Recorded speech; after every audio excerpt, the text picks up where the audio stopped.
Hello, hello. How's everybody doing today? Oh boy, what have we here? A lovely Tuesday night, afternoon, what have you. Yeah. Welcome to the Wormwood Messiah Show, where I, as a Louisiana man, will be playing a Louisiana Simulator, or something like that. I'm gonna let some people pour in, if they wanna. I'm also getting comfy.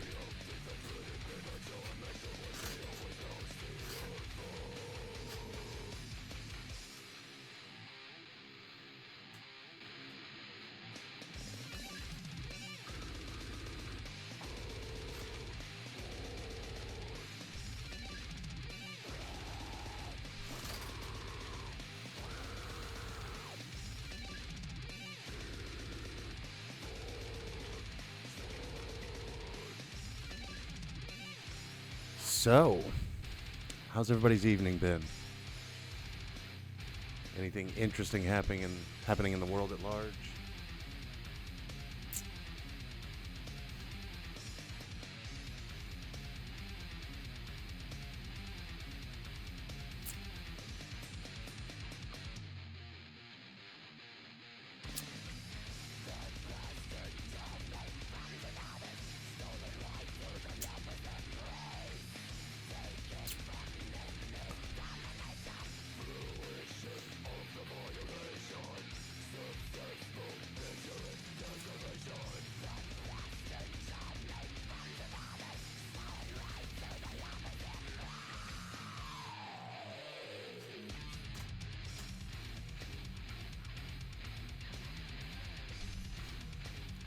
I'm just chilling listening to music right now.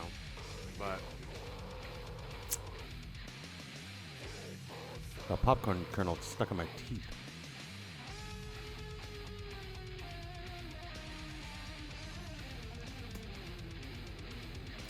Ah.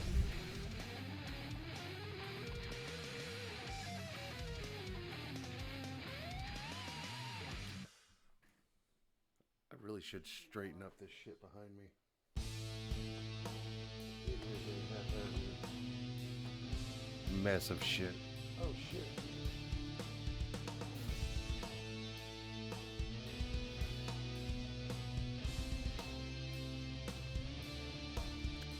Not what I was hoping it was. I was hoping it was my pertinent information from another thing.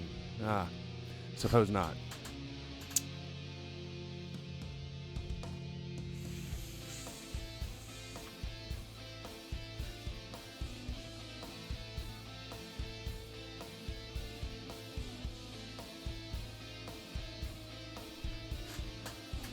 But yes, let us see what we got here today. We have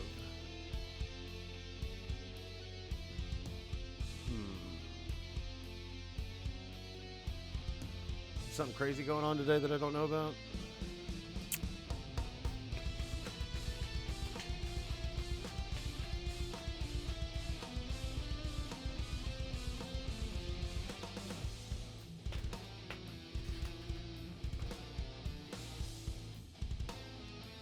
Yeah.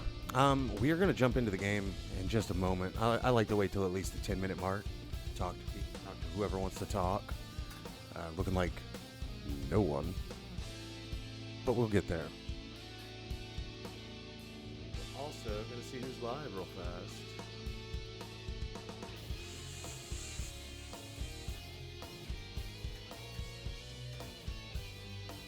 Oh, cool.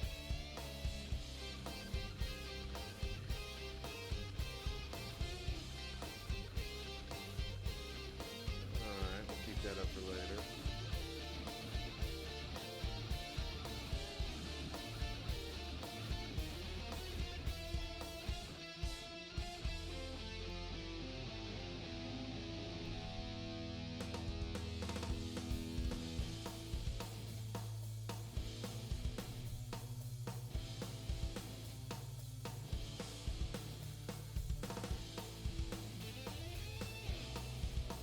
All right.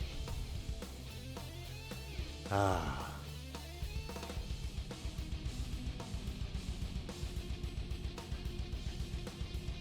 So.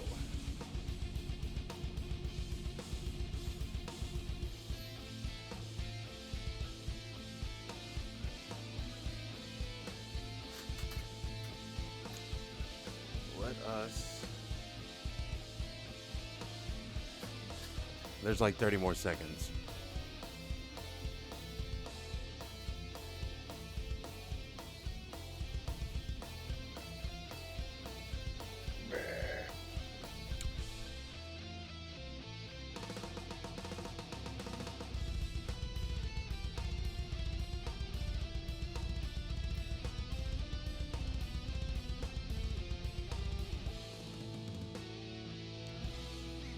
I just have this same saved as stream music, but the video is just.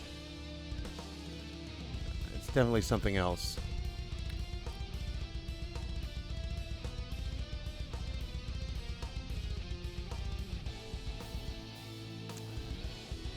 All right. We've gotten to the 10-minute mark, which means I'm done pausing for time and effect.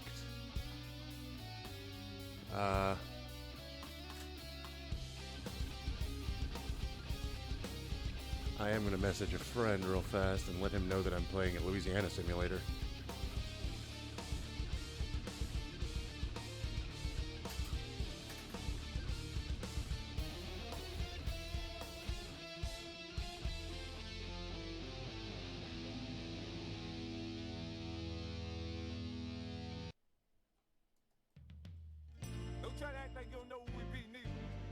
I'm good.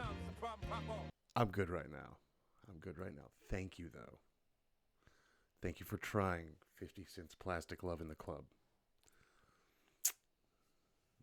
Okay. Let's see. Where the fuck did this game go?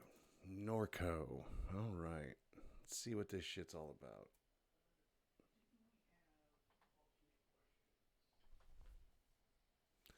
Oh, is it?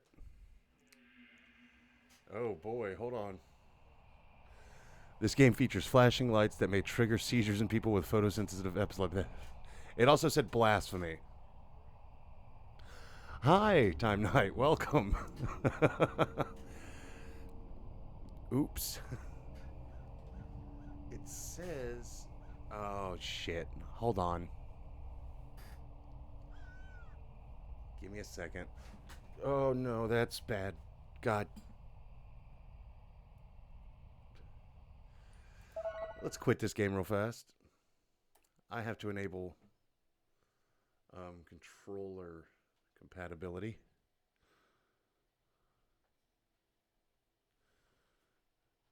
Oh, nice. Nice.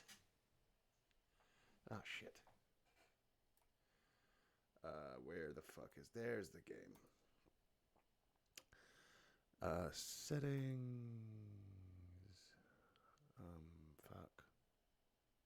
There we go. Enable Steam input. Sweet. Now I can just get right into it. Yeah, probably. Well, one day we'll just hop at a Discord call and you can just coach me. And we'll get that straightened out. But this way I can also just do that. Whatever the fuck that was. But yeah. Now we're going to restart Narco.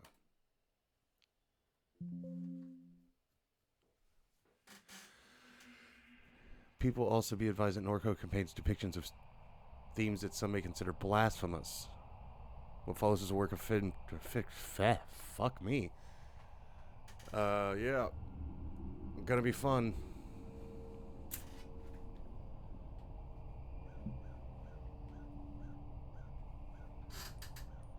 I guess we'll just go to settings.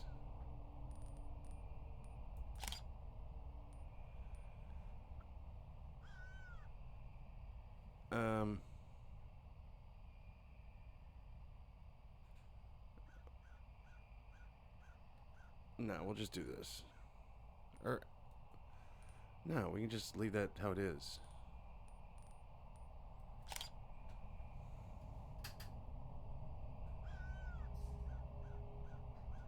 Gotcha.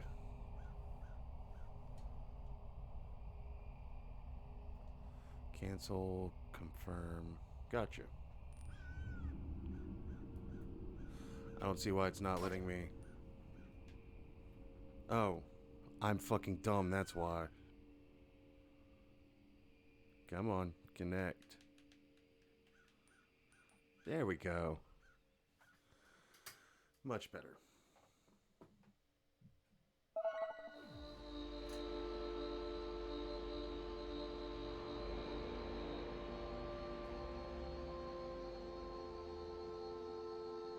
Okay. That doesn't seem like it'd be too difficult to do. Wow. Shield hid the stars behind the halogen and the flame projected into the sky every night. There was no such thing as silence. The noise never went away. The refinery exhaled an endless sigh.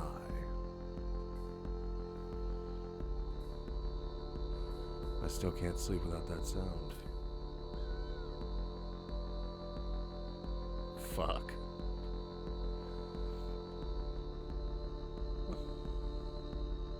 Here, I'm gonna remove the chat overlay so I can actually see the whole damn screen. You often dream that the towers were cathedrals, that the swamps listened when you spoke. Hey, so far, right now, we're 5 followers away, it looks like, and 1 more consistent viewer, and that's it. We're there. So hopefully the average tonight pushes me up and a few more people drop in. That the birds became radiant spheres while circling Norco's sky. You spent your adolescence sleepwalking between little devastating rituals. Though Blake pleaded, you decided to leave. I knew he'd get over it. He never did.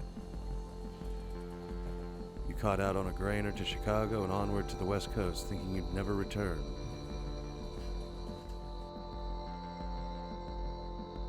You wandered through the overlit suburbs of the vast American limbo. Thumbing down 99, saw an old man crouched in a roadside ditch. He was mouthing your name. He had a familiar gaze. He was gone when you wiped the sleep from your eyes. You spoke to Blake, learning of your mother's declining health, her insomnia, her erratic behavior. You ignored the urgency in your brother's voice. You headed east. You threw your phone into the Rio Grande and joined the armies of the Mesa. For months you were in a company of fugitives, sleeping in nuclear tunnels, preparing engines and weaponry. How does it sound? Is it too loud? Or is it just in my headphones and it's aggressively loud? Albuquerque, New Mexico. The war was a meme that set Albuquerque on fire. You escaped while the foot soldiers of the pop-up junta bloodied the parched land. I do not know. I've seen nothing about this game except for that it is Neo Louisiana, and that was funny enough that I decided to play it tonight. It's probably another fucking detective game. Swamp Detective Part 2 Electric Boogaloo. I'm not sure. While hiding in a freightliner, I slept. You slept easily as a truck shuttled through the plains. You called home from a landline in a motel somewhere beyond Texas. You knew from Blake's hello that your mother was already dead. You hung up, shouldered your bag, and returned to the highway. 5 years had passed. You made your way back home. Act 1. Lowland Ghosts.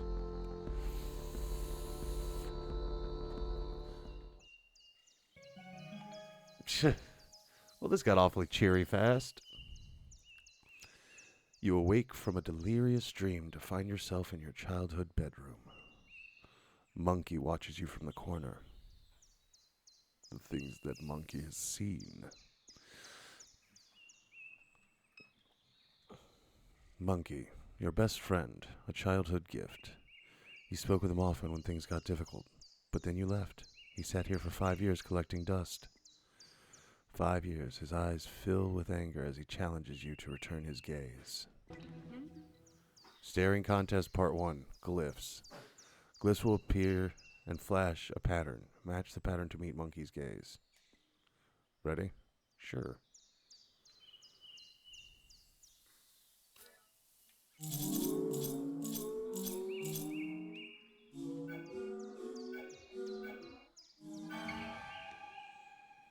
You successfully met Monkey's gaze with a cool assurance.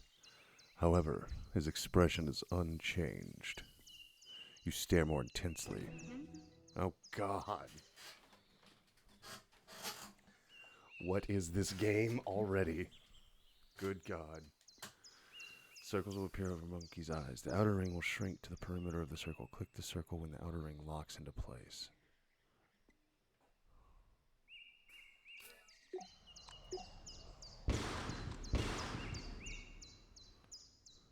What the fuck? Anger melts from Monkey's face. Take Monkey. You drop Monkey over your shoulder. You drape Monkey over your shoulder. Alright, there's some stuff to unpack here.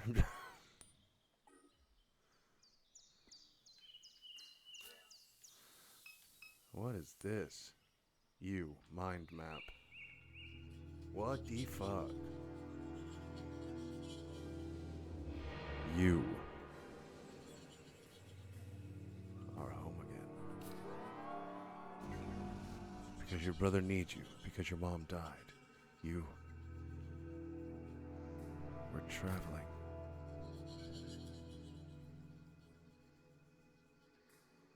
Through the Midwest.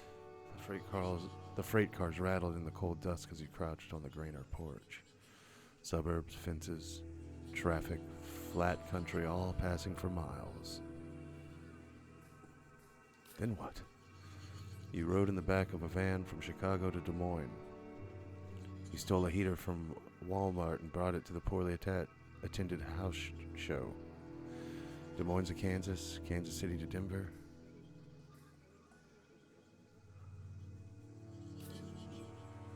Your friends went south and you were glad to be alone.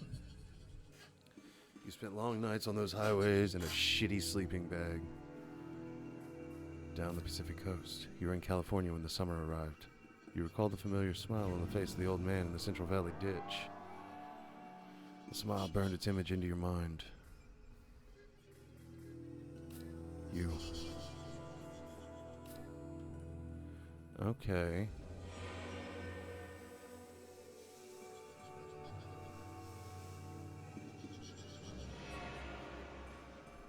My mom died.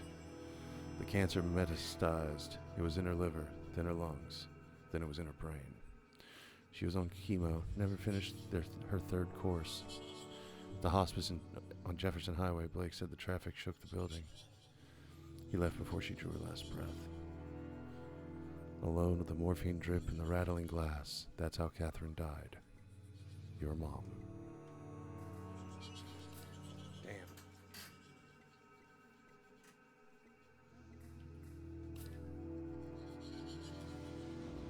Your brother is a lot. Younger, reckless, gets in trouble, spends sleepless nights scrolling.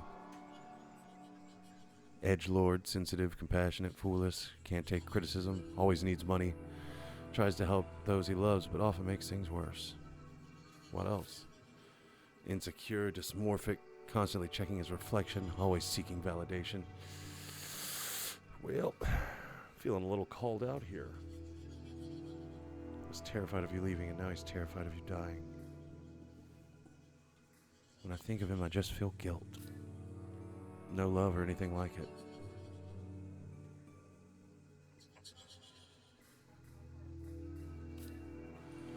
All right.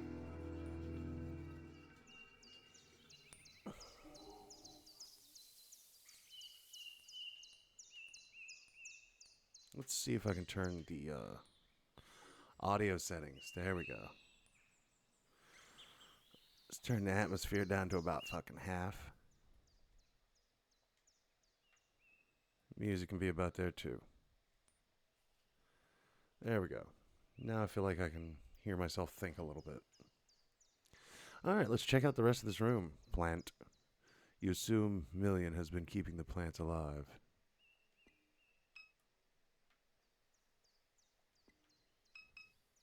Books. Among the books on the shelf is a slim volume called Crisis LARPing.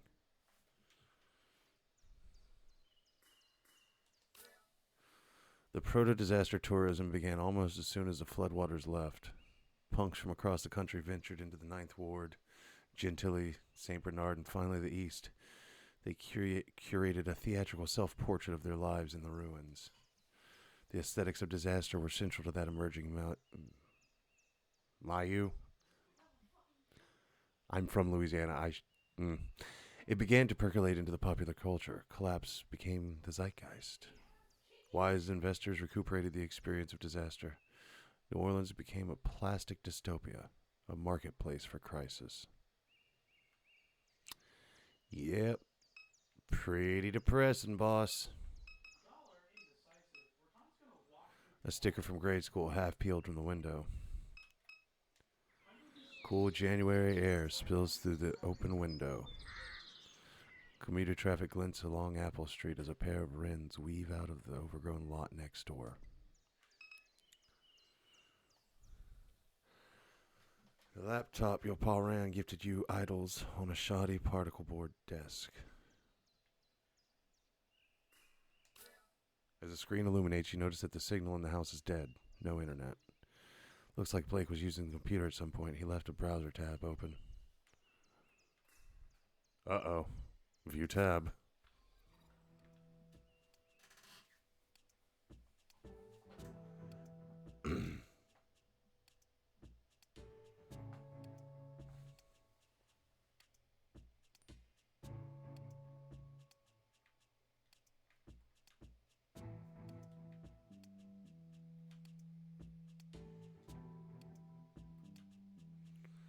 Scroll to top.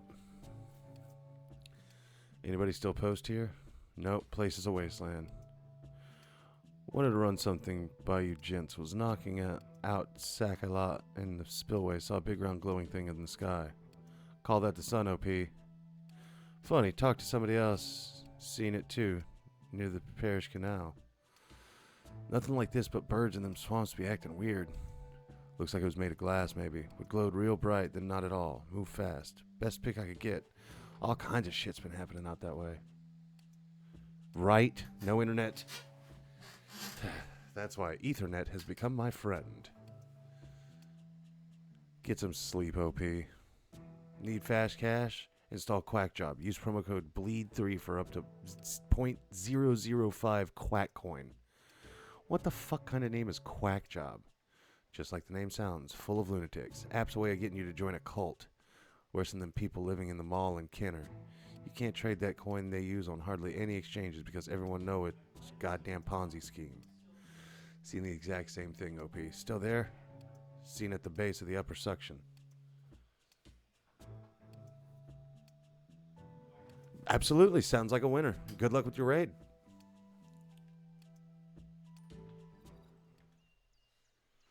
Alright, I guess we can get the fuck out of here.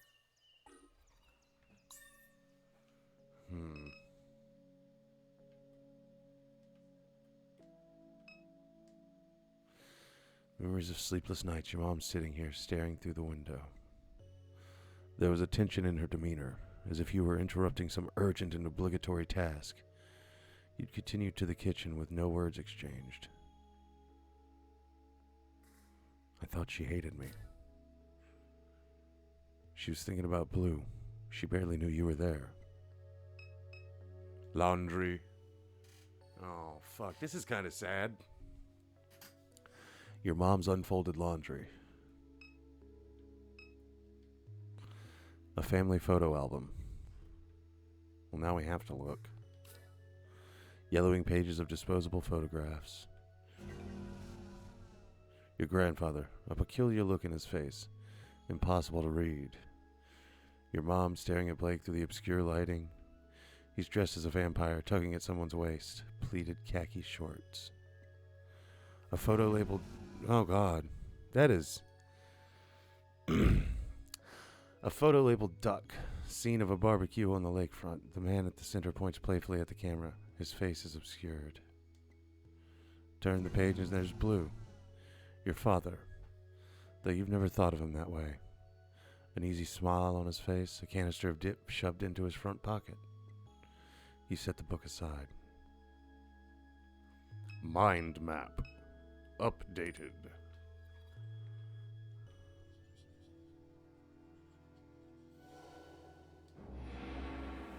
Your grandfather, Peter, Pops Pierre Melicon. He passed away when you were a teenager. He seemed to court controversy, though a child you never understood why. Blue is a vague memory. I don't remember Blue. The only thing he left behind, photographs, cologne, tools, the name that your mother kept. Even the pictures that have survived are too faded to make out.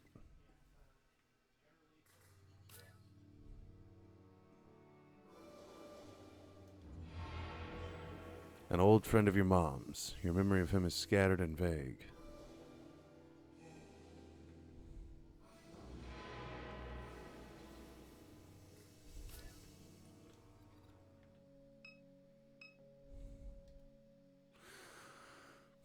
A photo of your mom holding Blake as a baby on a beach in Pensacola, Florida. It's winter. You stand beside them, bundled up and laughing as a gust of wind rakes the beach. The sky is bone white. Can we just watch TV? An old defective flat screen that your mom never bothered to bring to the curb. You turn on the television. A chaotic distortion of your mother's memories flash before you. Tune in.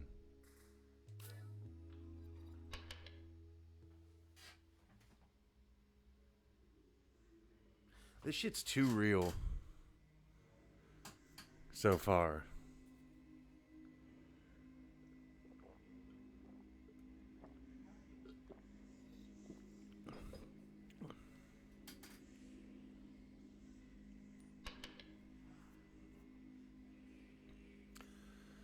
Drive around Louisiana, you think you're in a fucking Mako reactor. That's just I-10. Like...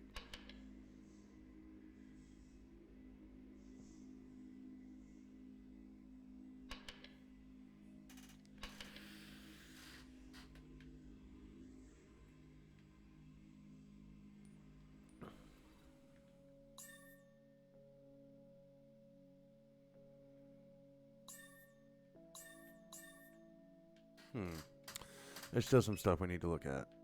Books. You peruse the titles on the bookshelf.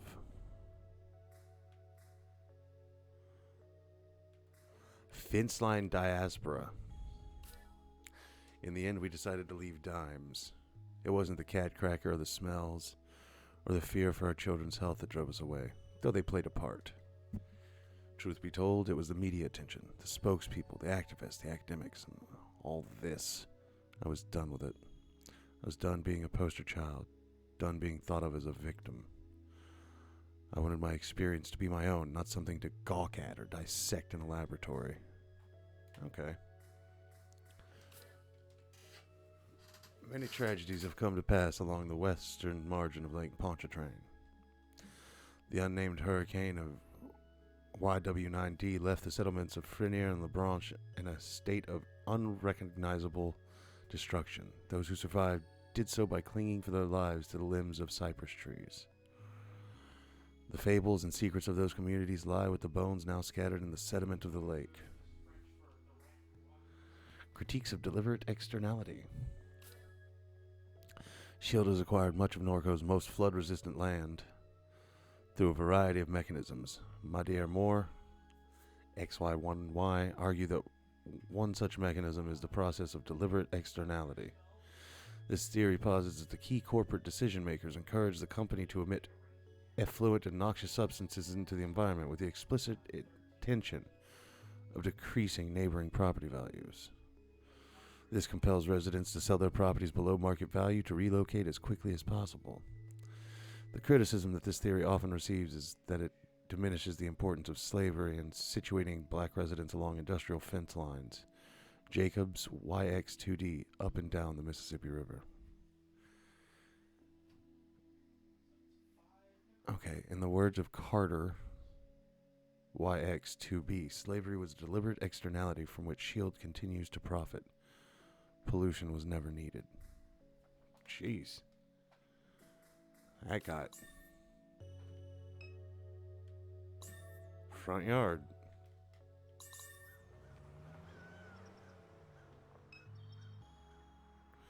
Three times his house is flooded. The first flood is barely a memory.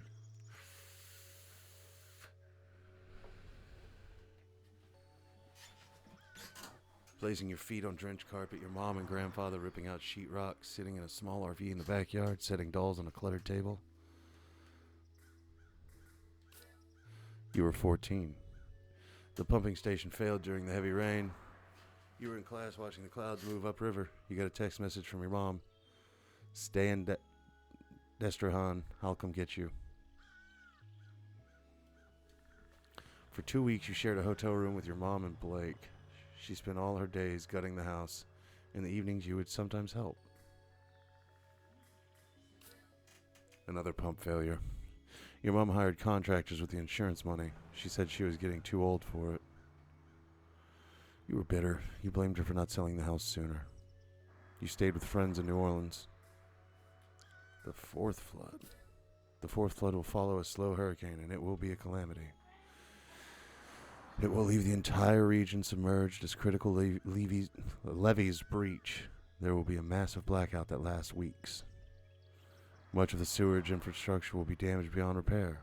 The embattled federal government will do nothing to assist. It will bankrupt the region. Small militant enclaves will form along the high ground of the Mississippi River. They will take to piracy and hijack commercial shipping vessels. Private mercenary forces will retaliate in kind. Slowly, industry will flee this hot zone. The old river control structure will collapse from neglect and sabotage. The Mississippi River will again change its course. Norco, an old abandoned refinery town on a ghost of a river. Your house will be squatted and then razed. Jesus. Heavy shit.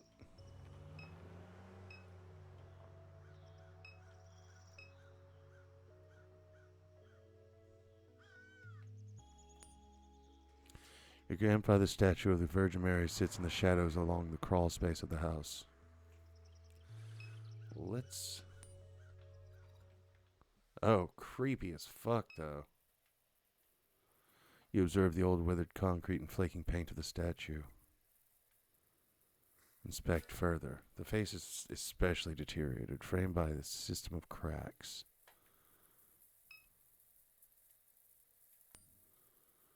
You run your hand along the deteriorating contours of the statue. It snaps off as if by design. Behind the statue's face hides an old assemblage of electronics carelessly soldered together.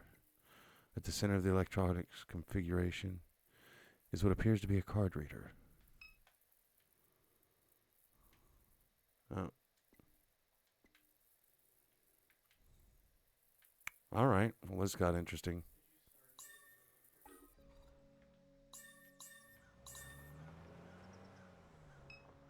Cat. Your mom fed the neighborhood strays. They must be hungry since she passed. Well, let me see if I can get to the kitchen then. Kitchen. Sweet.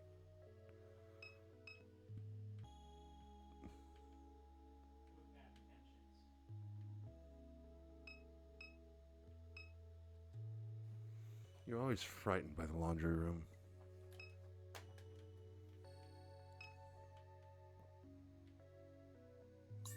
Now I have to find the card that goes into the card reader.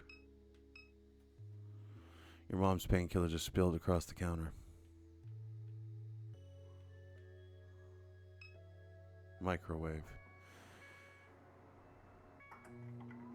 You've discovered so many dead cockroaches in this microwave over the years that it's discouraged you from ever using it. For several months, a dead baby roach was stuck between the clock's display and the protective screen, blocking the hour. Blake finally shook the microwave aggressively enough that the roach fell into the guts of the machine. Sometimes it be like that, baby. I'm just saying. What, is your house perfect? Oh, I can go to the backyard from here. Or I can go to the attic. Ooh. Creepy.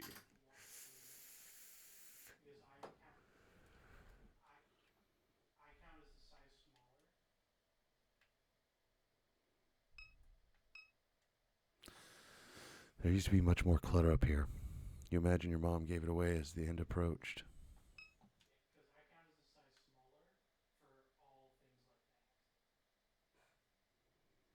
Is there nothing in here?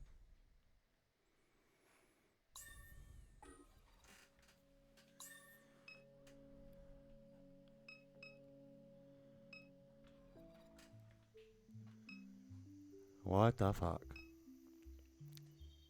A steel pry bar lies on the ground. This truck was your grandfather's. You remember riding in his lap while he let you steer. The dead wasp that collected behind the seat, the smell of grease, whiskey, and nicotine. You and Blake would drive the truck into New Orleans on the weekends. No AC, windows down. The rattling chassis was deafening going 75 on I-10. Million has been slowly repairing the vehicle since your mom's death.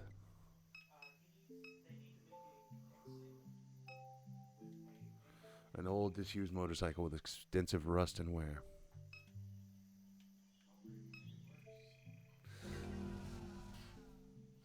Million sits in her characteristic slouch, lost in thought. Her carapace has taken on the rusted and weather-worn quality of the rest of the machinery in the yard. You recall the night that your mom showed up with her. You and Blake stayed up past dawn, poring over pirated API docs. Her ragdoll mass was slumped on the floor as you wrote the routing procedure. You wonder if such memories hide behind her constellation of eyes. The robot regards you casually.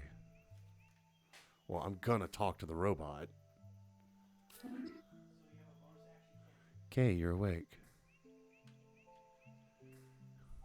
Couldn't sleep.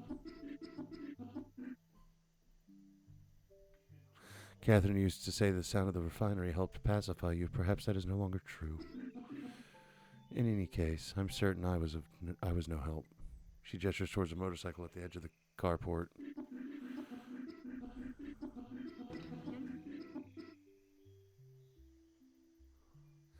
I was turning over the engine on that bike to test the coils. It was quite noisy, but they're in good shape now. All I need is a fuse, and we can use it to get around while I finish repairing the truck.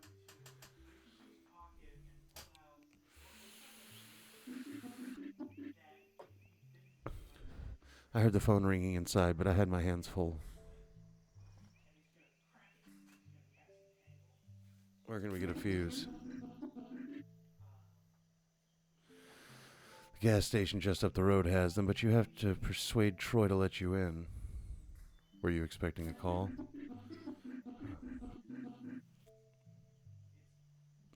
Many people have been calling since Catherine died. Your brother is usually the one to answer the phone, but I don't know where he went off to. I wonder where he could be. Likely at the bar of the bookstore, if I had to guess. Why would so many people be calling? Your mother left behind a lot of loose ends.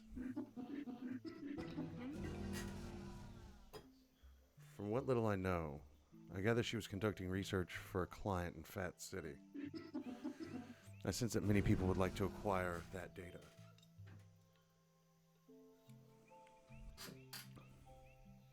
Hold on. Time to hydrate before I continue reading.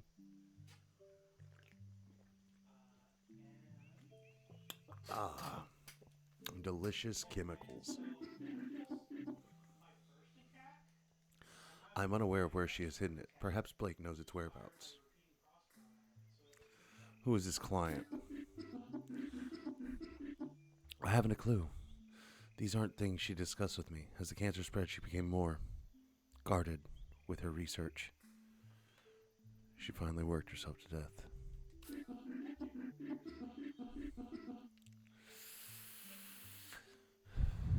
She had an addictive personality, there's no denying that. But she cared about you and your brother more than she was willing to express. Who exactly would want to see the data?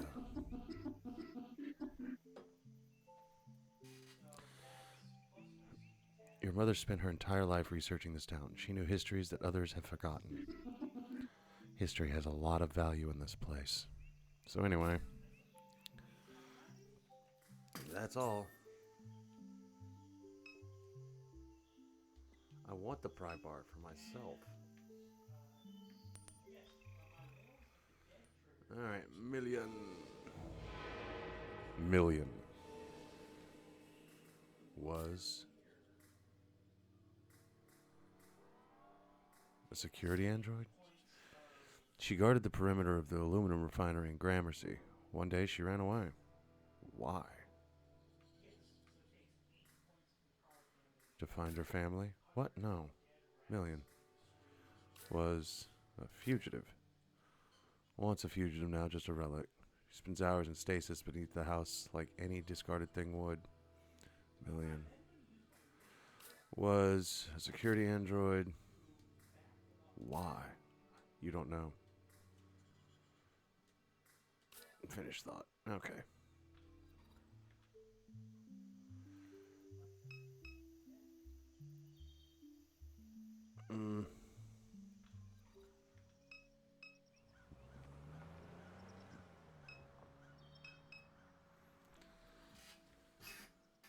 Pato PI. Those kids are playing with a turtle, and that's awesome.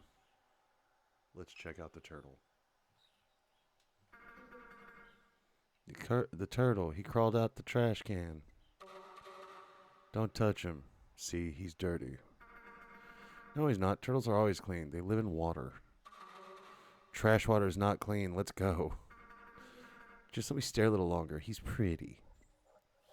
That's cute.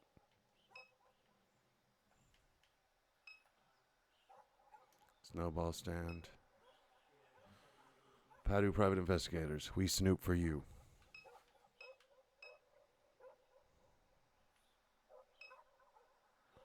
So what are my options here? Floodgate Tavern, Padu PI, Home, Dimes Discount.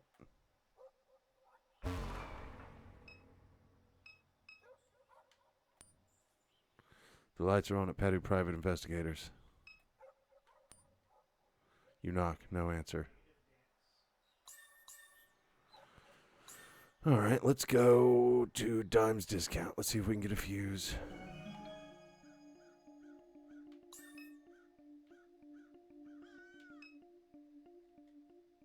A film crew is set up along River Road. Several floodlights illuminate a gruesome murder scene. Two men stand pensively above a corpse. Approach the set. As you near the set, a small, energetic man jumps from his chair. Attention, dumbass. Can't you see we're trying to shoot here? What are you filming? It's a detective drama called None of Your Goddamn Business. Any other questions? Sounds cool. So is this like a murder scene? Keep it up and it's gonna be. Hey. You know what? Wait a second. You from around here? Yeah. We could use some cultural expertise, you might say. We're filming a Bayou cop drama and all these knuckleheads are from LA. An actor on set turned towards the director. I told you, Kevin, I'm from Texas. Oh, dude, this is True Detective. Got you. Oh, that's right. No, I forgot. Your Harvard-educated daddy bought a boutique ranch outside Austin. Well, they don't make you a cowboy, Hoss. Now hush up before you scare off the yokel. Wow. The director returns his attention to you with a mild look of disgust. Help us out, will you? The script needs some work. What do you say? Fine. Wow, I'm going to have him say some fucked up shit now. Hey, Noah, get over here so you can learn something from this stupid redneck. The actor smolders. He whispers under his breath, I'm a redneck. Fine, Noah, you're a redneck, a real salt of the earth kind of guy. But as luck would have it, we came across an even dumpier hayseed than you, okay? So just take a knee. Anyway, we need some good old slang. What do you call a villain, a bad apple, a lowlife? Asshole. That's it? An asshole? Thanks a lot, William Faulkner. That's real creative. Now get out of here. You're holding up production.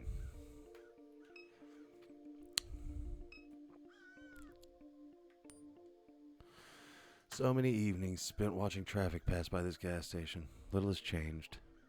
The neighboring business still sits abandoned. The surrounding streets are quiet and empty.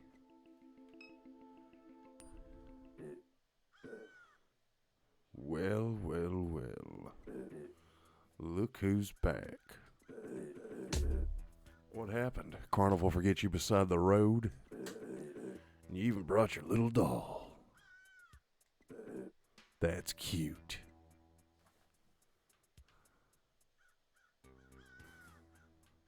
Back because my mom died. You're not that stupid, are you, Catherine? She's too valuable. They never let her die. If anything, she's probably vacationing on a hard drive somewhere. You're trolling me about my dead mom. Trolling? You're so damn sensitive. Can't say nothing around you. Your mom was excavating all along the rim of the lake. She used to pay me to help from time to time, matter of fact. She needed somebody smart. Somebody vigilant. Someone like me. Especially with shields snooping around. Seen some wild shit out in them swamps with Catherine. What kind of shit? I won't bother telling you about it. Might hurt your brain. And anyhow, this ain't story time. Not letting you in this gas station. Goddamn company that runs this dump did me dirty. They swapped me with an ATM machine for speaking truth. Ain't letting nobody through till I get an apology. Very least. That sucks. Don't patronize me with your weak pity. If you really want to get through... Oh boy. If you really want to want me to get through, get me some of them pills your brother was selling. That might persuade me. Well, time to do combat for the first time. You joking, right? Trying to get wrecked? Alright then, let's go. Select fighter.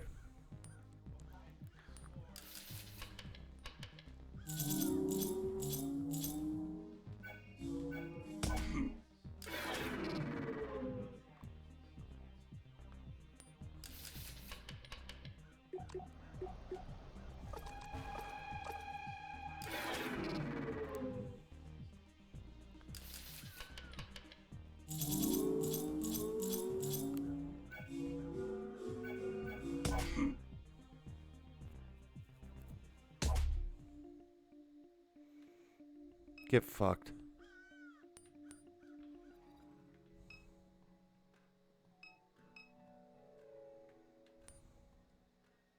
You grab a fuse. I detect that you have merchandise in your possession. You must remove any unpurchased items from your backpack and scan them in order to exit the store. To use an item in your inventory, drag the item from the inventory menu to the intended target.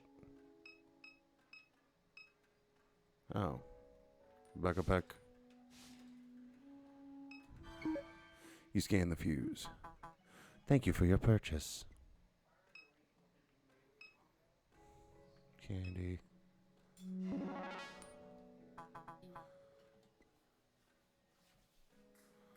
You know Troy, that guy outside?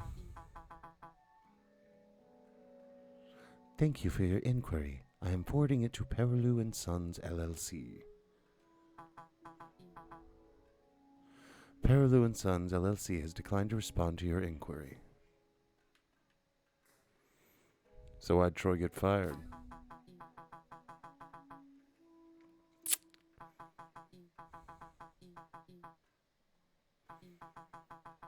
Okay, so it's just saying that... Okay, I'm good.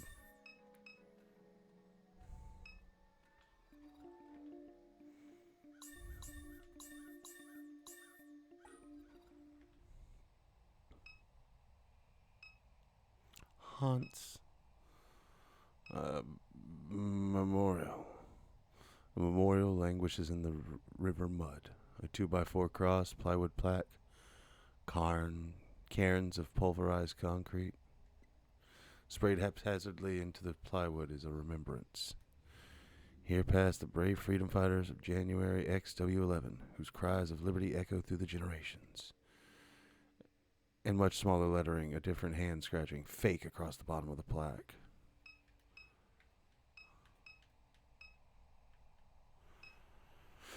I don't want to talk to the drifter. A lone horse drinks from the stagnant water pooled along the riverbank. Okay. Man sits on the pile of flotsam, his head buried in his canvas jacket against the sharp air. Stupid horse. The man's gaze stays fixed on the opposite bank of the river, never turning to you nor the horse. Yeah? He spits on the dirt at his feet. You know what all they dump in that water? Hell of a cocktail. He spits again, wiping a string of mucus onto his sleeve. What you out here for anyway? Ain't you heard they got a criminal on the loose? Bringing the law around here, making things harder for the rest of us. Best be sharp, young one. Okay.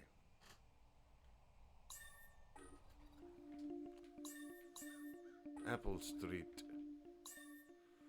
Let's check out the tavern. Anything else over here? Oh yeah, I got a bunch of stuff in my mind, like Troy.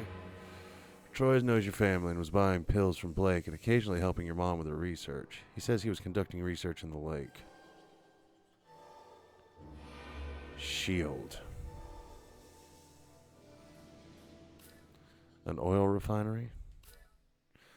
Shield Gulf South is a regional subsidiary of a transnational oil empire. It holds a large share of the leases in the Gulf of Mexico and refines crude oil right here in Norco. The chemical annex sits on the other side of town from the refinery. It produces a feedstock for plastic consumer products. Shield owns half the town. Shield. Alright. Did I already look at Pops Pierre?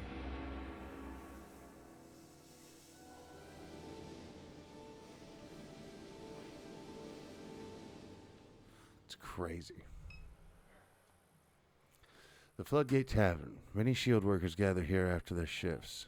It's closed. It should be open later in the evening.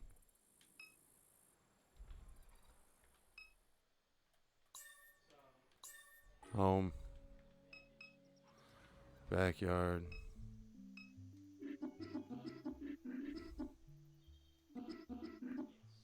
It concerns me that Blake still hasn't returned. He's been spending a lot of his time at Sarpy Paperbacks lately. Perhaps we should look for him there. And let's go.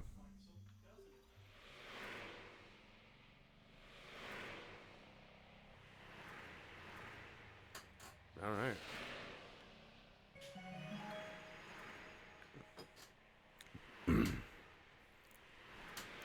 The sky bleeds a color you knew as a child.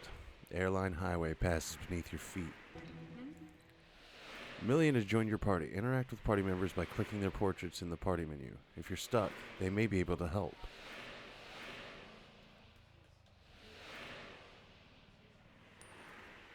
Million shouts over the wind. The bike runs much better now. You can use it to get around during your visit. What's it been like around town?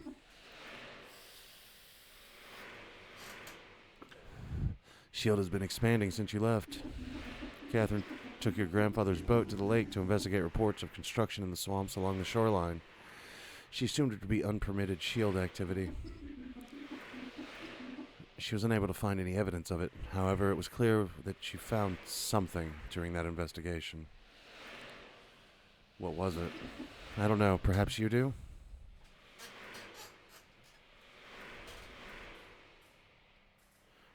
Haven't spoken to her in years. How would I know?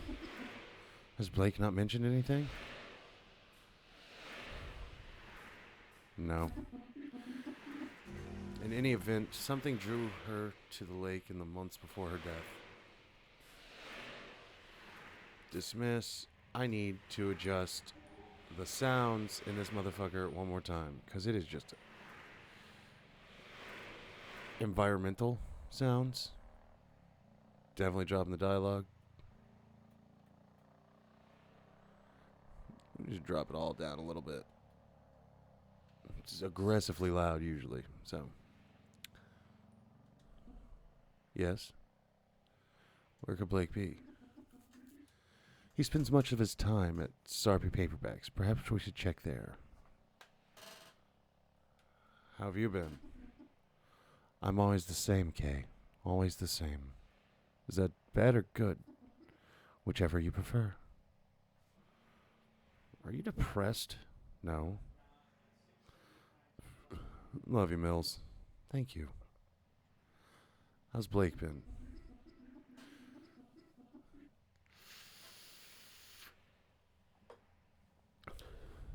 The year that you left, Blake became uncontrollable. His behavior troubled Catherine deeply. He was beginning to remind her of your grandfather. After he was expelled from Destrahan, he began running drugs into the parish. He made himself many enemies.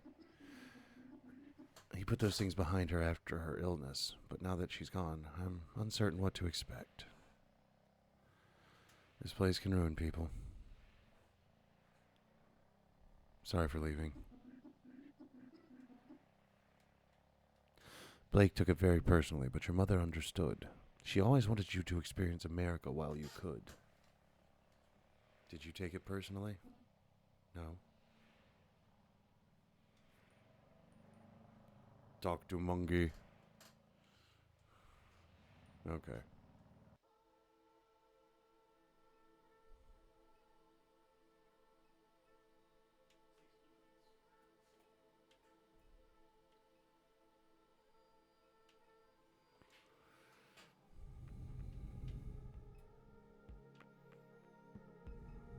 Dog. A stocky pit bull with piercing green eyes watches the horizon with a neutral demeanor. Two teens nod and gesture excitedly while bouncing between topics.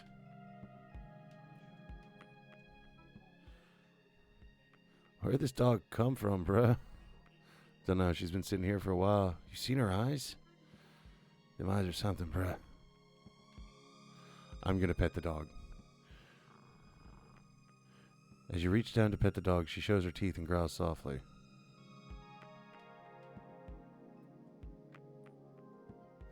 A young man leans against his station wagon while scrolling oddly on his phone, his silhouette darkened by the fluorescent glare of the payday lender sign.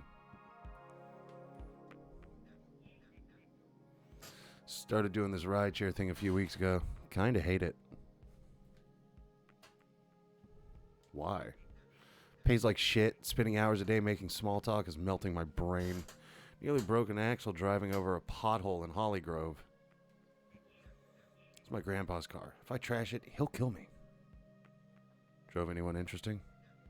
There's all types around here. Some guy drove out to the middle of the swamp. It was like 2 in the morning. Asked me to wait.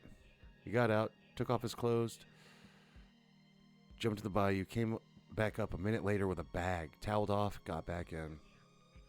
Found that to be pretty fucking weird. I don't know. And a while back, I drove some lady out to the medical district. She was an odd one. Seemed kind of sick. Asked me all kinds of questions. Do I ever pick up random signals on the radio? Weird shit like that. It's just all types. That was probably the mom.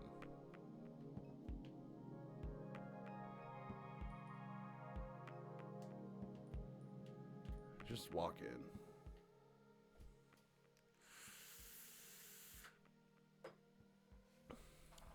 You wonder how anyone can read in this dim and cluttered bookshop. As your eyes adjust, you see Blake's childhood friend Erica waiting behind the counter to greet you. Kay? Emilian, when did you get back to town? I've been in Norco for quite some time. Perhaps you were misremembering, Erica. Weird, I guess so. But anyhow, Kay, you're looking rugged these days, old friend. Word on the street is that you clean Troy's clock. That guy, my God, he's such a clown. Glad he finally got a little taste of what he deserves. Sucks he got fired, though. Yeah, maybe. He's just so...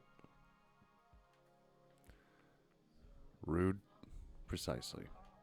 But enough about that troll. Was keeping up with your travels online, but haven't seen you post in a while.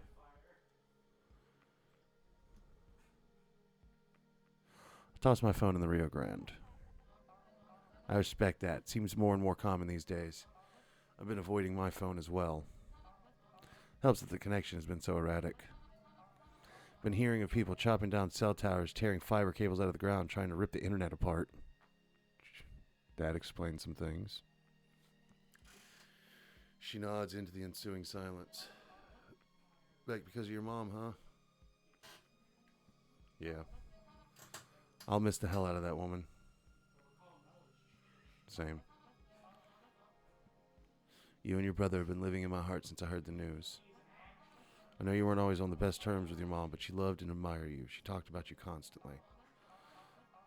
I think it used to make Blake upset. He felt like you were the favorite. He's absurd. Yeah, he's a dweeb, but we still love him. Have you seen Blake lately?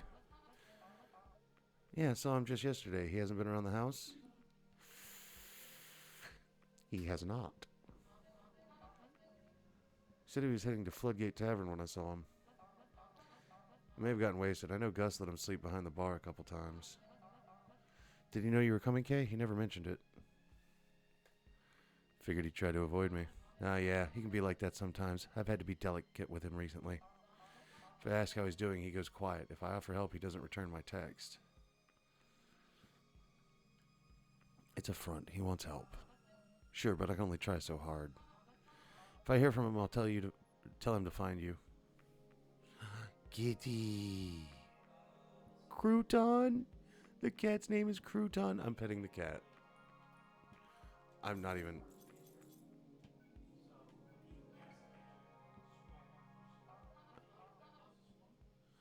Wow. Crouton usually bites strangers. He must like you, little hard-eyed kitty cat.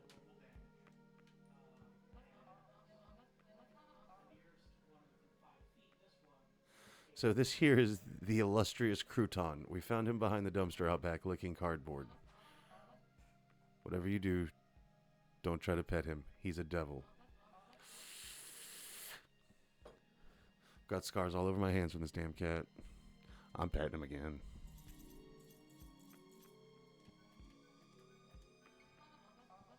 He seems to be getting a little excited.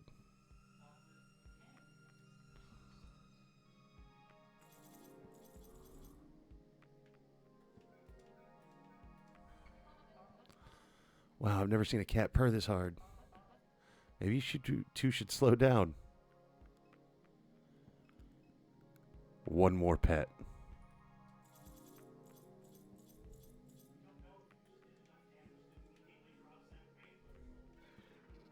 Aw. I broke the combo. Sorry, Crouton. I will be back, though.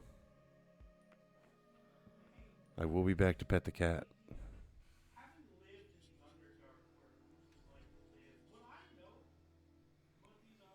Reports of construction.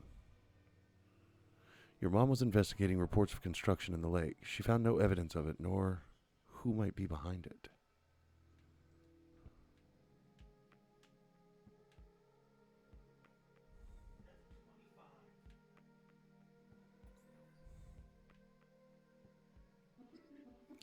I do hope Erica is correct in that Blake's absence is due to nothing more than another drunken night.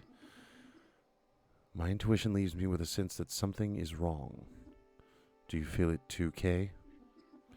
Does something feel strange to you? Oh no. Catherine.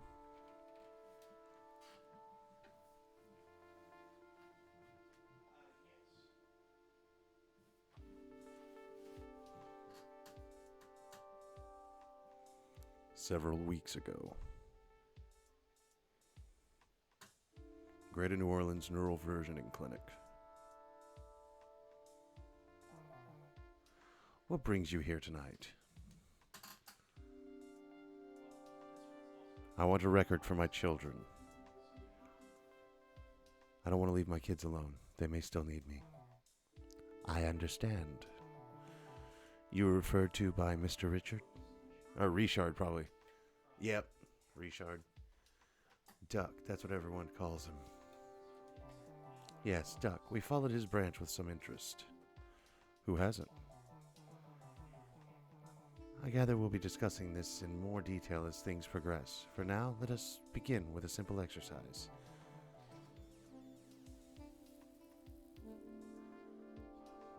I'd like to talk about your earliest memory. It's of pine trees, yes? That's right. Tell me about them. They grew from the concrete and cracked the driveway, and the concrete broke into pieces. They made your father upset. He'd see them and frown, but he'd remain silent. He'd sit quietly in the truck, dissatisfied. I wouldn't say a word. Speaking in those moments made you a fool in his mind. Your father's house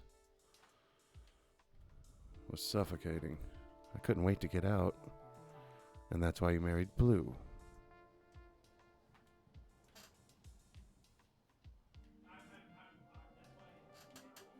Yes, to have somewhere to go. We bought our little place on Good Hope Street. The whole thing was a mistake. When I told him I didn't love him, it was in my father's voice. I told him I never loved any man. Was it true? No. That was a difficult night for you. It didn't feel real. Where was Blue? He sat at the window all night. The east-facing window? Yes.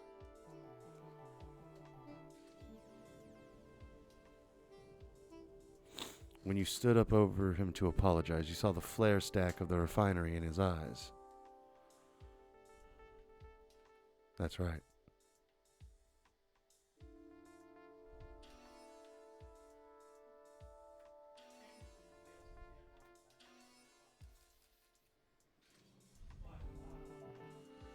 How was it after that, in the time before he died?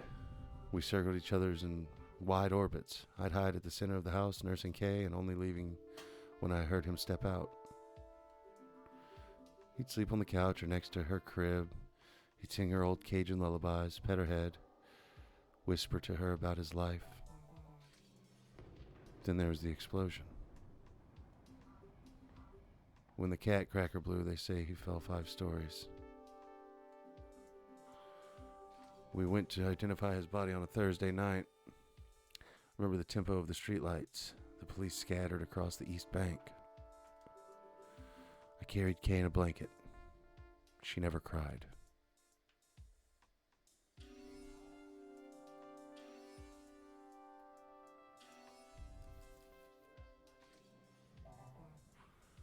Tell me about this man. I would see him from time to time around Norco. This was many years back. But several weeks ago, Blake saw something passing by the house. I think it was him. Why? I just do. The robot is no longer there to deter him? Million? Could be it. What was your first encounter with Million? Let me think.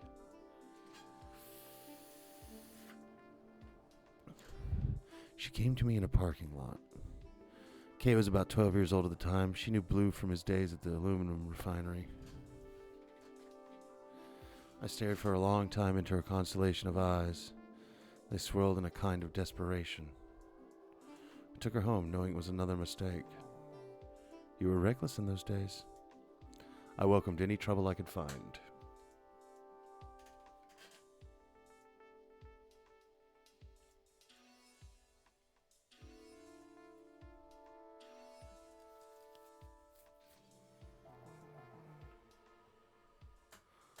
What is the significance of this image to you? Well, I don't know. That's what I'm trying to find out. It's a sphere. Really need to untangle this cable so it stops trying to wrap around my leg and kill me. It followed me in the lake. When? Recently, a few weeks ago.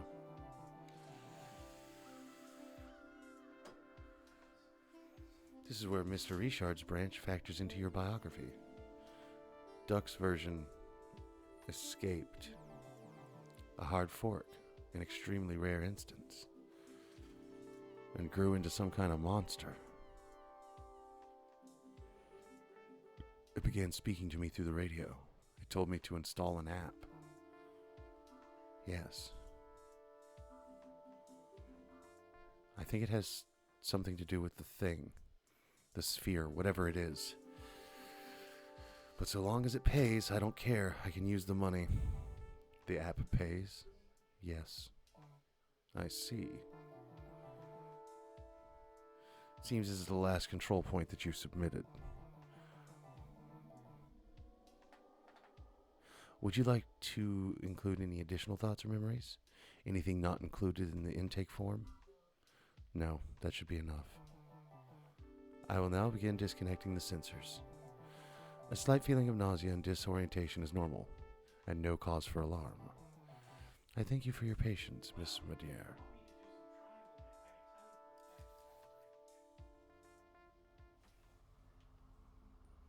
Ah, now I am Catherine. No idea what Superdunk wants from me. Better check my phone.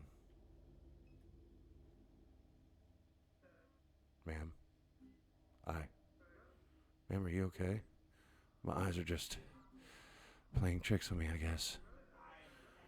Vertigo and visual disorientation are common side effects of the versioning session. Shall I contact our on-call physician? No, it's fine. Very well. Last name? It's Madere. First name Catherine. One moment. Your head drive is fully synced. You have chosen our silver tier. Your product does not come pre-installed with adware blocking services and is provided as is without warranty. You are eligible for a free sync anytime before the new year. Thank you for choosing the Greater New Orleans Neural Versioning Clinic for your cognitive versioning needs. All right.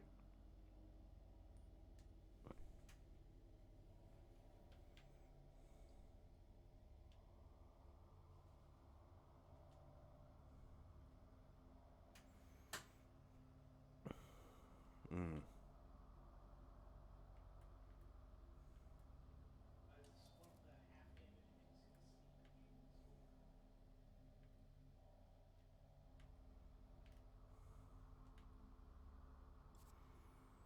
Oh, damn it.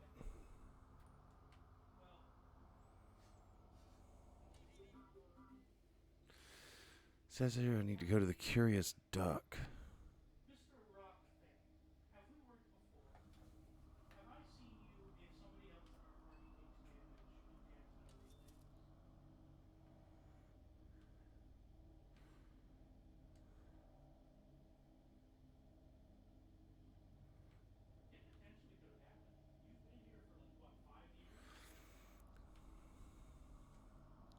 Just checking in. Please text when you can. I'm fine. Where are you, dear? Arizona. Where in Arizona? I don't know. Love you. Just checking in. Still in Arizona? New Max. Be careful. It doesn't seem safe to be there right now. Call you when I can. Call when you can. Getting worried. Kay? Blake says he hasn't heard from you. Really getting concerned. Please call. Ugh.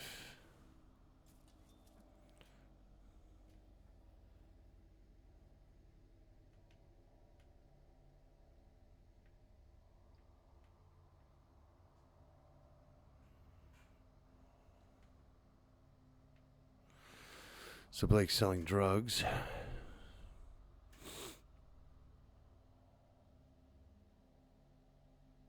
Okay.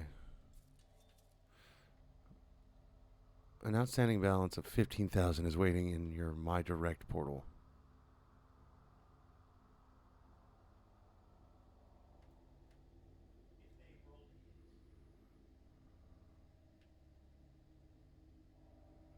Online billing. Jeez. Got up to 15 grand. That is nuts.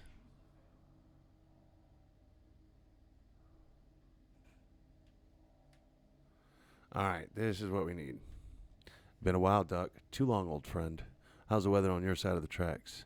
They have me on chemo. Terrible. I don't have long myself. They got me carrying around a tank. Blue's waiting for us. Don't doubt that for a minute. Praise the glory of God. Something on your mind, Kate? Don't want to raise your blood pressure. Try me. Super contacted me. So he did. Don't mess around with that shit. Where you went?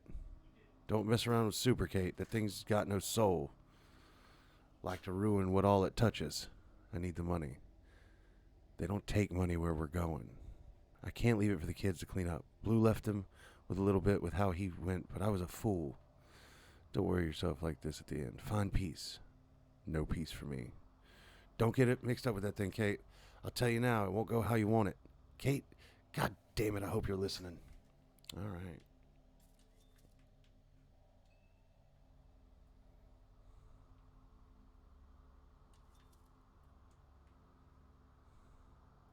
Oh, it's a phone case.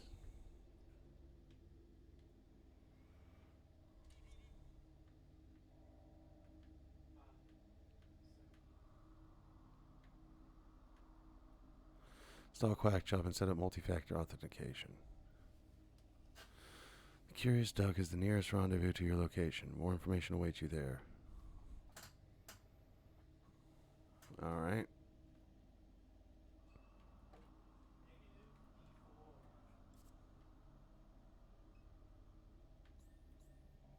Perdido Street.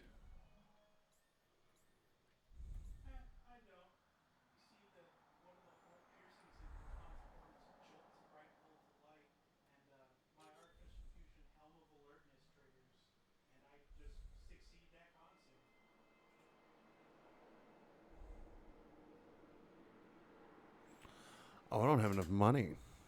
That's crazy. All right. This is a Neo, Louisiana. Welcome, Vile. This is called Norco, and I'm on Perdido Street in New Orleans right now.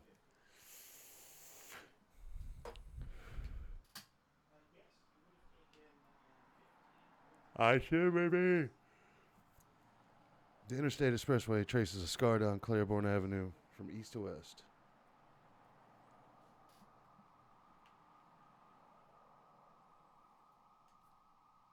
West is the suburbs that Catherine calls home.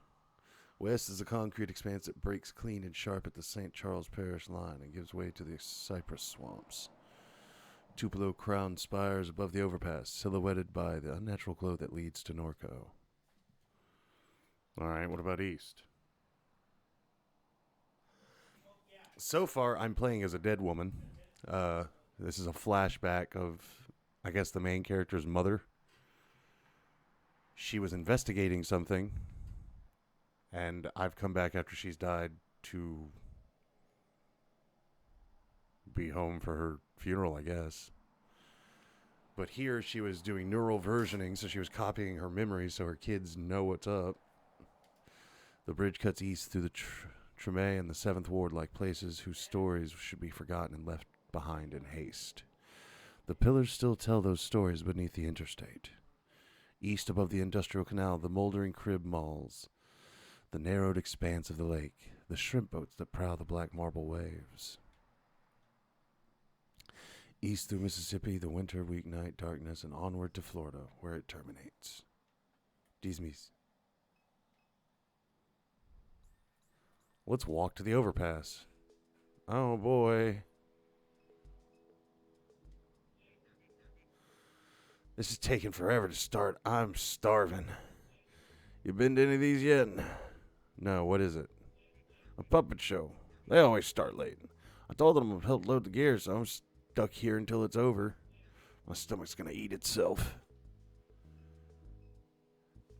It was described to me as like if Hideo Kojima's Snatcher took place in cyberpunk Louisiana. Or dystopian cyberpunk Louisiana. Blade Runner Louisiana. So I said I was done with detective games for a minute, but Swamp Detective I am, I guess. A makeshift puppet theater. The curtains are closed. Maybe I'll come by later to see what this is about.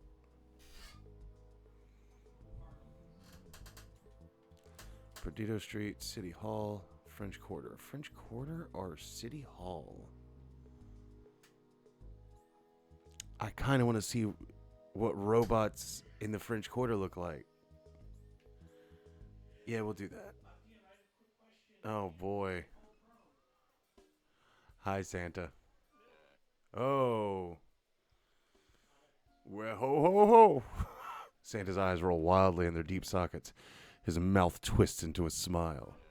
How are you, dear? Got $1 to spare? Help spread some Christmas cheer? Where's the money go? What are you raising money for? Something very benevolent. Like food bank or... Yes. Yes, a food bank? A food bank, veterans, animal shelter. Who cares? Just give me the $1. It's my last one. Going back on your word, are you? Not true. I never promised you anything.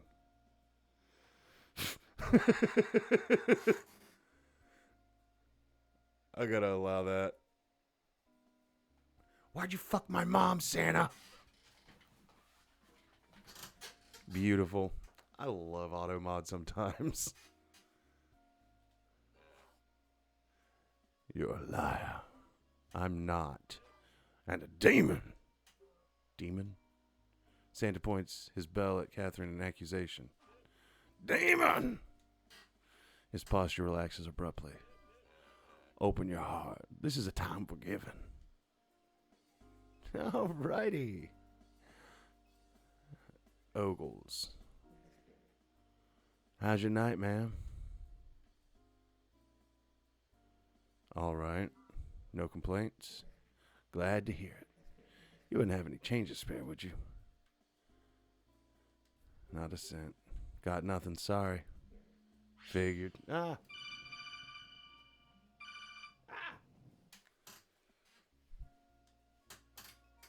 right. If I talk to one more person that asks me for money, this is the real New Orleans experience, and I'm not about it. Oh, is this a Curious Duck? There's a small plaque next to the door. It says Curious Duck. This is the place. Well, the door's locked.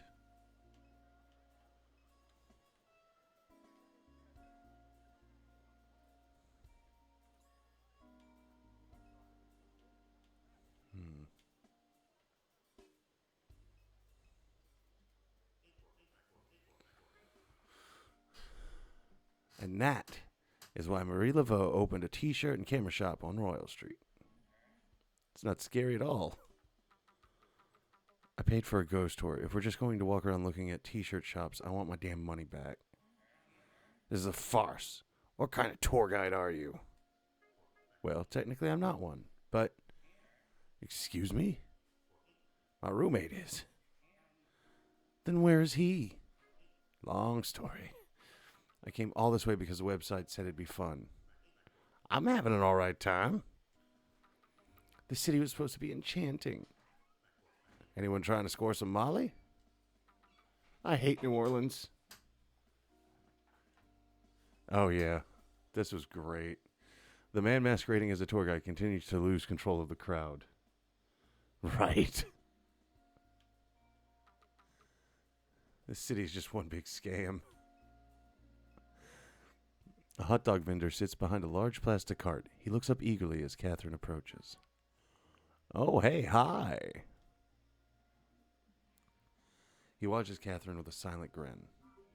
So is this... I'm Flannelas, and these... He makes a grand sweeping gesture above the pot of vague meat. Out of my hot dogs. Would you like one? I don't know if my stomach can handle it.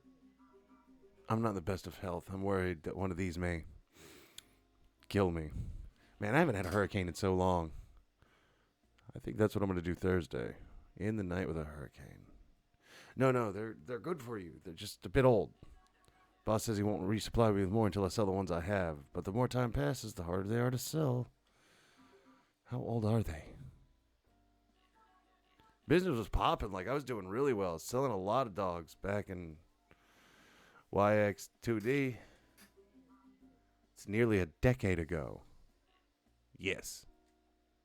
Enthusiastic nodding. Anything else I can help you with? Curious Duck's door's locked. What's at the shop over there? I was told to come by, but the door's locked. Oh, the Curious Duck? Rosie doesn't let anyone in unless they know the secret knock. Forbidden glizzy. The glizzy. They have a 100-year egg. Now they have a 10-year dog. What's the secret knock?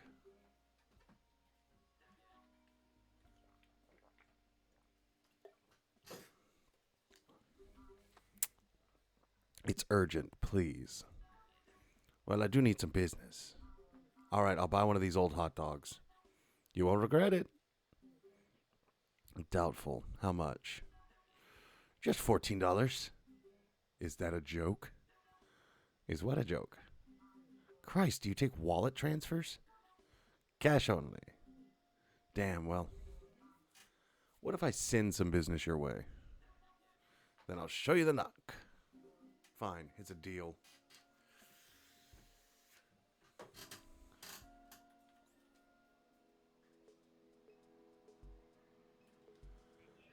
It's taking forever to start. I'm starving. Do you consider yourself an adventurous eater? If you like to live dangerously, there's a guy selling old hot dogs up the street. By the way, Vile, Carrion, how are you tonight? We started talking and I never said what's up. How are you doing tonight? Sounds like a delicacy. Always looking for ways to fortify my intestines. Show's getting started. I'll go grab one after it's done.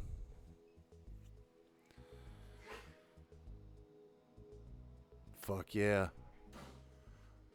The crowd has arrived to watch the show. Show's getting started. I should take a seat. See what creepy fucking... Oh boy. Gator Farm, next exit. Arrowheads, t-shirts, souvenirs. Deep in the cypress hollow I hide. I mourn this evening. My last child has died.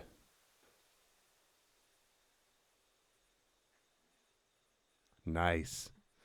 How long is it going to take to get another one of them? They hang hooks from the trees with chicken thighs. They shoot bullets in our heads, behind our eyes. It is a curse that I am the last to survive. I was once captured by a fisher fool who called me his own. He walked me like a dog along the sinking streets. He fed me strange plants and deli meats. He even covered me with blankets when I went to sleep. Jesus. The Netherlands? That's nuts.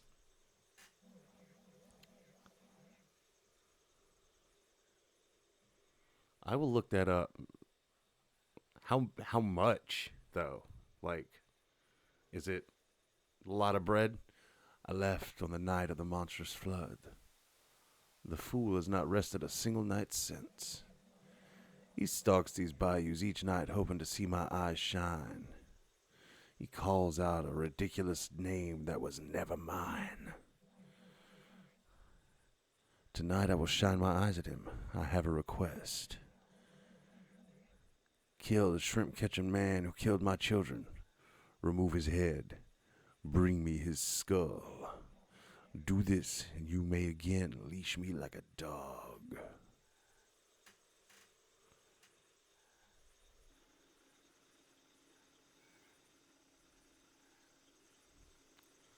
I'll help when I can, bro. What the fuck?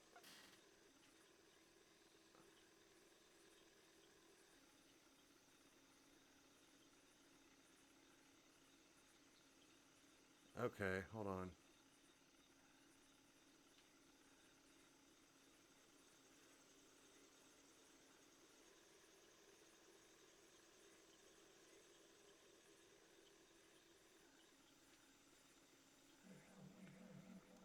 Hello, fisher fool. You've trolled this bayou for many nights. Here I am, the one you're trying to find. My child hangs dead across the lake.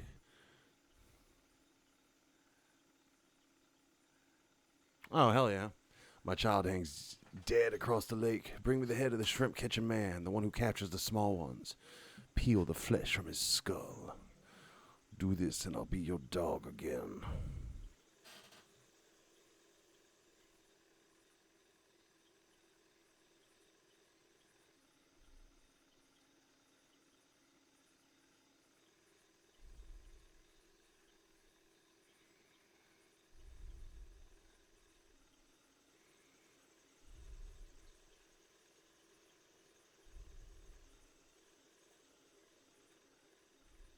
Trying to gently pull my way in here.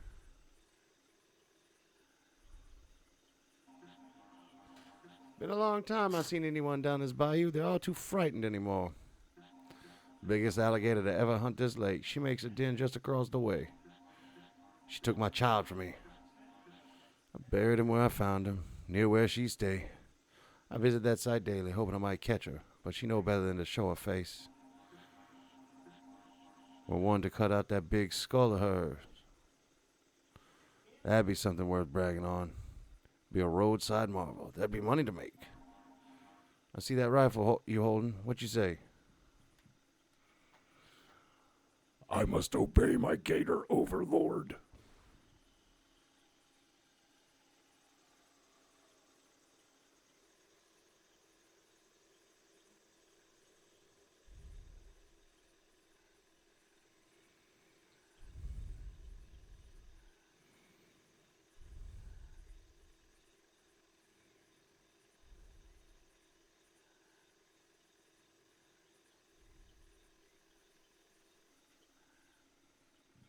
An alligator hangs dead from the meat hook, fastened to the limb of a cypress tree.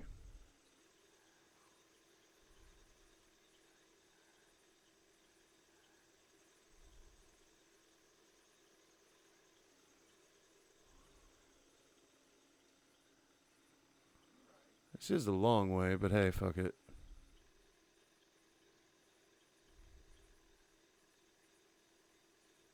I like how the faster you go, the harder it is to see where you're going.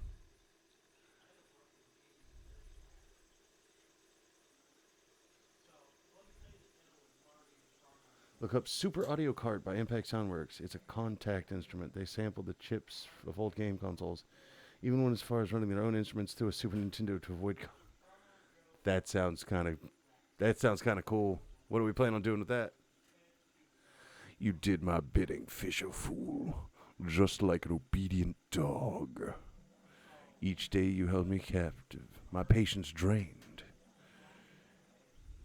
You'll not humiliate me again. Consider this your last mistake.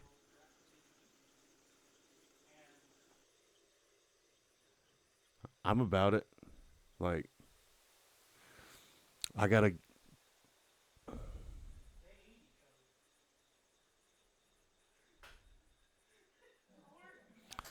relish the horror that struck the fisher fool's eyes.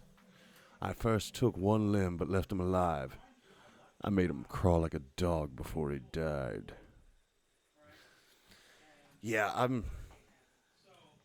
if it wasn't for the fact that I had to go to an eye appointment and then got to do my taxes sometime this week, because part of me wants to get a better mic, not just for stream but also for recording, because any test that I've done with this, it sounds all right, but it's not quite where I want it right now. But I will send you the rough stuff probably in the next week or two. I just got to get definitely out of practice, man. I ain't gonna lie. Hey, this is pretty tasty. Thanks for the recommendation. Might get another one. Just wait for it, pal. Hope you know where to find a bathroom around here. Hey, hi, hey, thanks for sending some business my way. No problem, but we had a deal. Deal? You were supposed to show me the knock? Oh, well, sorry. Rosie would be upset. Are you kidding? I sent you business. Show me the knock. That was the deal. Well, okay. But I'll only show you once. So here, listen. Did you get it? That was the secret knock. Very secret. That's how everyone knocks. Exactly. Who would suspect it? Oh, I do not like that man. And Catherine knocks on the door and hears a subtle sound of its unlocking. Kitty Crouton? This cat looks familiar. Crystal ball. Don't touch.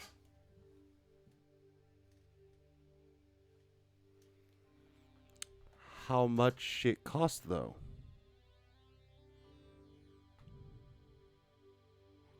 Because I don't want to have to wait for, like, tax return money. The ball.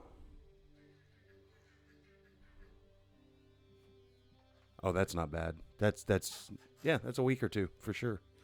Suppose you think you can come in here with your soft little hands and touch my magic ball? Don't work like that, love. Now I gotta clean off the smudges. See you been eating French fries, greasy hands. Nasty. Must be one of them super duck people, always coming around here looking down at their cell phones. Greasy hands. Terrible. The app said I should come here. The app? Yes, ma'am. Something not right about you. You a drug head. I'm sorry, is this the right place? It is, just calm down, love. You made it. Dallas will tell you what's what. Go talk to Dallas. I called him when I heard you trying to break into the place. Hell of a racket you were making. Jiggling the handle like you couldn't get a hold of it. Now I see why.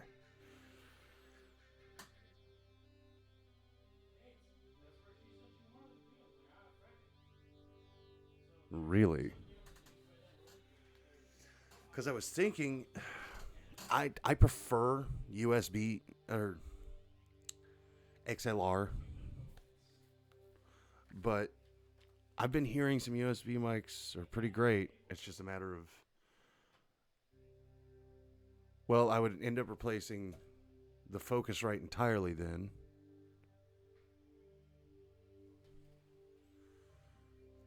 I don't know. I'm very partial to this, to my setup, just minus the jank right in this area. I would like to get an arm mic stand that I can float up with a vibration-proof mount. I gotta clean up all this. Stains all over my ball. You even check your shoes before you came in? They're clean. Well, I know that's a lie. One last thing. That gemstone you got hanging from your neck. That thing ain't real. I know. Trashy. She's kind of just a bitch. This cat looks familiar.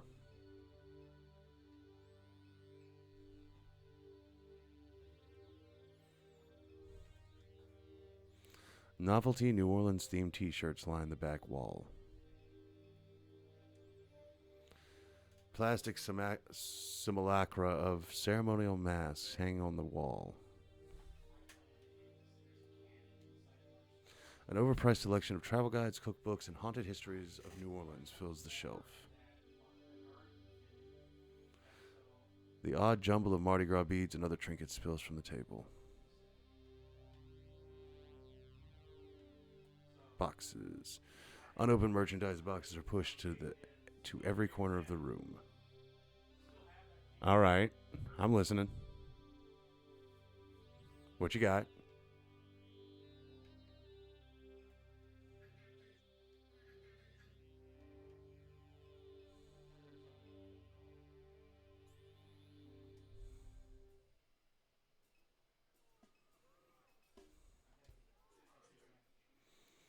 I'm guessing you're Catherine. That's right. Rufy debriefed you. Was that a debriefing? I don't know if that's what I'd call it, but sure. She can be kind of. He cast his gaze into the sky and back to Catherine. Never mind.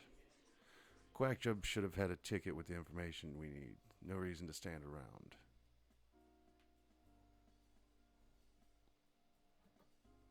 What's Superduck? It's a way of making money.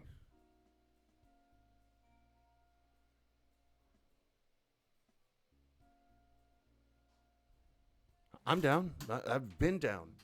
I've been trying to get you to come hang out, bro. Come on a Sunday. We'll make a whole day of it. We'll stream the shit too. Fuck it. We'll make this a full-on party. You show up with your equipment, I'll buy the beer. How about that? Right, but it's an intelligence of some kind. I don't know its purpose. I don't know why it exists. None of that. All right. Don't talk about it, be about it. There are nodes all across the region, points where you can speak with Superduck directly.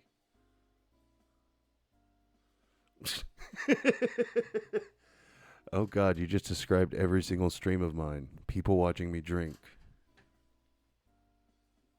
This is just an energy drink, though.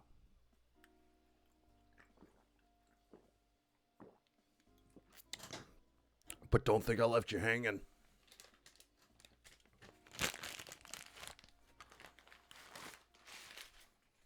I keep that thing on me. What thing, you ask? Alcoholism. I'll get you soda. I'll feed you. Those are all things Rosie should have told you. Not surprised she didn't. Tell me about Rosie. What's Rosie got to do with any of this? There's a dozen or so rendezvous points in addition to the nodes. Rosie's shop is one of them. She must be making good money offering her place to the network. Probably the only reason she keeps it going. Doubt she sold merchandise in years. Locks the doors to discourage customers. Guess you could call it a front. Have you been on Quack Job long? Been doing this since before there was an app. But Super says, use the app. I'll use the app. Makes no difference to me. Let's go. I'm ready. Me too. Check the app and let's get moving.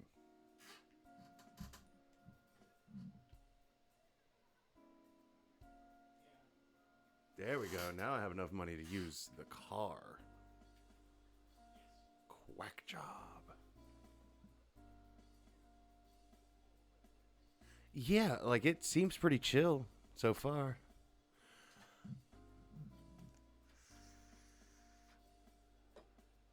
Receive orientation at Eagle Janitorial and Paper Supplies in Fat City. All right.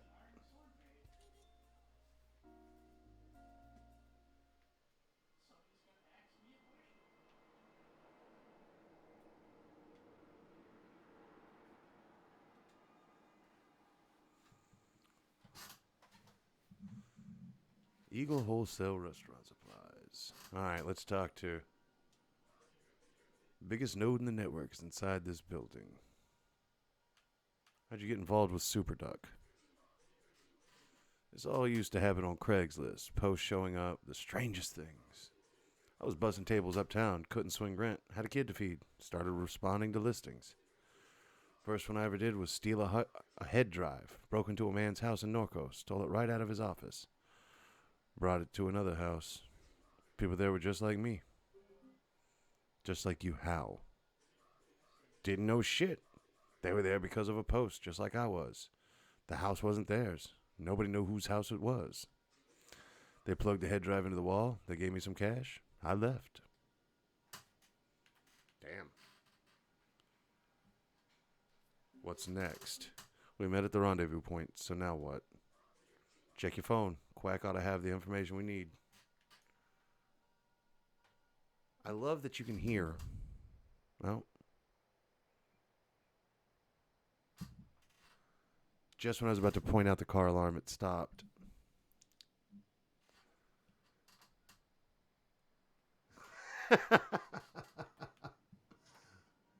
There's the car alarm. Wow, I don't guess you guys can hear that at all, huh? Hold on.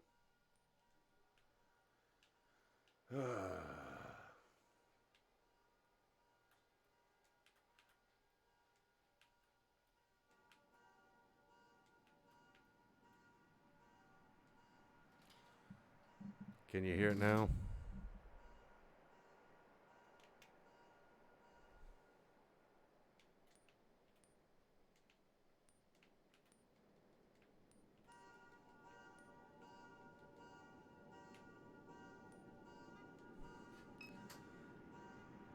I just got to turn it down on my headphones quite a bit because it is overwhelming.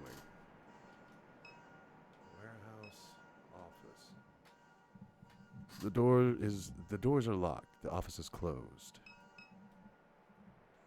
What is this over here? Nothing. All right. The galvanized steel door to the supply warehouse is half opened. Time to break and enter. Oh, shit.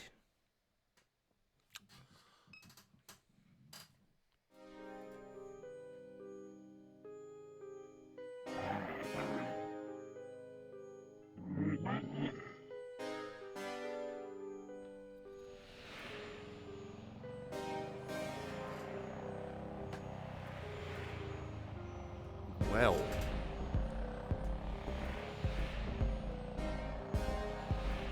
Act 2, Refinery Eyes. Erica said Blake went to the Floodgate Tavern yesterday evening. Let's pass by on the way home and see what information we can gather.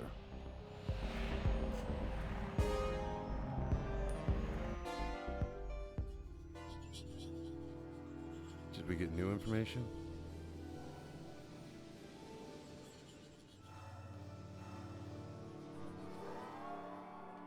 Nope, no new information. My party is a stuffed monkey, an android, and me, the sad person. Dude, does this not look like every bit of Louisiana, though? At least everywhere in Louisiana you've been.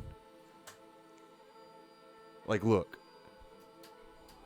This right here, straight up sulfur. That's just sulfur. There's I-10.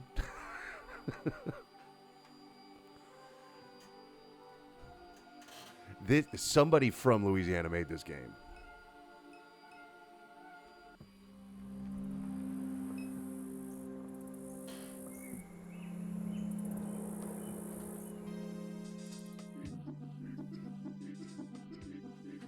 That's Private Detective Brett LeBlanc sitting at the end of the bar. He's an unpredictable character, but we may benefit from speaking to him. Why are you looking at me like that? I still got chili on my face.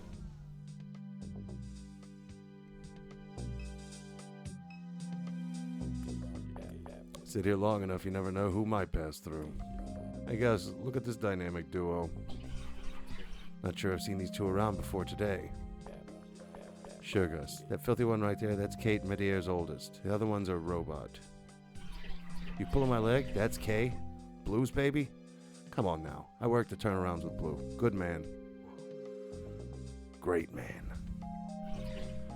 I had some stories, him. How come his kids came out like they did? Look how this one's dressed. Looked to me like she headed to the job site. Or the circus. Blue passed before his time is why them kids don't dress right. Blue knew how to dress. You're right about that one, Keith. Sad the way the kids turned out. But forget all that. You two are lucky to be stumbling in while I'm sitting here. You're in the company of the top-rated professional sleuth, and I happen to have a bit of information.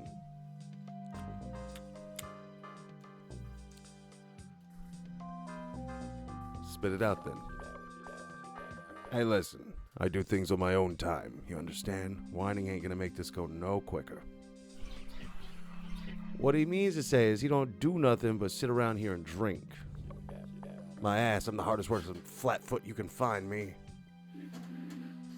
LeBlanc, please. Time is of the essence. Cool your heels. I'm getting to it. Now I see why Kate kicked you to the curb. That is not correct. Save your battery life. I'm just playing with you. Tell you what, why don't you get me a drink so we can talk?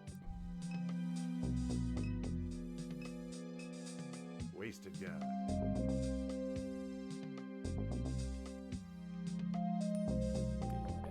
Why are you touching my partner? This is where you come to relax. Okay. Alright, let's see. Don't see how anyone can believe the crap the media's been putting out these days. It's all lies meant to divide working people. See for yourself. He gestures to the TV. That why you making your website, Keith? To set the record straight? You know that's right. Evening, folks. Can I get something started? You know Blake, my dear? Yeah, I know Blake. He hasn't come around in weeks. Not since he ripped me off. Wish I could say it was the first time. So Blake ripped you off? I let him catch some sleep right here behind the bar after last call. Wouldn't you know, the boy walked off with the register. Jeez. Oh, this is going to be great. A drink for me before I get the other guy's drink. Oh, it's been like a whole day. I knew he'd been getting himself all messed up on drugs. He was trying to give the kid a chance. Gave him some chores around the place. Done with him now. Done with him. Someone said Blake came by here last night. Nah, he'd be a fool to show up here after what he did. Need a beer for your boy. Lord help me. Another sat buying that lowlife a drink. Talk.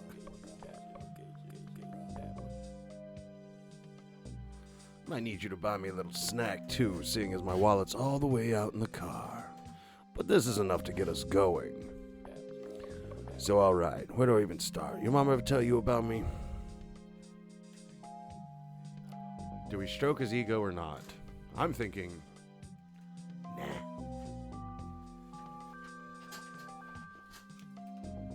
Nah.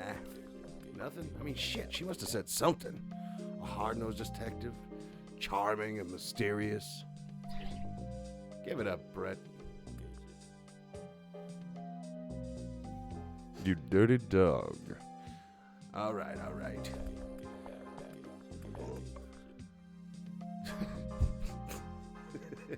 Good save. I'm sure I came up. The problem is you got a piss poor memory. Us investigators, we gotta keep our memory sharp. So while you don't know me, I know a lot about you. I grew up in this town, you understand? My cousin Susie's ex-husband knew your daddy when he was still at the plant. And Catherine, she was a few grades above me at Sacred Heart. I knew her since I was a boy. Everyone around here knew Catherine. She was always getting herself into trouble, always drawing attention to herself. People'd say she was kin to Jesus. Old man lived behind Lupe's would say that. Talking about Pawpaw? Yeah, Pawpaw. Been years since I thought about him. A lot you could say about Pawpaw. He'd whisper some bullshit and get everybody repeating it. Wasn't all bullshit. Saying a coon-ass like me, child of Christ, you know that's bullshit. We all Christ's children. Not like that, Gus. You know what I mean. Like, literally. Wait, what? This was years ago, long before Blue died. Papa told the priest the family occasions came from Jesus. This sounds way too close to some shit that actually happened in this fucking state. I'm a little bland, though. Said Catherine had, how you say it, like Jesus blood. Got it from her daddy's daddy and so on all the way back to the old world. Like in that movie, one with the volleyball. That ain't the right movie, Gus. It's the one with the priests and stuff. Hell, I don't know. I don't watch movies. Figure some of that's likely to be true. You believe any old shit, Keith. No disrespect. Catherine never noticed. She was off on her own planet, wild as she was. Pawpaw never wanted to be seen. He was watching Catherine, but she weren't watching him. Blue and let no man like that near her anyhow. You got a point there, Keith. You'd be foolish to get in Catherine's way. Where she went, trouble followed. But I admired her, and she admired me. Who wouldn't? Anyone who knows him? I'll piss on you. Or sees him. You always been jealous of my looks. My smells him. Now I know you're full of it. I sprayed this whole suit down in cologne just this morning. Don't mind Gus. I've always been the handsome one and he gets jealous. Made me forget what I wanted to tell you. Oh, that's right. Your house is out there near the fence line. Well, that's right behind my place of business. I got a window that looks out on the yard, more or less. But this is a pretty long story. And like I was saying, ain't got my wallet with me. And you want us to buy you another drink? That's a real generous offer, Robot. Thank you for that. Unbelievable. I'm gonna. What's it gonna be this time, folks? LeBlanc wants another. Word of warning, he'll bleed you dry. I'll piece him up just like I did old fucking Skullet in the gas station parking lot. Oh my god, you missed that. So, literally, one of the first things you do in the game is beat up some asshole in a gas station parking lot. And I'm like, oh my god, it's like literally living in this town. Sometimes you just gotta piece somebody up in a gas station parking lot. This is the cheap stuff. I ain't complaining or nothing. Just making an observation. Tastes like dog piss. This real important information I'm trying to share here. Valuable, you might say. And you buy me the cheapest beer in the house. A little rude maybe, but that's okay. That ain't no problem. So listen here. This is what I wanted to tell you.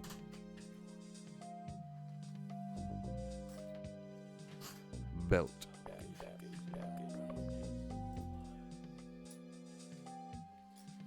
This belt has to come off. Much better. Comfort. My office window looks out on your mama's yard. I'm always keeping an eye on the street. This was a little ways back, right after Catherine passed. I was looking out there on the street like I do. And then I seen the shield security types leaving the house. They was carrying a box. You saw shield security leaving Catherine's house with a box. That's what I'm saying, Robot. They was walking out the front door with a box. Casual as can be. And where the hell were you? Ain't you some kind of security robot yourself?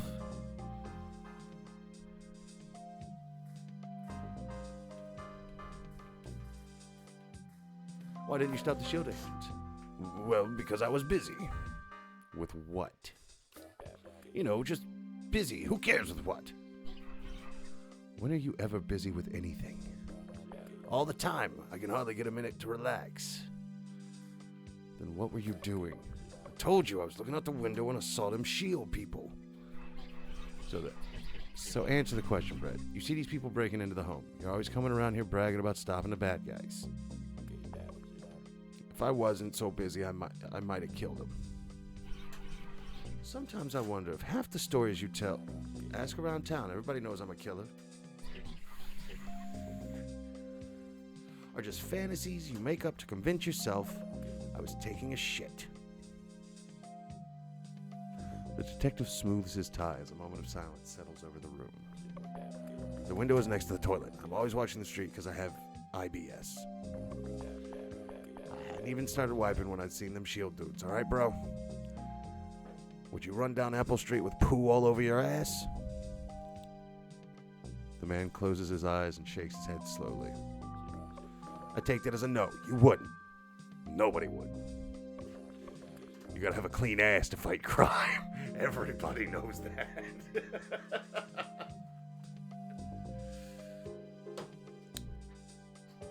Wormwood Messiah merch coming soon. You have to have a clean ass to fight crime.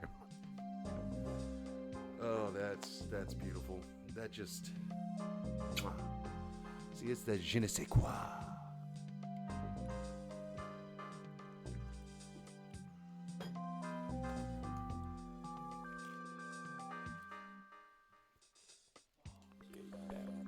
Had I been done wiping, I guarantee you they'd be dead right now. I'm serious. What would S.H.I.E.L.D. be looking for? Hell if I know. Laura St. Clair, the regional CEO they got over there, she's always took a bit of an interest in your mama.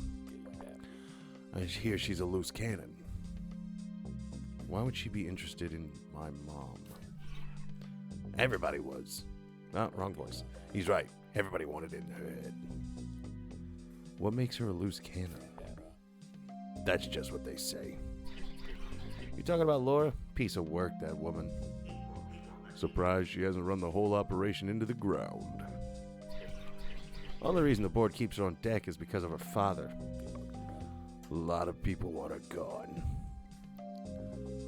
Who's her father? Thomas St. Clair founded Clair Bionics. They made robots just like your friend here. Hell, Million might be a St. Clair unit herself. Anyhow, man's rich as can be.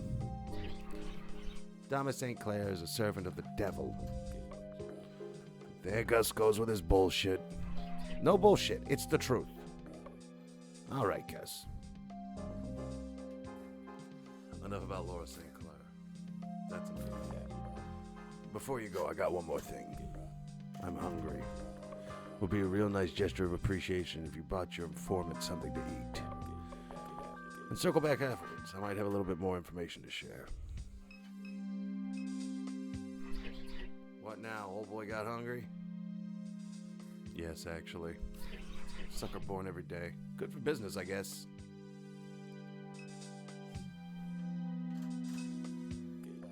Should have mentioned I don't much care for the fries here, but that's okay. I ain't complaining. Just would have liked me a sandwich is all. But forget all that. What's important right now is that I understand what I told you.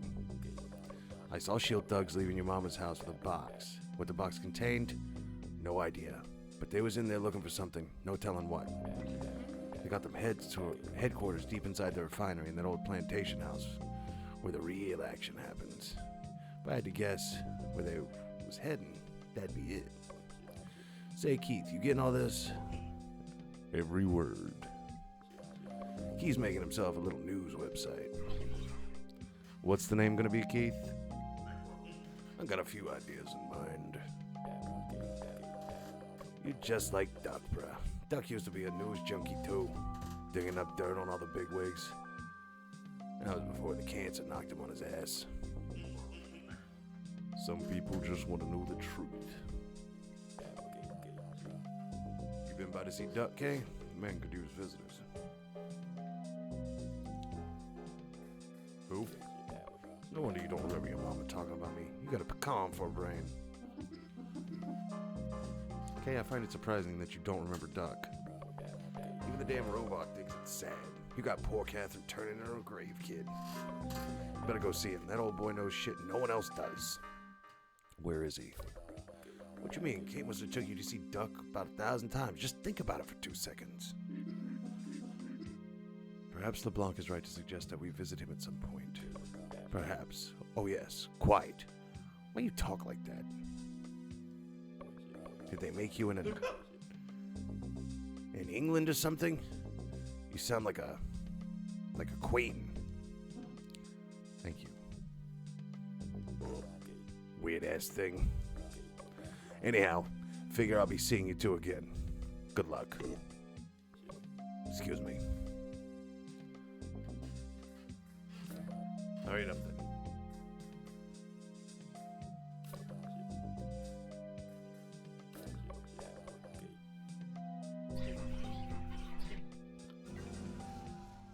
Okay.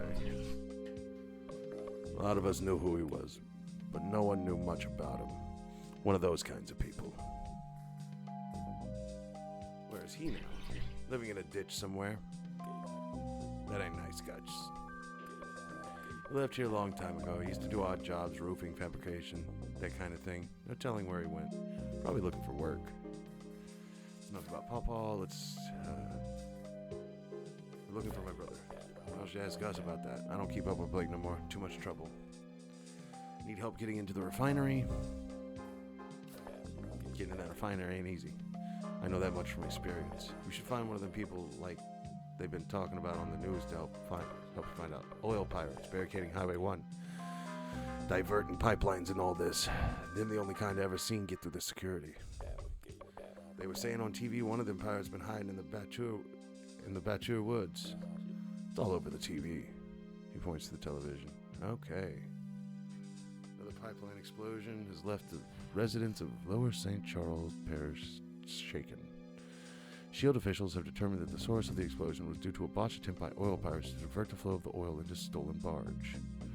A man familiar by local law enforcement known only as Lucky was among the pirates. SHIELD officials say he is believed to be hiding in the Batur woods along the east bank between Kenner and Laplace. Residents are asked to call Crime Stoppers with any information. Alright.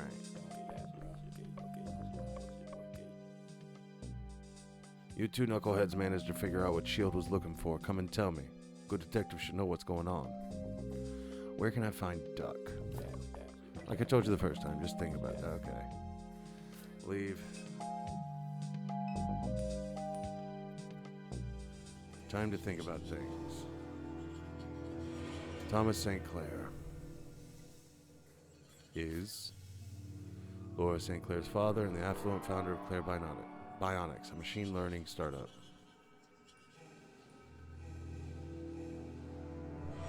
Fugitive oil pirate. Laura St. Clair is interested in my mother, likely due to some aspect of your mom's research. She is the regional executive of SHIELD Oil. Her role is not secure. The board would like to replace her, but they fear the influence of her father. Finished thought.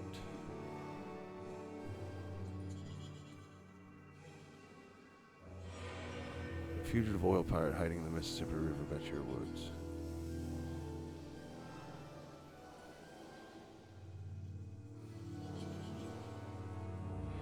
Old man in Norco named Pawpaw had delusions about your mom. He believed her to be a descendant of Jesus Christ by the way of her Cajun ancestry. He once threw a brick through a church window.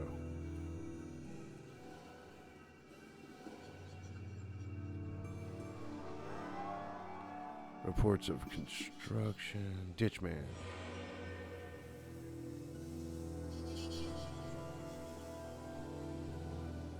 Let's think about LeBlanc. SHIELD agency. Alright, let's think about Duck. An old friend of your mom's. Memory of him is still scattered and vague. Where does he live? You try to recollect. His face. Brief, generous smiles, but otherwise placid, expressionless. I was always happy to see him. His health. It took a turn before you left. A bit of lethargy, irregular breathing, sores on his legs.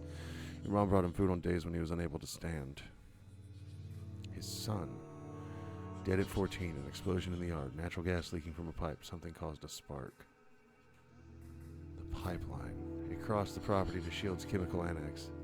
There's only one neighborhood along that fence line. What's left of it anyhow? Small fragments of his home pass through the black ink of your mind. A perennial accumulation of dust. The damp curtains and pile of cans on the kitchen table and those refinery shadows of the little slab bungalow. Duck lives in Dimes. Dimes is the neighborhood along the fence line of SHIELD's chemical annex. Duck lives there.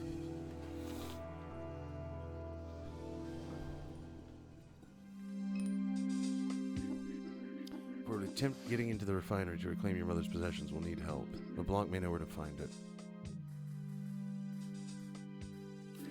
Yes, we saw him mentioned in the news. Allegedly an oil pirate. Maybe he can help us get inside SHIELD. It's reasonable to assume. Alright, what am I missing?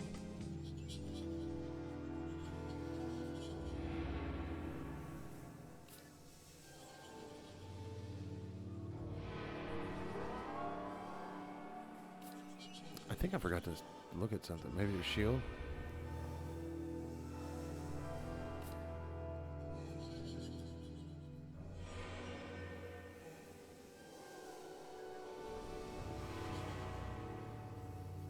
Oh. Alright.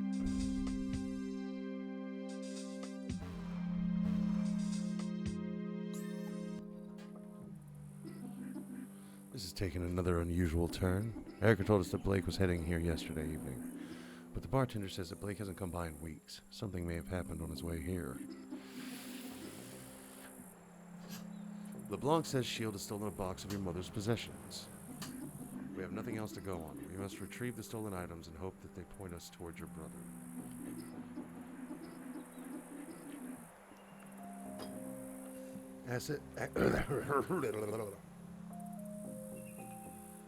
Accessing S.H.I.E.L.D.'s headquarters won't be easy. Without assistance, perhaps impossible. I suggest we recruit help before attempting it ourselves.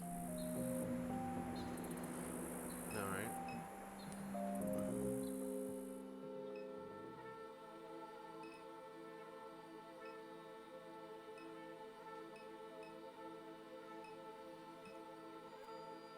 Alright, let's go to Dimes.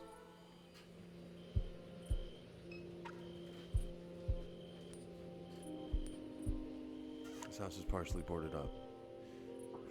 You assume it's the artifact of hurricane preparation that's since become a permanent fixture.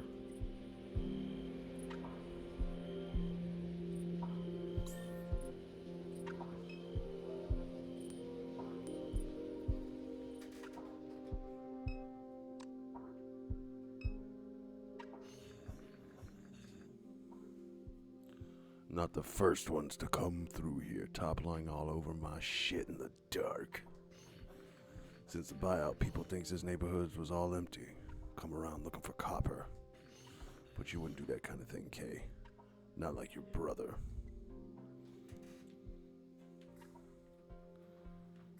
You're just hanging out in the dark? Yes, I am. How's it been, Doug? How's it been?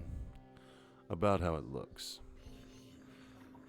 I made such a mess with that head drive just trying to keep myself out of trouble till it's my turn to go, so... I made such a mess with that head drive just trying to keep myself out of trouble till it's my turn to go, so... Oh. Head drive. I unleashed it. The monster. Super Duck. Calls itself that just to get to me. Just to piss me off. It's my fault that company made it for me. I should have known from the get-go they only do their business at night. Found out later they don't even have a license. Your mother went to the same clinic for hers. I tried to warn her. The junk that was in my brain. He begins to laugh. It's spreading around like a virus. It's even in the trees. Told your mother don't get messed up in any of that. She tells me it's talking to her through the radio. I said turn off the radio. She never listens. Stopped responding to me. Figure that monster's got money to burn.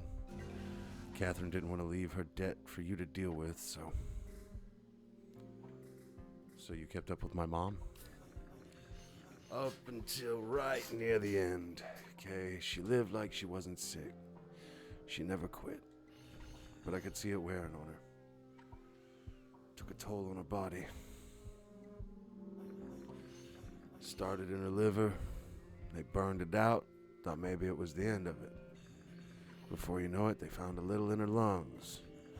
She was still going all over town, walking up and down airline like some kind of bag lady. Figured she thought it'd go away if she ignored it, but that didn't work out for her. Once it came for me, it never did quit.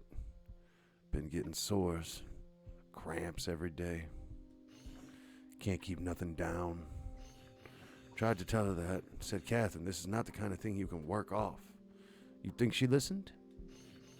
By the time it got to her brain, that's all there was to it. No more working. No more doing nothing. But she'd already gotten fed up with me by that point. We really never made amends before they put her in that mausoleum with your daddy. Hurts my head thinking about it. But what can you do? No hiding from God's will. So,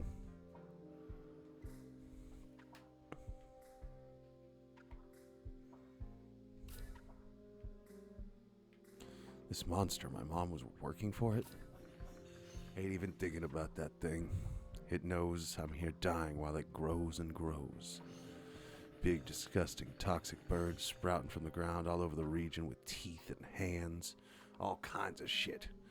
Unbelievable. Turns my stomach. Come on. But you know what? I won't be the first one to die. Hell no. It roped your mother into some lunacy. She wouldn't tell me the details. I couldn't get a single word after that point. Did you attend her funeral? I planned to. Arranged for my godchild to pick me up and everything. But the day of the service, I couldn't hardly walk. I heard from a couple people it was a beautiful one. For all the bridges she burned, there was plenty of people that had nice things to say. Even a few of her colleagues from the university showed up. The ones who got her sacked. I know that it chapped her ass. They buried her with that fake little ring she always wore around her neck. She says it reminded her of who she was. Figured she probably wanted to give it to you, but you were gone, and Blake, well, he'd have pawned it off to anyone fool enough to buy it. So,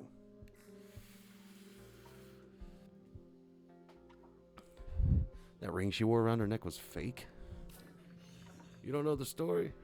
Kind of funny if it weren't so sad. Your granddaddy wanted to prove he was from royal stock, so he broke into a pawn shop up there in Airline and stole the biggest ruby he could find. Went around telling everyone it was from the old world, said it traveled from France to Nova Scotia and down the Mississippi River. Well, that was a bunch of bullshit. He ended up in Angola for it, though they never did find the ring. Catherine took it to an appraiser one time. It's cubic zirconia. Fake. The man spent months in jail for a fake piece of jewelry. After that, everyone started calling him King Pierre. They laughed him out of crevasse. That's funny. My mom was fired from university? Sure, you were young. Couldn't have been too long after Blue Pass. She'd eyed up and down to get that job. Nothing special. Just a community college in the city. But that's Catherine. Never wanted to play it straight. Suppose Blake took after her in that respect.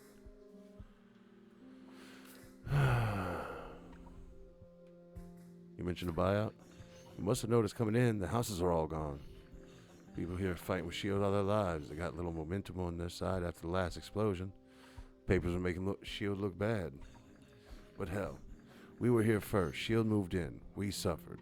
Gas leaks, noise, explosions. Can't grow my vegetables out in the yard. Just won't grow.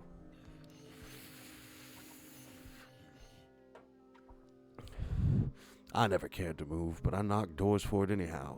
If S.H.I.E.L.D. had ever dropped in on us, my little plot of land would be worth something. Money they were offering to buy us out was all right. Be worth a lot more had they never come. Number they put in front of me, I said piss on it. I could have sued after Reese died. I just didn't have the energy for it. Now I'm the last one left in dimes, so...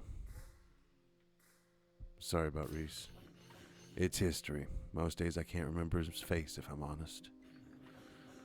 When you fill out the survey at the head drive clinic, they ask you to write down memories. Control points, they call them. I couldn't stand to write out his name. It was too painful. I skipped his memory. I regretted it at first, but now I'm thankful for it. It'd be a lot worse if that monster carried a piece of my boy inside it. We're trying to get into the refinery. Not a good idea, Kay. What for? They stole my mom's stuff. Well, that's interesting. The regional executive, she took a particular interest in your mother. Why? She wanted to know the things Catherine knew, I suppose. Your mother was out in the lake. She heard S.H.I.E.L.D. or somebody was building some kind of rig out there. She wanted to find out for herself. She didn't find what she was looking for, but she found something. Sounded to me like a medication was messing up her head, but she insisted it was real. Some kind of UFO. Said it followed her for nearly a mile. But anyhow, that CEO they got at S.H.I.E.L.D., she's about as far out of her mind as your mother was. She must have caught wind of all this. Catherine got to be careful in her old age. Paranoid even. The important thing she kept hidden. Whatever S.H.I.E.L.D. stole, it wasn't nothing important. But you want to get it back. Can you help us get in? I'm going to regret telling you this, but I've been sitting on it so long. I've been dying to tell somebody. I don't know how S.H.I.E.L.D. managed to do it, but they fucked up. They bought out this neighborhood, and ever since they did, they put me behind the firewall. I got a computer terminal back there. Every time I boot it up, I get a view of the inside. Not like I know what the hell to do with it. Clicked around a bit, but just got myself lost. Can't hardly read the screen. Computer's back there in my little library. Have a look. And whatever you do, Kay, I'm asking you to be careful.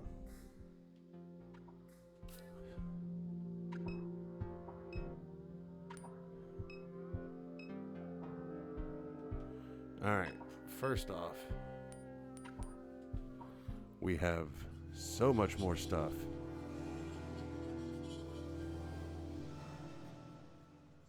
So we got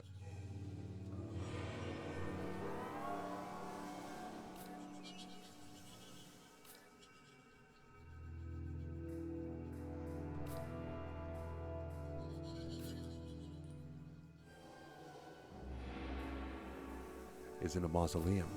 Blue wasn't buried. He was interred into a mausoleum. You visited it a few times as a kid. Catherine bought flowers and prayed there. You sat restlessly waiting for her to finish. Afterwards, she dragged you into the church and faced River Road to make you touch the holy water. She watched you motion the sign of the cross before fixing your shirt. She held your shoulder as the two of you left. Finished thought. Okay. Your mom versioned her consciousness at the same disreputable neuron versioning clinic as Duck. The device that hosts her consciousness is called a head drive.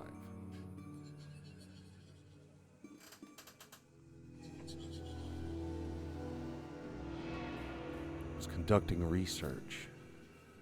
For who? In the lake. While there, she saw something, but what?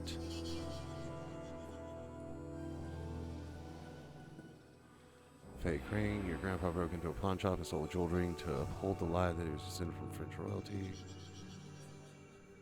Okay. Your mom saw something in the lake.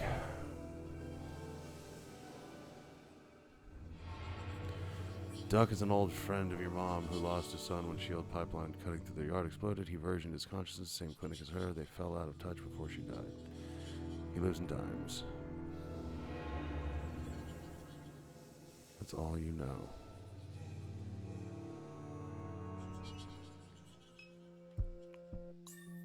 Library.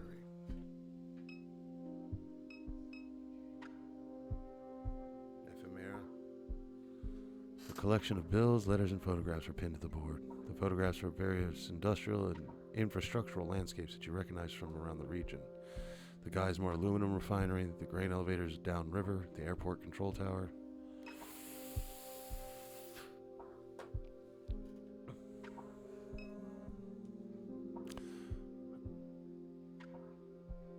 Junior champion Reese Richard, St. Charles Parish.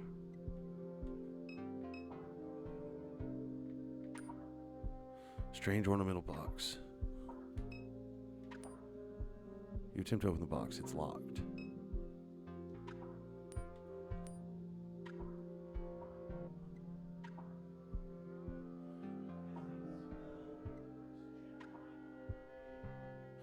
Descriptions of the aftermath, the destruction, the displacement, the workers who died. Your father is listed among the names.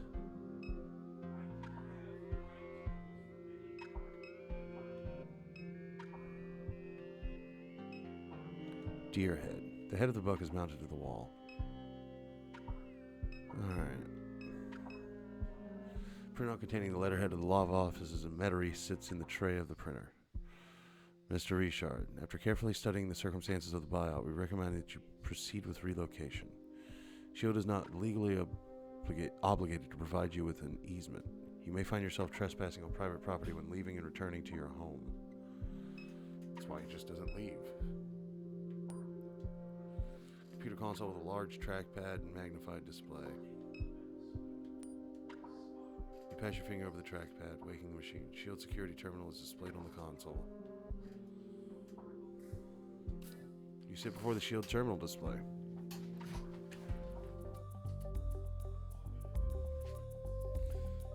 All right.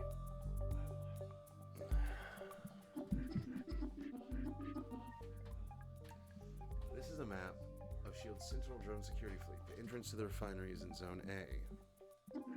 If we want to gain access to the refinery, then it may be necessary to clear the Sentinels from this zone.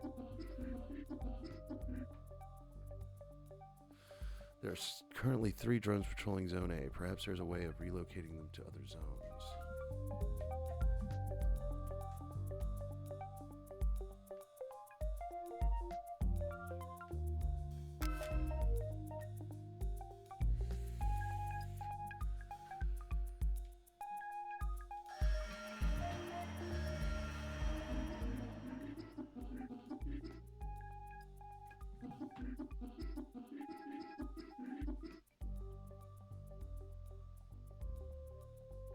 No zone can host more than 3 drones. When one zone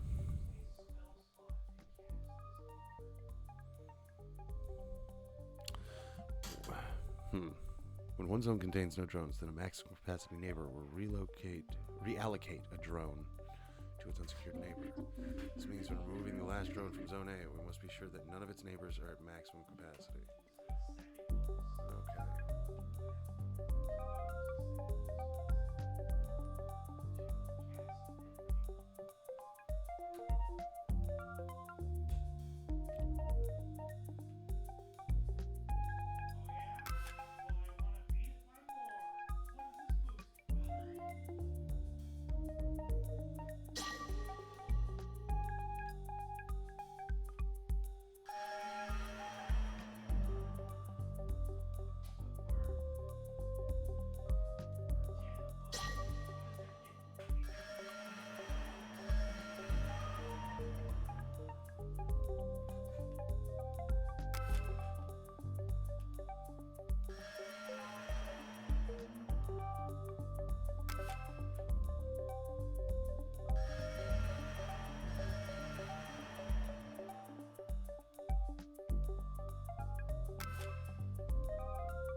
Alert, Zone A is insecure. The drones have been cleared from the entrance area of the refinery. I suspect this will be helpful.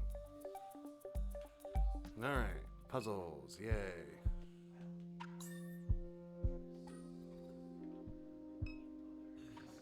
How you doing, Kay? Leave. Outside. Let's go to Dime's Discount.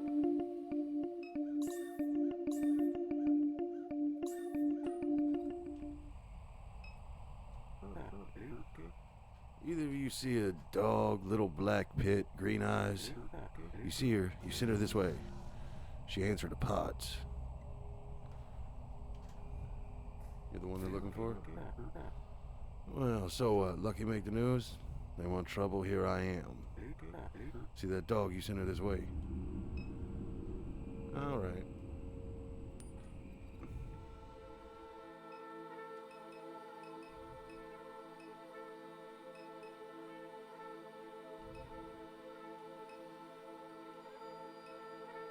Where was the damn dog?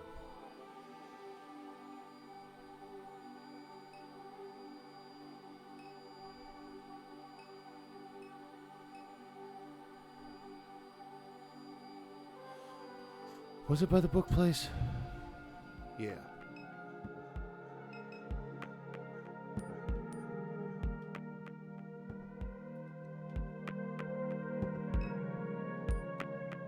He reached out to pet the dog. She shows her teeth and growls softly.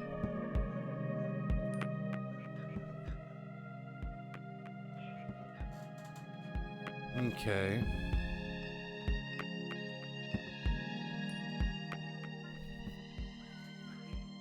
What do dogs eat? Dog food, bruh. Dogs eat food. Alright.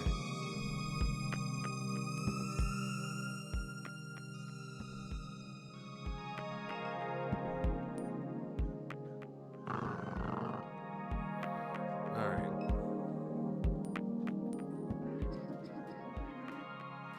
The dog's sitting near the entrance. She matches the description given by Lucky.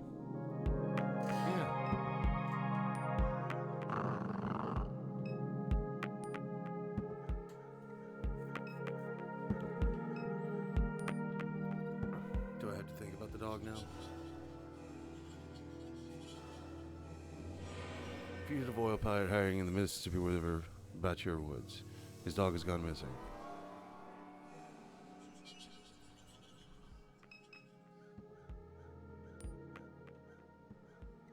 Oh, well, shit.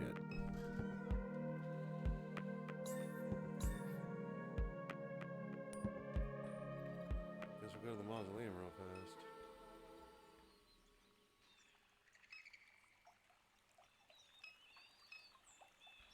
Go inside the mausoleum.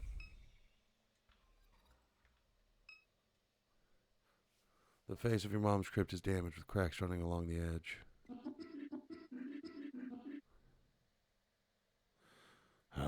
Okay. It appears as if someone has tampered with the crypt. With a pry bar, we could open it ourselves.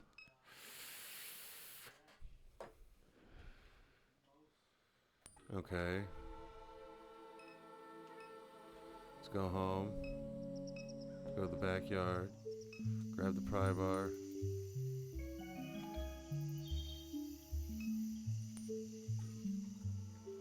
Go back to the mausoleum. Commit a grave robbery of my own mother. Pry the cracked marble face onto the crypt. Peels away from the thin caulk bead effortlessly. Someone has removed Catherine's casket. This is your mother's ring. She wore it on a chain around her neck. Welcome back, time. Welcome back. A letter. The penmanship delicate. It reads, Beloved Kay, her remains are safe. You'll be reunited with your family soon.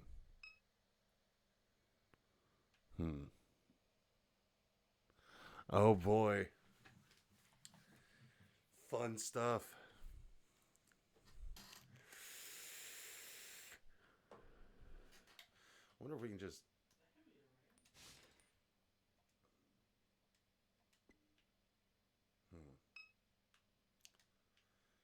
Alright, let's leave this area. Or let's think upon this.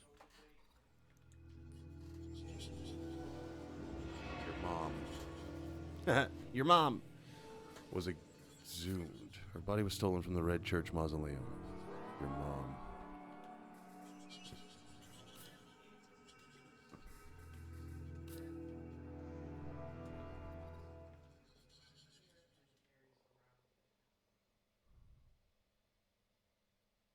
Oh. Yeah, it's a game. That's for certain. I'm gonna go check out the church. You approach the church and try the door, but it's locked. I have a pry bar that says nothing is locked.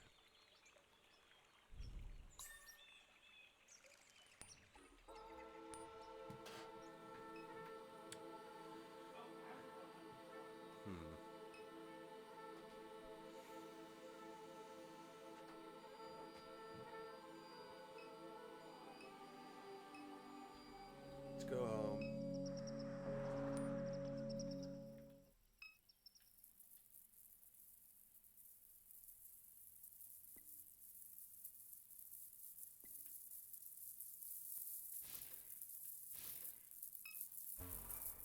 Okay. Worth a shot.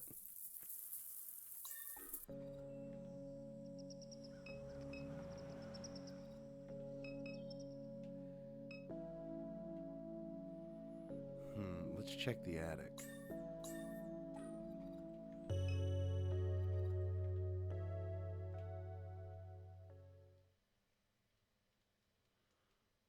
I know he's up here.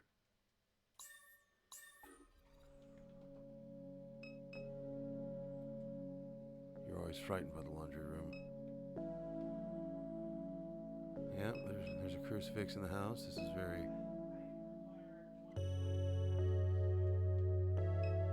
Alright, let's see.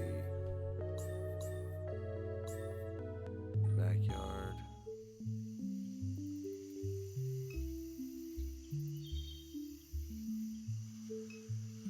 Alright, I guess we'll go back to the voiture.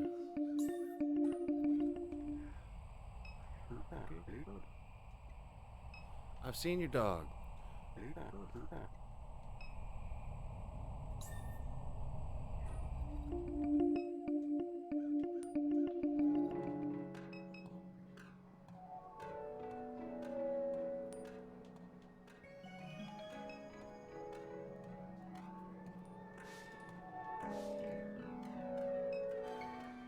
You scan the dog food. Thank you for your purchase.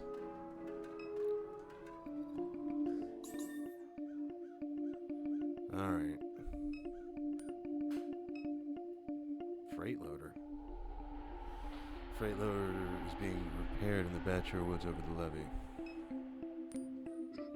Yes. Lucky's dog is missing. Yeah, just... Okay. So, we need to go feed the dog. It's got to make... Listen, if you can't focus on it, you already pass. I think, right? Isn't that how that works? The test was never taking the test the whole time.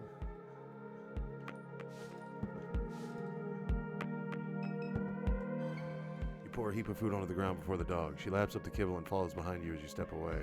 I got a dog.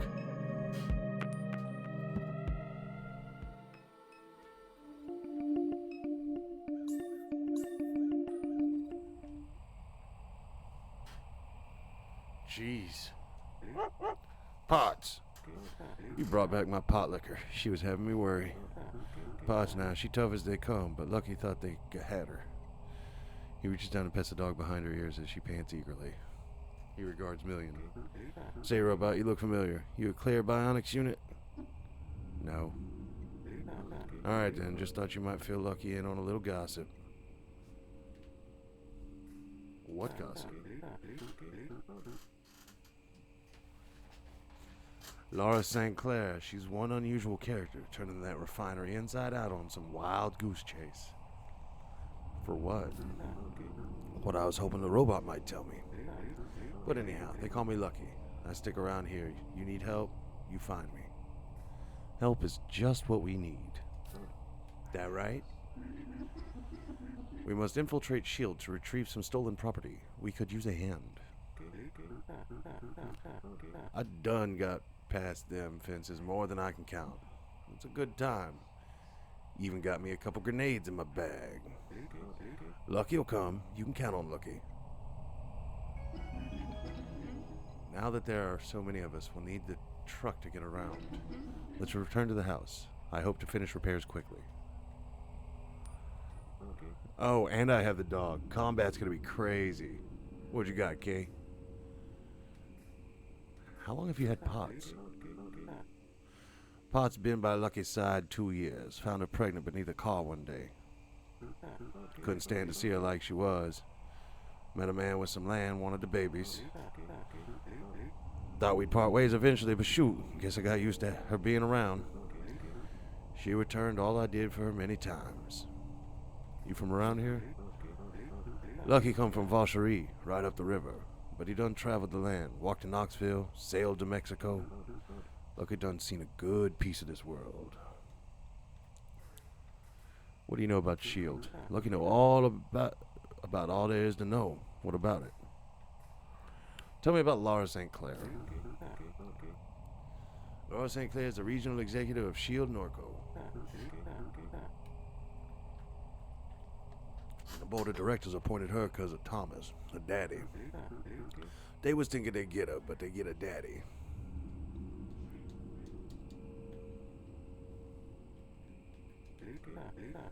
Look how that worked out. She done lost her mind, and Thomas, he don't want nothing to do with her. I'm in suspense. I want to know how autistic... Well, that sounds terrible. I want to know the results, because I want to take the test too. That's what I was trying to say. Came off a little aggressive. I want to know. Well, hell, it's in all the newspapers. She been sending survey teams out into the lake. Why is she sending them out there? Don't make no sense. That area of the lake, they ain't got no oil. No salt domes. Whatever she's looking for, it ain't much to do with oil.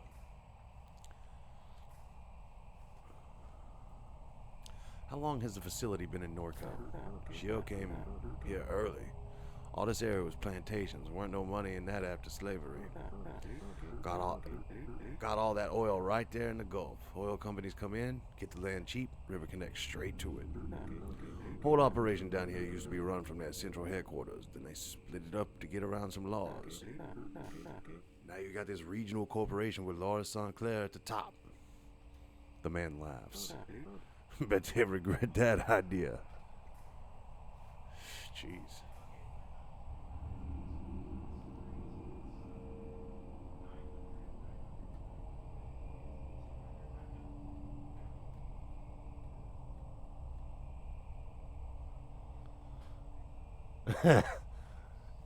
Yay! Question mark.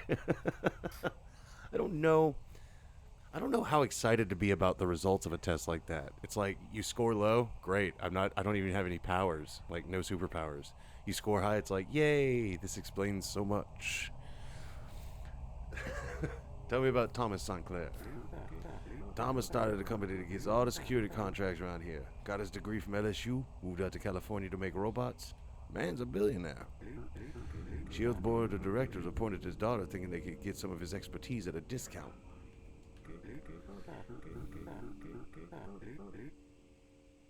Right. I feel that. They ain't known the drama back then, but they sure know it now. Thomas legally disowned his daughter. She tried stealing Claire bionics out from under him. Some people say she even tried to kill him. Enough about S.H.I.E.L.D. Dismiss.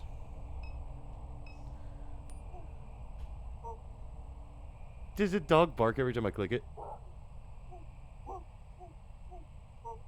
I love it. All right.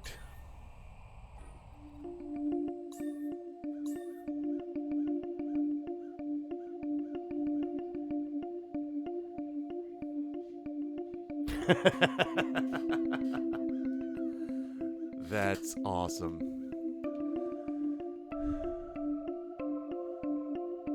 Or autism. I don't.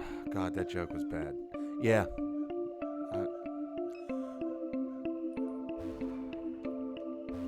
Oh, we actually have to physically walk back because there's so many of us. Home. Backyard. I'll be finished shortly. So this Miss Monterey's house then. Lucky knew your mama a bit. How? She was around, seen her a time or two. She weren't no friend to the companies neither. They'd have liked to have her dead. They got their wish, the old man nods. They did. These companies want to get off the oil. Too much trouble. What do you mean? They put them wind turbines out in the Gulf, and now they building a brain. A brain? Yeah, everybody knows they in there building a brain. All the refineries is doing that. Making them hook all up. Make a bigger brain. But that ain't enough to outsmart Lucky. Lucky's smarter than any big brain you can dream up. They gonna use it to find fuel out in space. Best of luck to them. Ain't nothing wrong with trying to make a buck. Then why get in their way? Lucky ain't nobody's way. Everybody like Lucky just fine. Didn't you blow up an oil pipeline? Yes, there's a terrorist in my crew. Sweet. He maintains a neutral expression as he watches the tree line. Lucky done blown up all kinds of shit. People think Lucky hates S.H.I.E.L.D. Lucky don't hate S.H.I.E.L.D.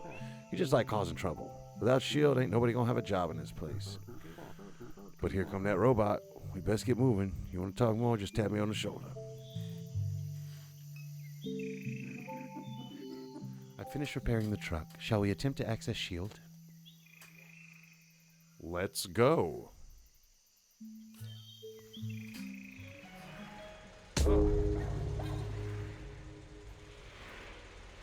Monkey flies from the bed of the truck as million speeds down the highway. Aww.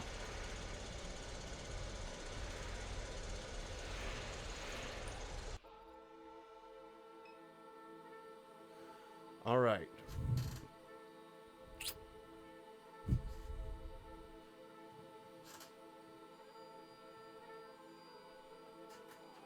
Let me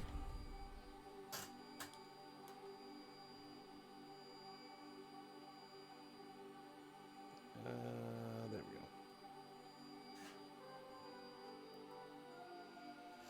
All right. Let me refresh this. Nope. I've got one viewer. Sweet. I'll be right back. Just give me a moment and we will continue more with the story.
So,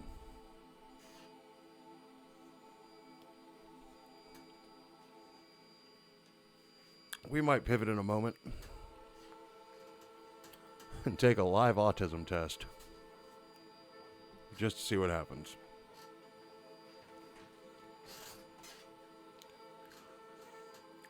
So, stay tuned for more great content like that.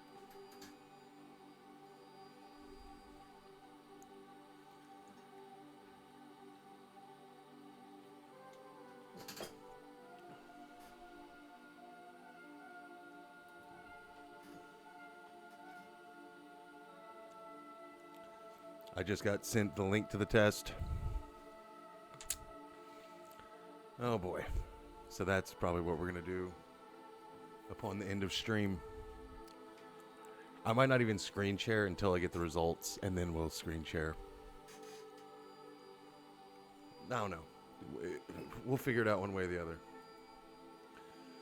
All right. Let's break into a refinery. The sprawling Shield Industrial Complex. Long ago, it was a plantation land, cheap and abundant along the Mississippi River. The refinery grew in stages, slowly displacing surrounding neighborhoods. The chemical annex came online later. Children of the enslaved became the neighbors of this machine. Everywhere, metal halide probing the river's expanse, coded patterns of warm sodium and cold LEDs winking, thinking, knowing. Something to decipher in all that Norco light. Towers, carbon and alloy, and stainless steel. Among the columns sit the catalytic cracking unit that rocked the town. Pipelines. The webwork crosses high and low, over and under traffic, and water and concrete, like veins, like gossamer, like neural circuitry. I remember Blue. You only think that you do. When he died, part of her did too.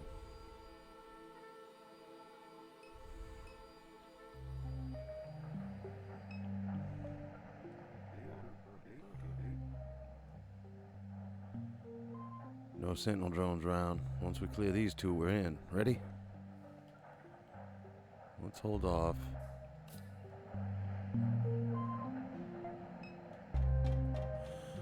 Alright. Let's do it. The man nods.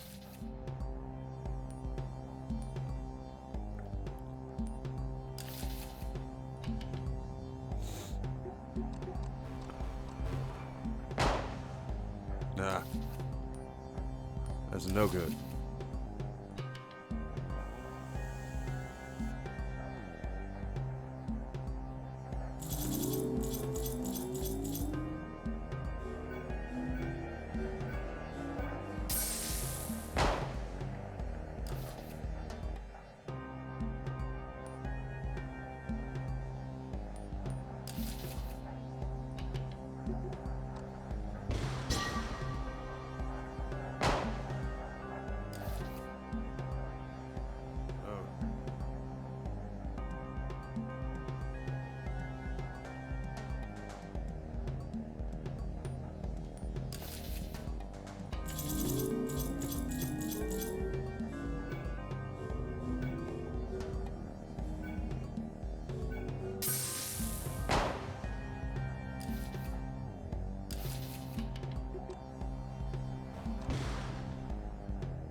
Missed the timing on that first one.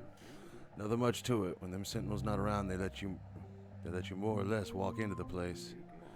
Would you take a look at that big fella? The freight mover? Hell of a machine. Could really put on a show with one of them. Loki just thinking out loud. Let's get to it, huh? Refinery's ours.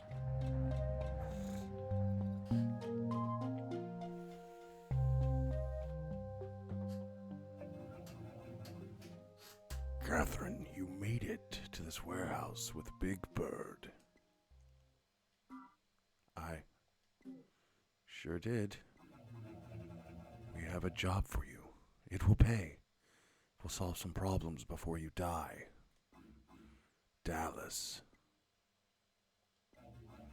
No stranger to the network. You will assist Catherine. Yes. Catherine, in the lake you saw the stone. We saw you see the stone. We want the stone, but it has evaded us.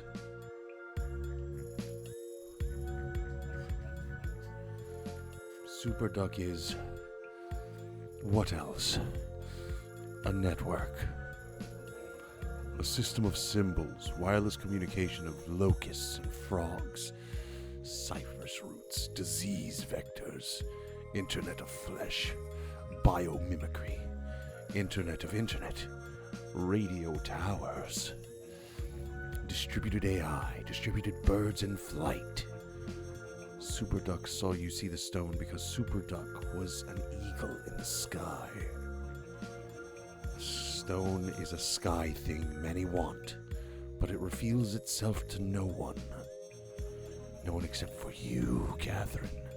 It followed you through the lake. It loves you. It seeks you. It will submit to you.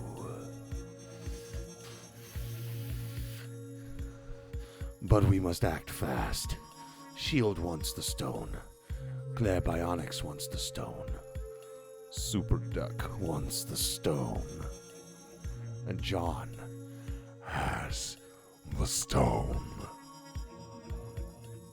John. Everyone hates John.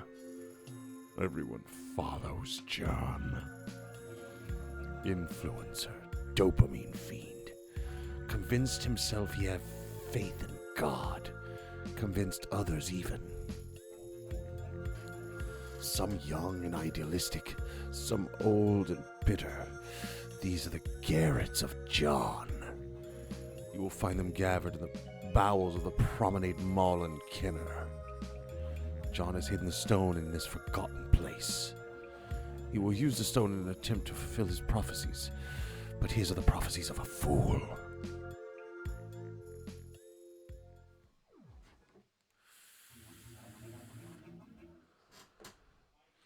Got it. Go get me my shiny stone. Hurry. Before you die. I want to eat it. Have a good evening, you two.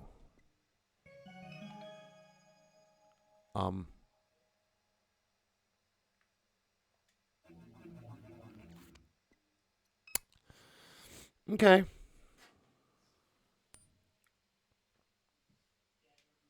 That was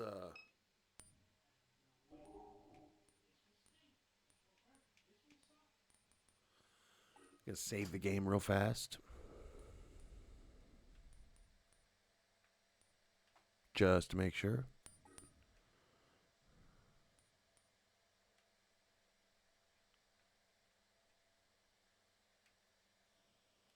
Yo!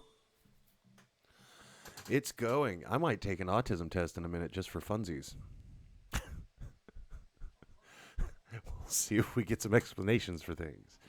Retrieve stone from Promenade Mall in Kenner and return it to Eagle Wholesale in Fat City.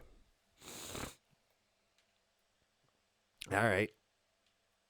Exit. Let's go outside. There's a thing here that's very a problem.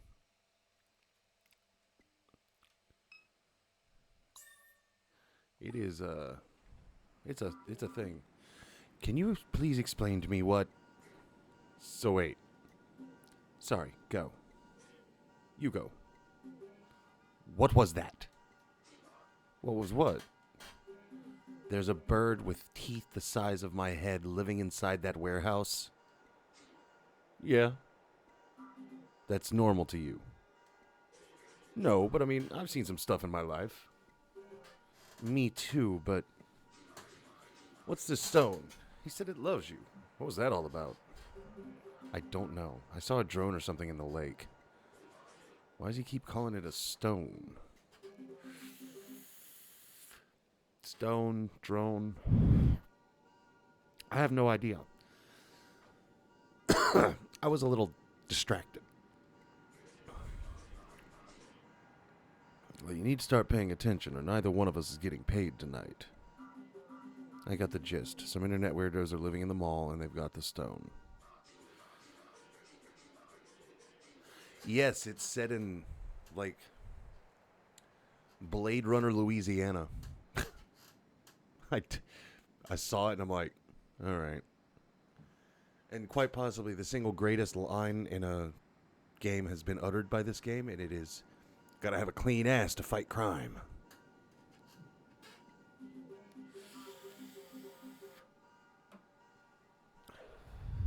Go to the abandoned mall, steal the magical stone, bring it to the giant warehouse bird. Couldn't be more clear.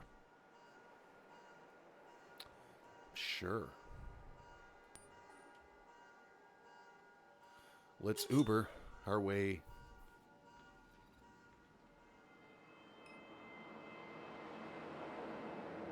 I mean, I live by those words. I try to keep a clean ass in everything I do. Side lot. Promenade Mall. Let's go to the side lot. A single car sits in the parking lot. A subdivision at the mall's rear is beyond the lot. Because it likes to push the text boxes in different directions. Welcome back with food. So I got the test from Crow. She sent me her score, so I'm going to see what's going on with this test in a minute myself. I'm ready to retire. I'm a little lost. What's up? I don't know what the hell's going on.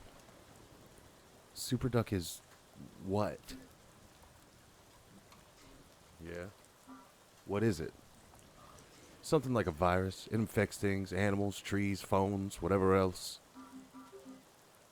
Oh boy. So what was that thing in the warehouse? A node in the network. There's a handful around the region. Use the app long enough, you get to know them.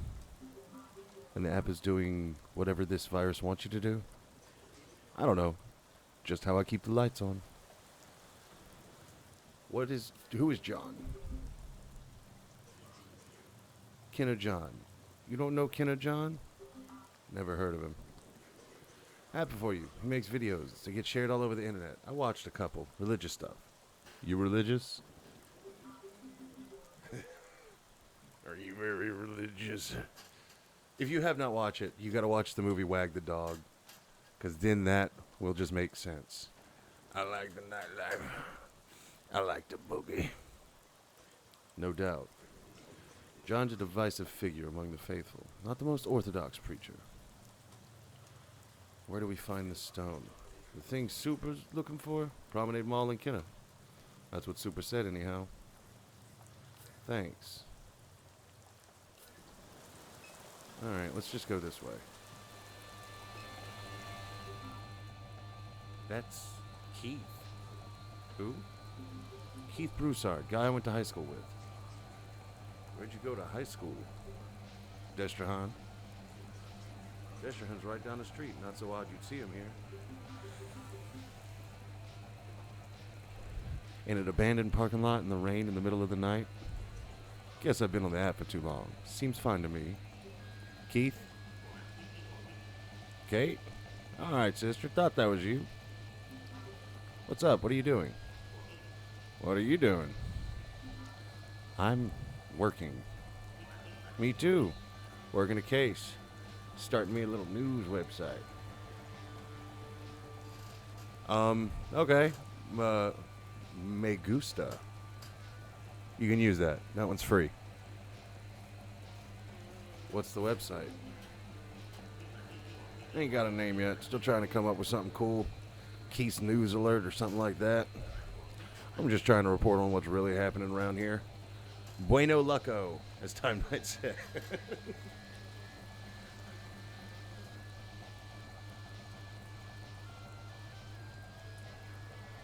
That's fair. I wouldn't listen to me for too long myself. Just kidding. What are you investigating? Tell me about this case you're working, Keith. I'm trying to get to the bottom of what's going on in this mall right here. Heard they got small boys coming in and out. Oh, buena suerte. I learned a thing.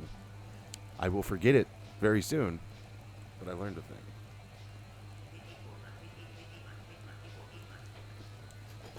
Textbook adrenochrome harvesting facility. Guy who runs the operation looks about as much like a pervert as you can picture. Kenner John. You got it. Man looks like a slug. What do you know about Kenner John?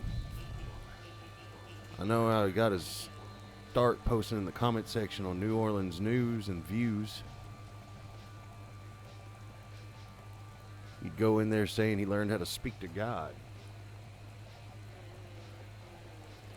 Yeah, and then you have Puedo ir al baño, which means may I use your bathroom. Got himself some attention that way. Before you know it, this gaggle of boys started following him around. Sick stuff. Guy's a sicko. That's enough. I should keep moving, but maybe I'll come back later to see how the case is going. I mean, high school Spanish taught me a few things that I remembered. Okay, I remember that. And donde está la biblioteca? You know that.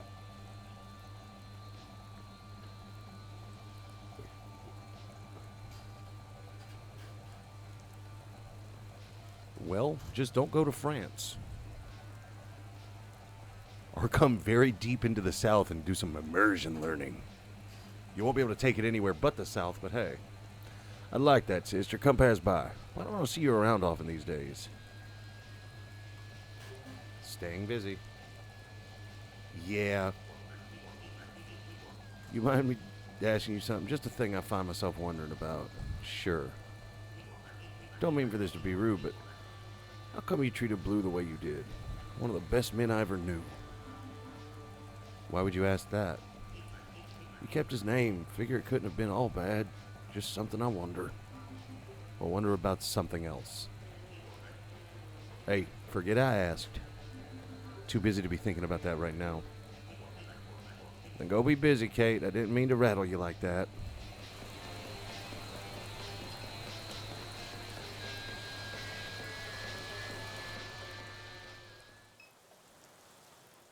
A four-door mid-sized SUV, an older model, well-maintained. Let's just go in. Catherine crouches and peers beneath the garage door. Sports commentary blares from a television in the far corner. She studies the space beyond the threshold. Compressor, ice chest, tackle boxes, stacks of cardboard, buckets of bolts, and welding scrap. Kitchen supplies, a butane stove, laundry baskets filled with cans of cat food, an old candle burned to its base and tipped into the floor. Stacks of disintegrating newspaper, a microphone stand, a collection of shadeless lamps lined against the wall as if awaiting a firing squad. Situated amidst the clutter, a man in a red folding chair watches the television, his back turned away. I've already saved. Let's do it. What are you doing? Just... Catherine steps into the garage. Wait here. Catherine regains her posture beyond the door. The man doesn't notice her. Hello? The man looks back and jumps in his chair. What in the... Catherine lifts both hands, palms out. Sorry to startle you. What are you in my garage for? This is about Bruce, isn't it? Yes. Ever since he got himself mixed up with that internet freak, people like you've been coming by asking about him. But I keep saying the same thing. I don't talk to him, can't even get him on the phone anymore. We work together at the plant in Norco, but he goes out of his way to avoid me. Of course, he landed a computer job while I'm busting my ass with a torch all day. Won't even look his daddy in the eyes. My kid, she left, never came back. It's hard. Hard, all right. Can't focus on nothing around here. Always waiting for him to call. Even started digging through all these boxes, looking for the little stuffed monkey he'd carry around as a kid. Sounds just like my daughter. Figured I could give it to him as some kind of peace offering. What would you tell him if he ever came back? Hell, I don't know. Get some sense? Guess I'd say, Bruce, you're my boy, and this here's your home. Wouldn't turn you away for nothing. That cult shit, that Garrett shit, let it go. Just come back home. That's what I'd say. If you see him, will you tell him that? Hell, you can even record it and hang on to it until you see him. He blocked my number. I can't get a word to him. I don't have anything to record with. And come back when you do. I'll repeat it. I ain't got no shame left. Now go on. Get out of my garage. Nailed it. Let's talk to Bruce.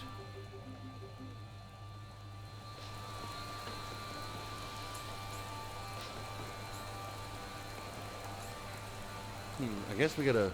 Damn, that car is beat the fuck up. Drainage canal. Let's walk over.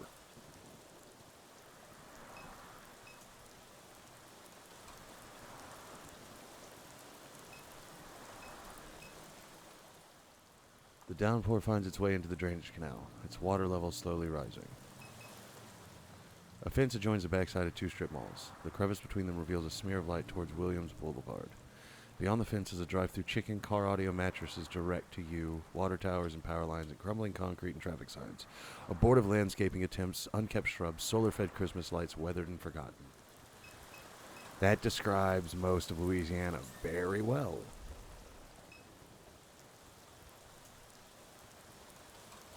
I guess I gotta go in the mall.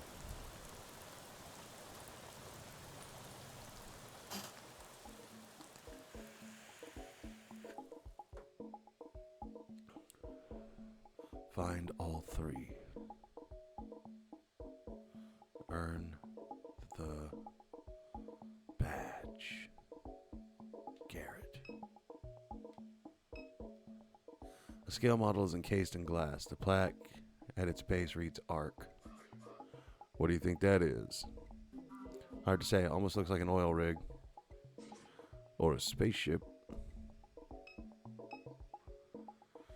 Two teens speak in whispers behind the gate. Each has a similar bowl cut, lacks shoes, and wears a blue-collared shirt with a name tag that reads Garrett.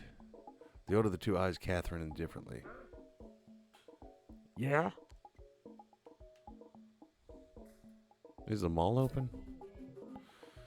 Been a long time since I've come by this mall. Is it still open? The two boys snicker. Not for you.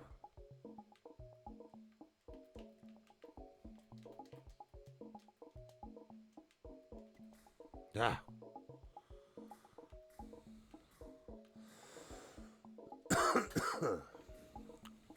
We're trying to get inside.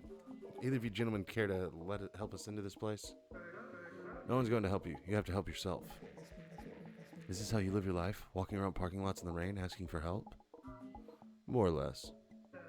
It's time you take responsibility for yourself. Lift. Become strong. Get a new fit. You look like you're wearing a bag. No more soft drinks. I hate soft drinks. Then don't drink them. You need to be initiated before we can even consider letting you in. Initiated how? Humorous. How many readings have you collected?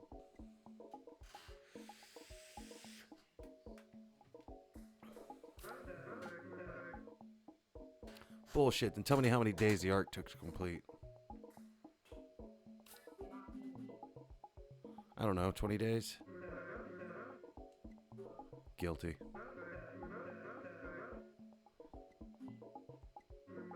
Sad.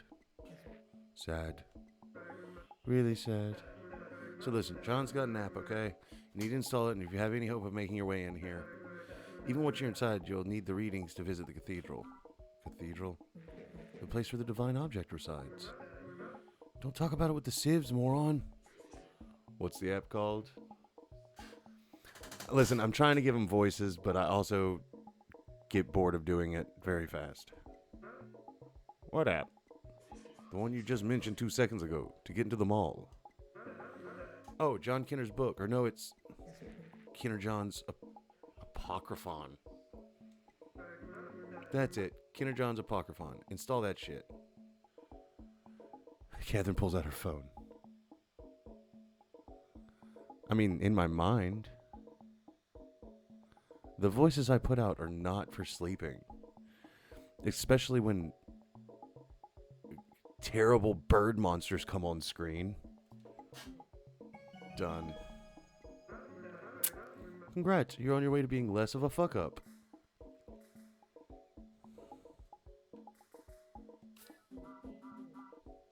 What's that thing in the glass case over there? The thing is our ticket to Mars. Knew it.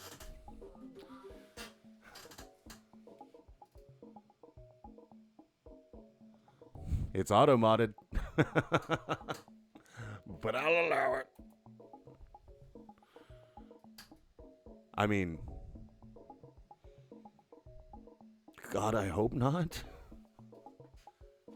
How many people can fit in there? Oh.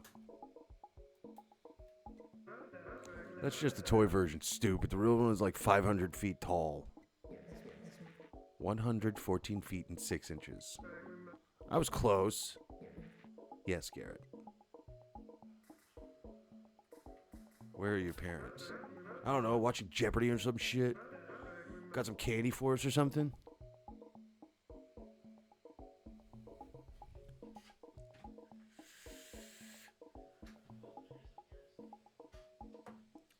I'm sorry. What? I was always weirdly sexually attracted to the pterodactyls in the Scooby-Doo movie.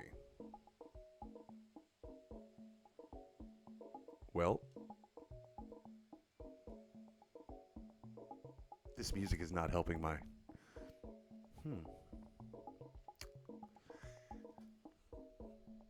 Back to the game.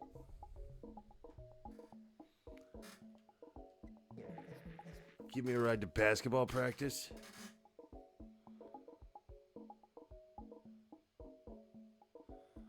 I guess you'll have to send me a picture.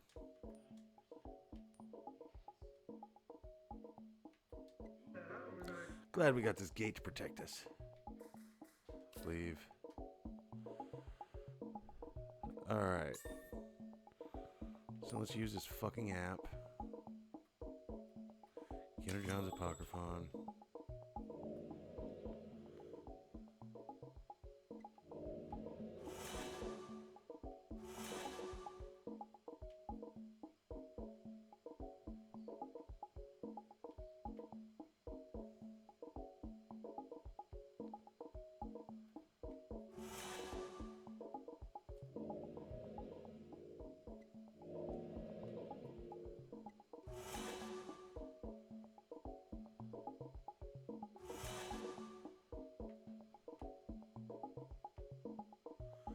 Alright, we're gonna just... Sun will be up by the time this is through. Garrett mentioned someone named Friend. That's right, he said to open the Apocryphon app while standing in the parking lot in front of the mall. You'll find Friend. Dismiss.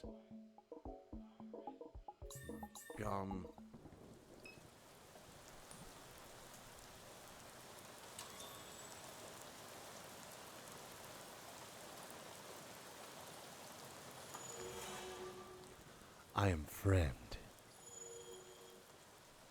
We need your help? Garrett said to speak to you. We don't know where to find the first sculpture. The first reading of John. Not far. In a yard. What are you? I am Friend. Okay.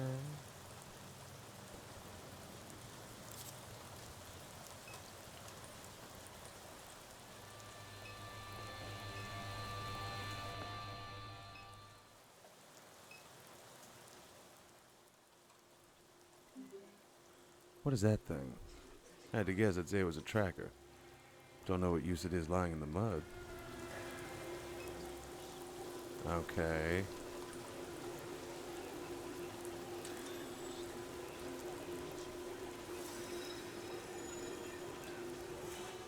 First reading from the Apocryphon of Kenner John.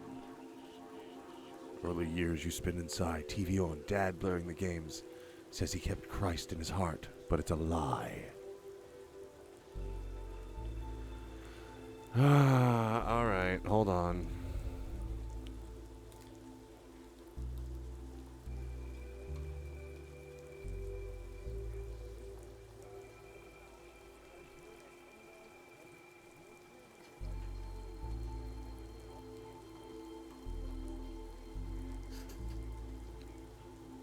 You know what?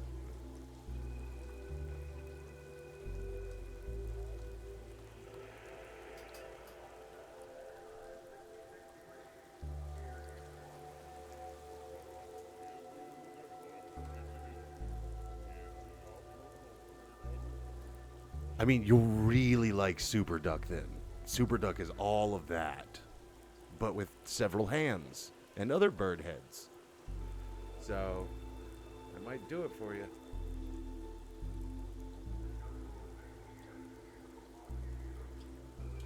That might do it for you. Kinder's the only place on Earth. I mean, kind of.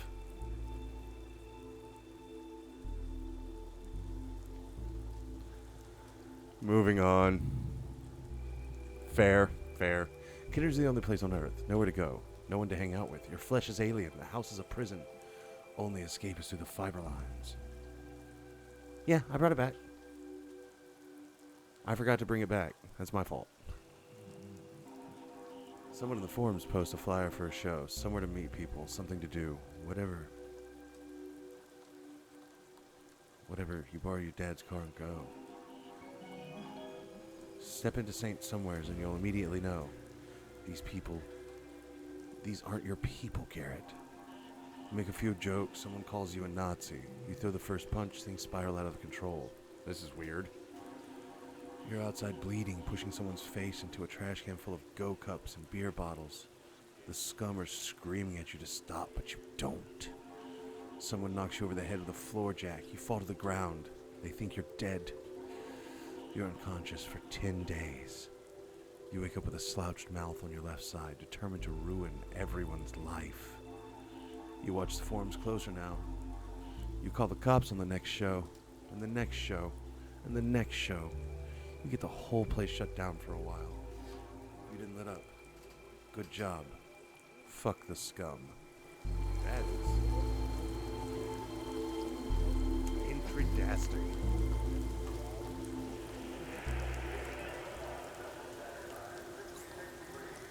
What is this game?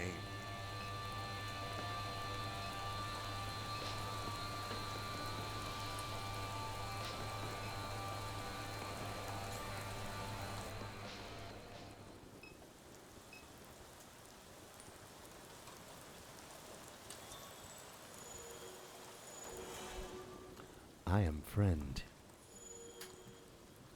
We need your help. Garrett said to speak to you. Anyway, can you help us find John's second sculpture? The first reading of John reads, try going to St. Somewheres, get called fash, get knocked over the head with a tire iron. St. Somewheres. Alright.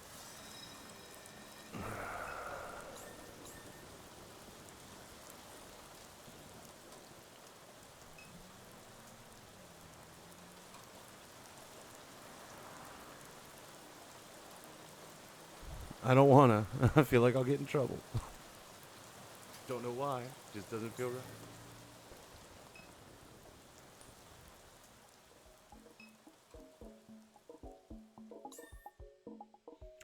Not in here.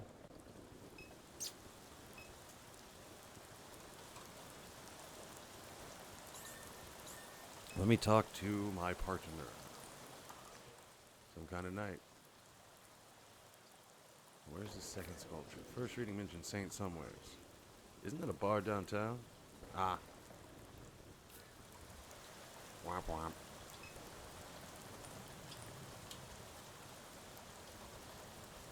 Oh, I got plenty of money. Thank you, Super Duck, for giving me cash.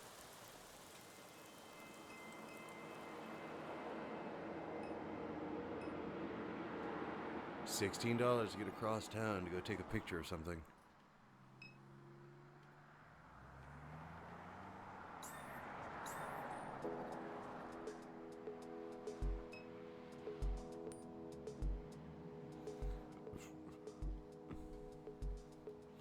A woman with an exhausted expression sits on a bucket with a forgotten cigarette burning in her fingers. Talk to, lady. Are you one of those nerds that comes around here to play with puppets? I am not. No, not my scene. Good, we're back here trying to live a quiet life. These people with their haircuts, they come around here playing with puppets, making a big production, and the cops show up and give us a hard time.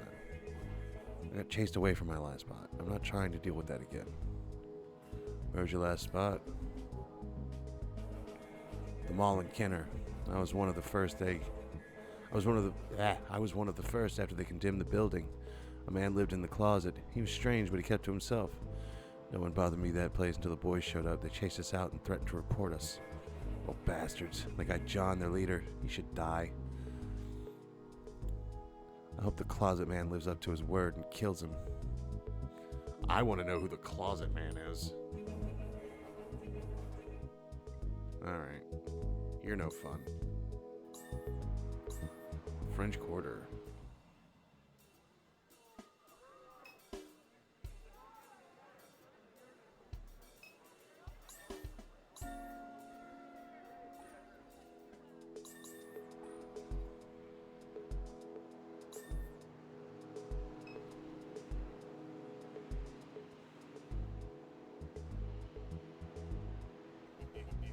Good evening. Badge, please.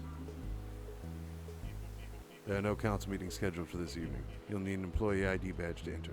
Leave. Alright, I may have just wasted money coming here, which is super cool.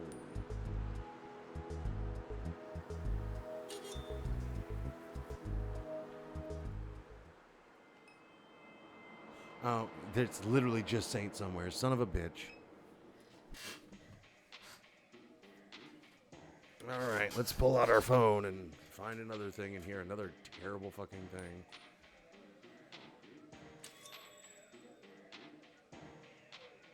Guess I gotta get in.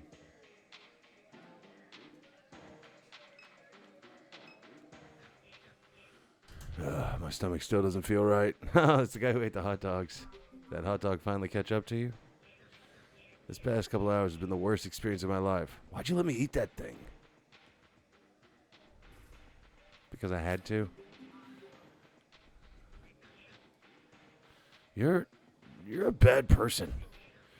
After you left, my stomach started screaming. You know how hard it is to find a bathroom in the French Quarter? But you found one? That's good. No, I didn't find one. What did you do? You don't want to know. Yes, I do. You give me bad vibes, you know that? You want to know how I dealt with the insane explosive diarrhea that I got because of you? This is some kind of power trip or something? Do you go around coaxing young men into eating old gray meat most nights, or is this a special occasion? Special occasion? Right? I mean, it's New Orleans, bro. There's street shit. And then you follow them around and see where and how they took a shit. Is this what you do with your weeknights?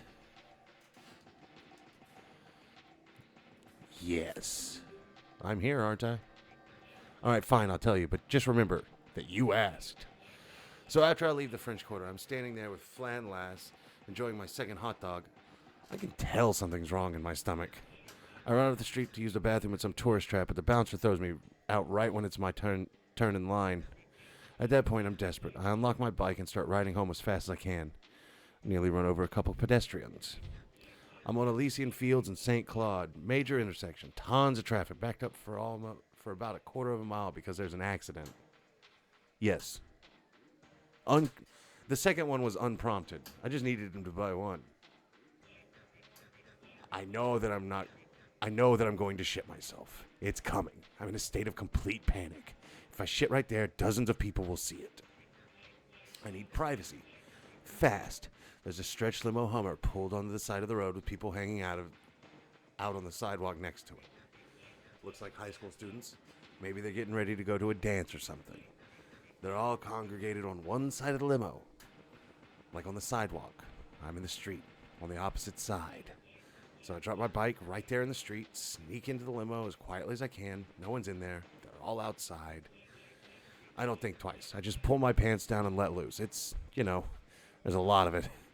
It's taking a while. Should I keep going? You still enjoying yourself here? Please continue. You're disgusting. So anyway, while I'm in there, the kid shut the door. The driver climbs in, and all the lights at the rear of the limo go out. I guess the driver was just dropping the kids off downtown. I don't know. But at this point, it's just me and him. There's a little tinted window that divides the cab from the rear of the limo. It'd be pretty hard for the driver to see me with the lights out. He gets on the phone, calls his wife or girlfriend or whatever as he drives away. He thinks the limo is empty. He's got it on speakerphone, and I can hear the whole conversation in the speaker right next to my head. I'm so not sorry. First thing he says is how bad those kids stink. Says I'll never drive young kids like that again. Said they smell like baby diapers. Then he starts having phone sex. I'm not joking. They immediately launch into it. Saying what they want to do to each other. All this stuff. Not like it's the biggest deal in the world, but for reasons I won't get into, I really didn't want to be in there anymore. Tried to open the door thinking, fuck it, I'll just jump out. But the door's locked. I check the others. They're all locked.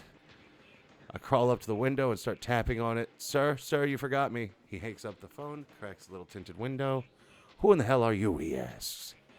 I'm one of the kids. You forgot to drop me off. He starts shouting, what is that smell? What is that smell? My heart is beating out of my throat. I can't breathe. He rolls up the window, calls the police. Again, I can hear the entire conversation. Operator asks him what the problem is. He says a man broke into his limo and took a shit in it. Just like that. A man broke into my limo and took a shit in it. They ask him his location. He pulls off to the side of the road and waits for the cops. I'm banging on the window, begging him just to let me out, saying I'll pay for him to get it cleaned up. He pretends I'm not even there. Still care to listen? Oh, I'm in far too deep. Achievement unlocked, Showgoer's Tale. Of course. Alright, so here's what gets me. The New Orleans Police Department has never showed up to anything on time. It takes them hours to show up to a murder scene, right? Well, the squad car pulls up behind the limo within 3 minutes. At this point, I can't even explain it to you, I am having a heart attack. I am dying. I crouch down behind the door and wait. There's shit everywhere. It's on my shoes, my hands, my shirt. I have no alibi here.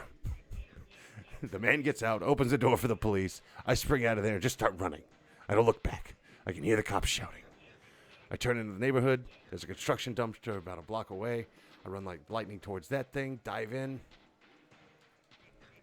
There's barbed wire, nails, all kinds of stuff. I'm getting scratched up. I don't care. Adrenaline is coursing through my veins. I burrow down into a heap of trash like a mole and hide. I can hear the police sirens. Squad car stops at the dumpster. They get out, look around. They shine the light right on me. I stay perfectly still, holding my breath. They leave. I wait a couple minutes. I climb out. I walk here. I take another shit. I'm so sorry. Yeah, well, hot dogs. Oh, he is. My stomach still doesn't feel right. Small group of gossips conspiratorially. The music spilling from inside drowns out all but the vaguest details. A love triangle, too much whiskey, someone kicked in the wall in a fit of rage. Man working the door tunes out the cacophony while scrolling through cooking recipes on his phone. Man, I feel that. No cover tonight, just checking IDs. What's happening tonight? It's bounce night. Bounce night? Yeah. Crowd seems different than I'd expect. What you looking at me for? Just, don't you agree? What, bunch of white kids shaking their ass to bounce, so I'm supposed to give a shit? I didn't mean anything by it. All I listen to is Christmas music. Christmas music? That's it. That's the only thing I listen to. Seriously? Oh, don't even start over here having bounce night for a bunch of white kids. So now it's a problem all of a sudden because all you listen to is Christmas music. Yeah, now it's a problem. That's right. Where are you from, Stinky? Minneapolis. Enough said. Christmas music? It's kind of creepy. That's all you listen to. Creepy? I'm going to listen to you about what's creepy. Whoa, whoa, whoa, whoa, boys. Christmas music is cozy. Helps me relax. That's cool, man. That's fine. Goddamn. Looking for a sculpture. That ring a bell? You talking about that douche whose little gang keeps calling the cops on me? Presumably, yes. You don't look like one of those mall Nazis. What's this about?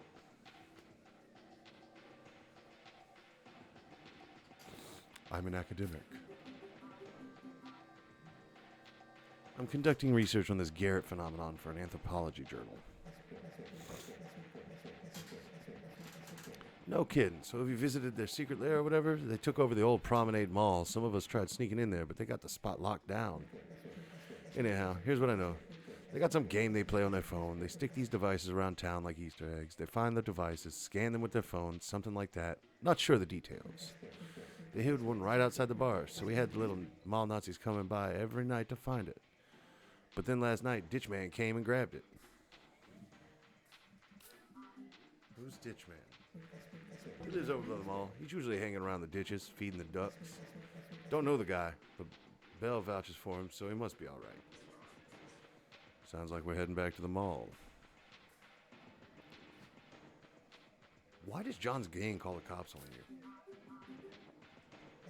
I don't know. They try to get every show I book shut down. Maybe because they have nothing better to do. Why is Ditchman come around here? He buys stuff off Bell. Kind of stuff. Why do you care? Just looking for a way into the mall. I'll say this. Ditchman gets stuff from here. He takes it to the mall. I think he's selling it to those little Nazis. Tried sneaking into the mall. What stopped you from getting into the mall? First we tried lifting the entrance gates, but they're all locked tight. They even fenced the banks of the canal, so you need a boat to get past them. We're thinking of going back with a couple kayaks sometime. How about tonight? Nah, this will be going till at least 2, and I've got a shift in the morning. All right, well, you're boring. I gotta go. Wait, can I go in here? Man, I'm spending all my money that I got from Super Duck.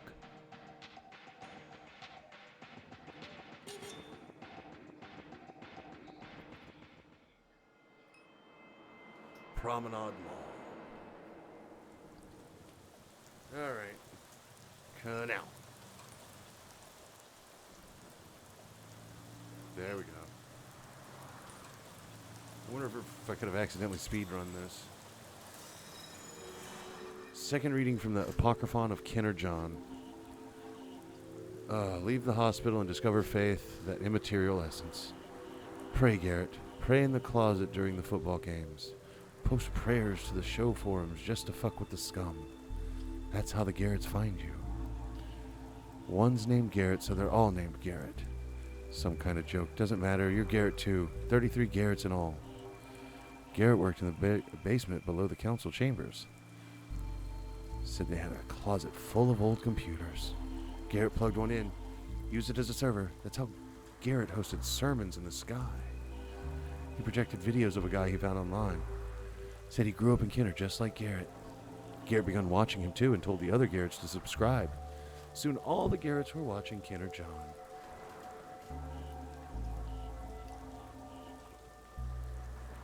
John summoned his flock to the ziggurat of Promenade Mall and taught them all about Christ's hidden nature and other secrets of faith. He spoke of things on the... Oh, fuck. Hi. Hello, friend.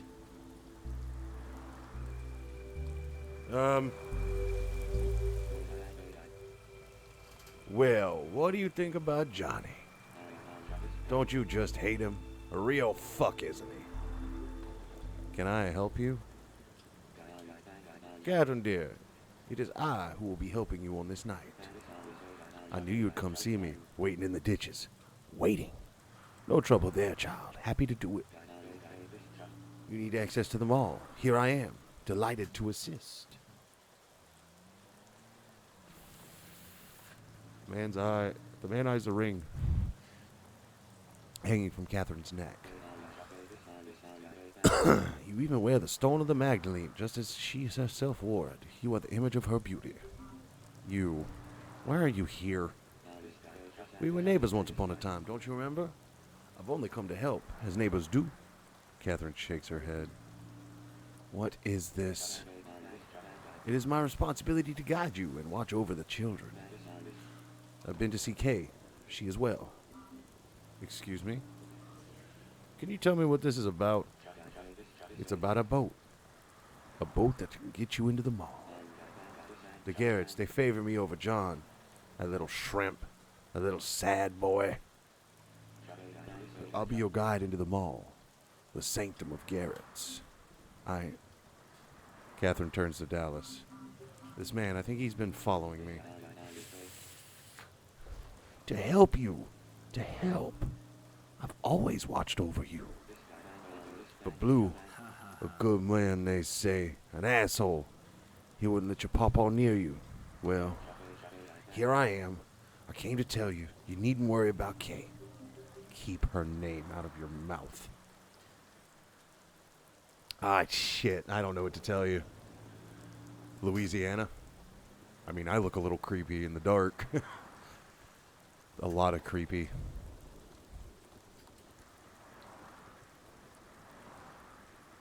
See? Because she'll be home, perhaps too late for you, dying, they say, from becoming to be in the philosophers say. Where did you see my daughter? Walking through California like it were Galilee, her robes frayed, splendid, divine. A child of Christ. No, not getting in a ditch with this guy. Fuck no. There's no one else in this place to help you. Do you see anyone else? Anyone who will help? I just don't want your help. Don't want to be anywhere near you. Stay away from me and my family. Are we clear? I have all the time in the world, Catherine. But you, dear, you do not. I am not here to frighten you, to harm you. Quite the opposite. Without my help, there will be no getting into this mall. Patience is a virtue of your papa. I am your only way in. Dallas leads Catherine from the canal. Let's go find this last sculpture. We don't need his help. I know him. Yeah. The old man smiles and gives an enthusiastic wave as Dallas glances back towards the ditch. Sounds like a stalker. I just don't know. Seems like this parking lot is full of strange men who know your name.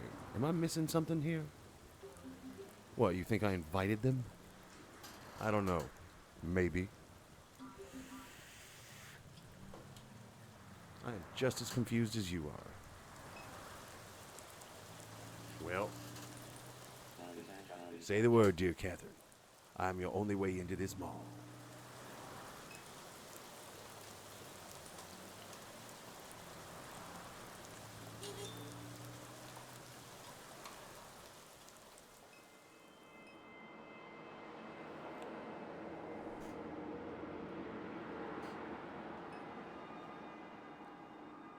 Okay, we're gonna go downtown.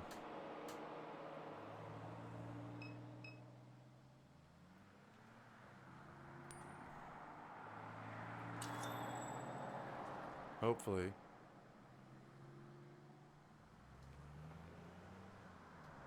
I do not run into someone the fuck else.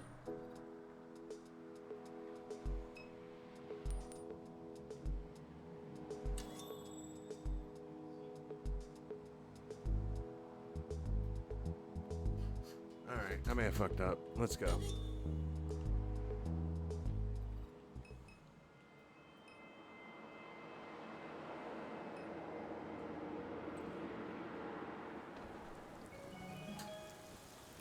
Text message received.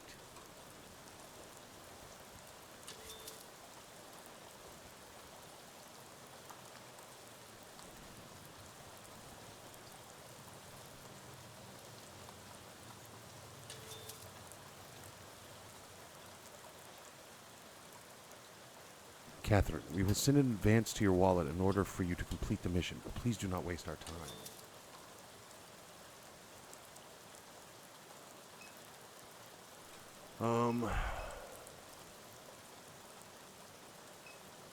Let's see what he has to say.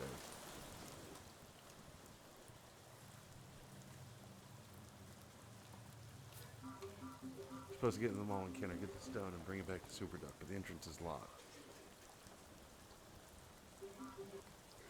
Oh, God. How do you feel about Pawpaw?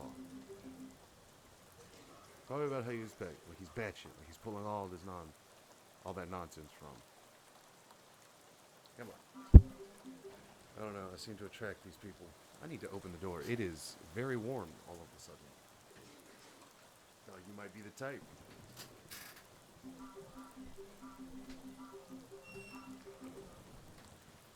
This is conjecture, but my father, love him. He wasn't the most honest man to come out of Crevasse, Louisiana. Used to spin up all kinds of tall tales about our family's history. Had more than a few lost souls believing him. Figure this guy's part of the old man Pete's. Of old man Pete's living legacy. Dallas laughs. Alright. There's all that stuff about the necklace. Not even getting into it. Hey, I get it. Alright. Dismiss. Go back to the drainage canal.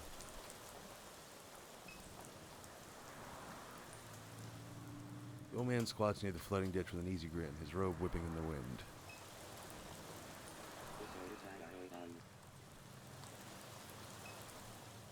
Small plastic device. Alright, let's see what the fuck this said again.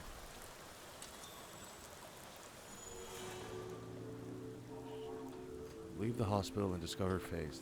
The immaterial essence.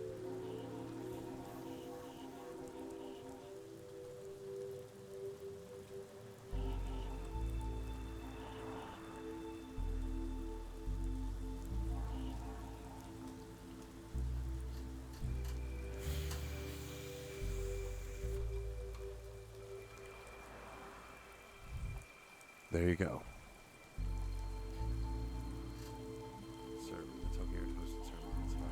Videos of a guy.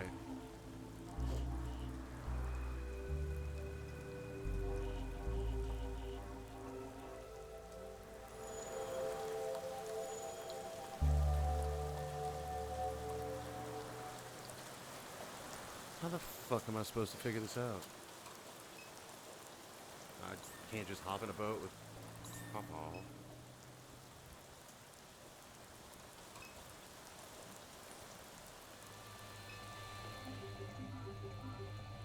Okay.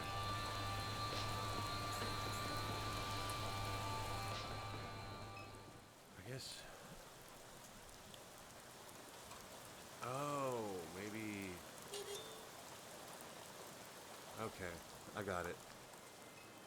Makes sense now. Go downtown. Leave the hospital. The council.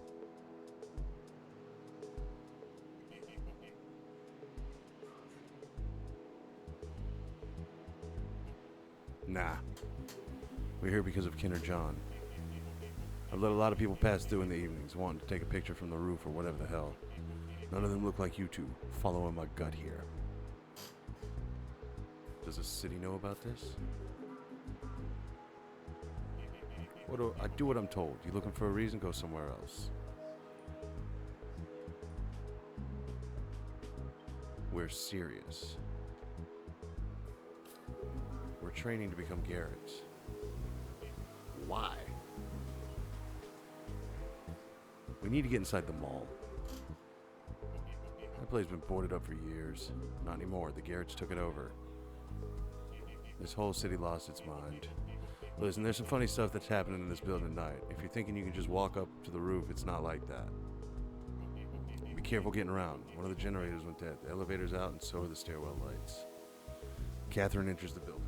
All right. Ahead is an elevator corridor with a stairwell. A long, unmarked hallway extends to their left. The exit is at her back. Okay.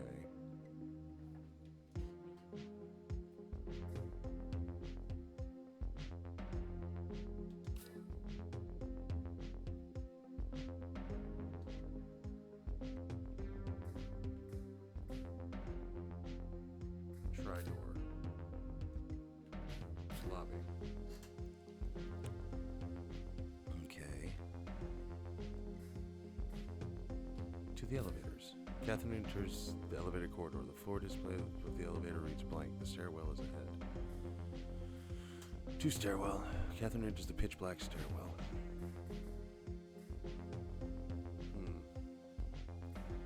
Go down. Oh, that's creepy. A fading fluorescent bulb strobes in the hallway to her left. The stairwell is at her back.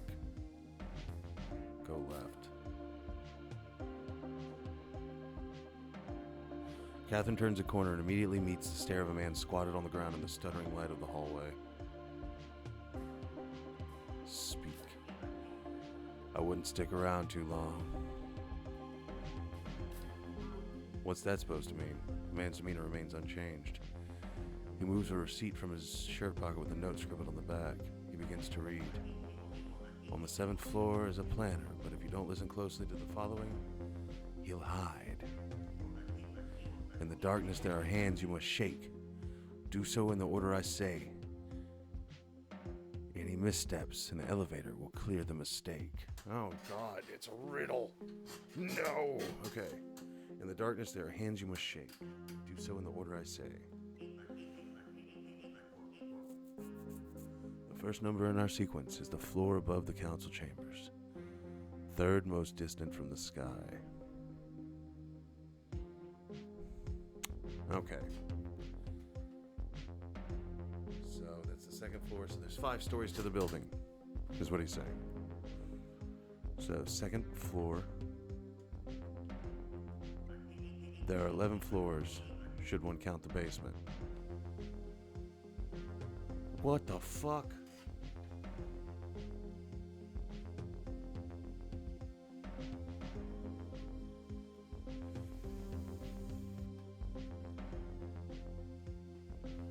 Anybody else? There are 11 floors, should one count the basement. Our second number is that which makes an even divide.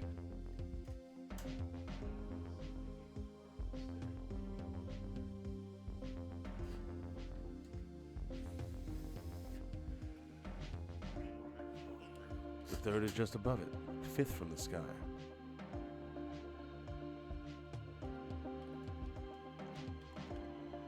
He hands a receipt to Catherine. If you need help, a friend is outside the building. Open the app and he'll be there. Good luck.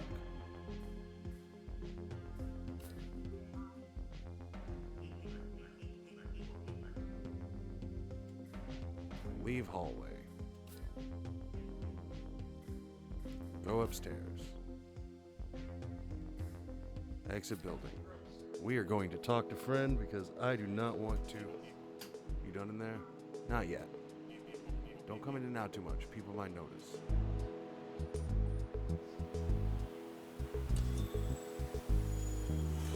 I am friend. We need your help. Garrett said to speak to you.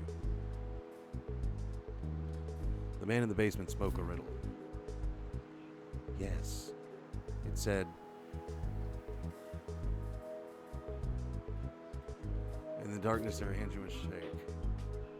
Yes, there are those who hide in the stairwell. They will shake your hand. The first number is the floor above the council chambers. The council chambers are on the 1st floor. So 2. So there are 10 floors and the basement. Only 1 floor makes an even divide. 11 floors, 1 in the middle, 5 on each side, so 6. That's what I was thinking, but thanks for... So 2, 6...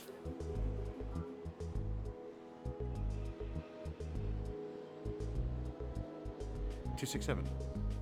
Sweet.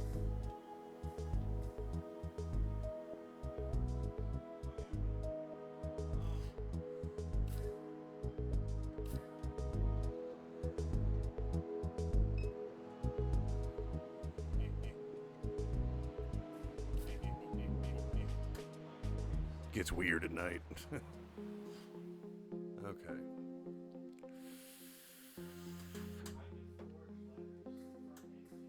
Two elevators.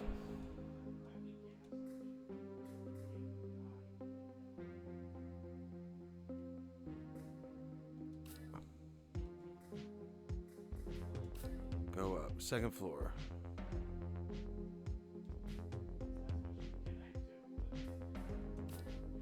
Catherine gropes in the sightless dark. She feels a distinct touch of another's hand. Startled, she gasps, withdrawing her own. What is it? Someone is in here. Dallas speaks into the darkness. Hello?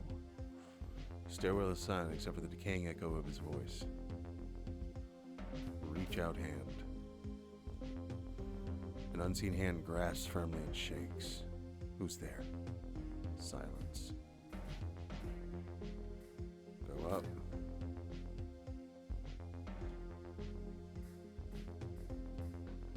Go up. Go up.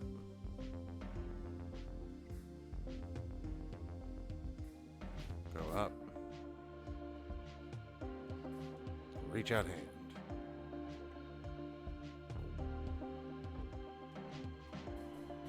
Go up.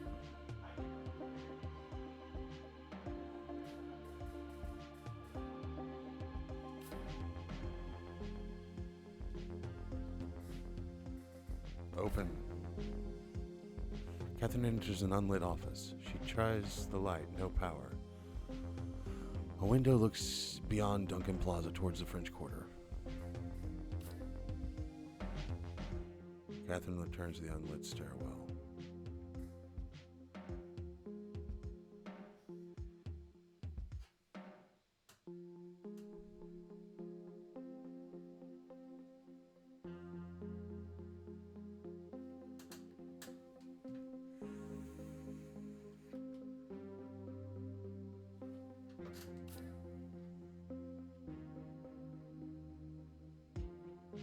One above the one before it. So it might be here again.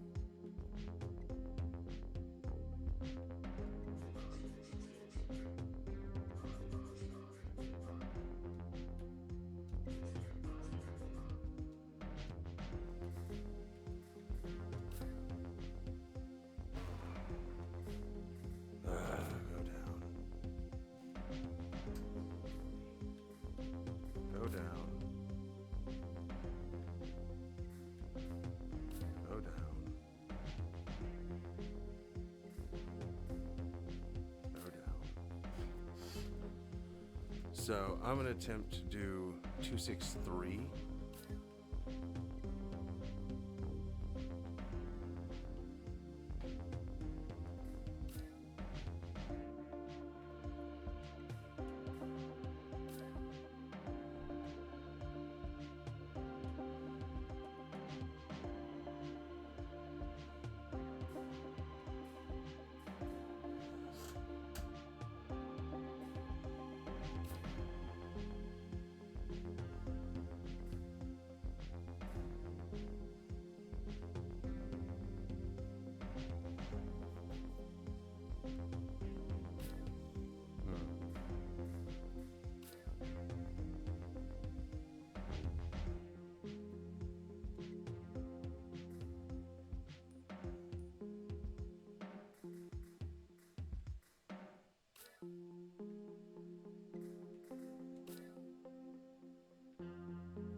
Catherine reaches her hand towards the dark. An unseen hand grasps and firmly shakes. That wasn't it either. Guy in the basement said we had to ask friend. I don't want to do that again. Whatever. I'll go ask one more time. Exit building. It's 26 something. It's not 267. Alright.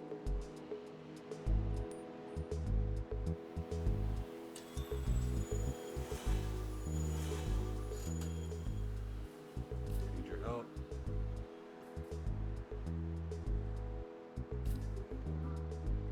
Yes, it said. The third is just above the one before. The third is just above the one before.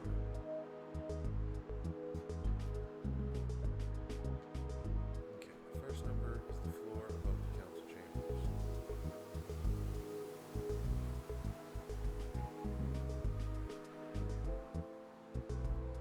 The third is just above the one before. So that would be 7.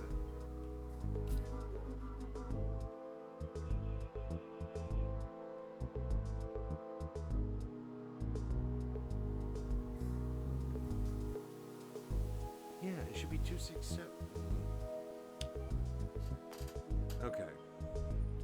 I'm fucking something up here. I'm not sure what, but I'm fucking something up.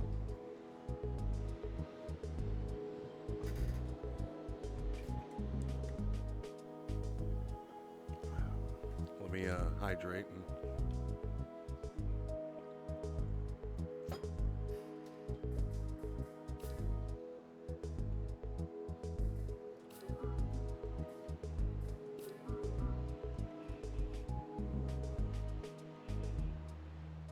I could not help Gooch. In the second reading of John.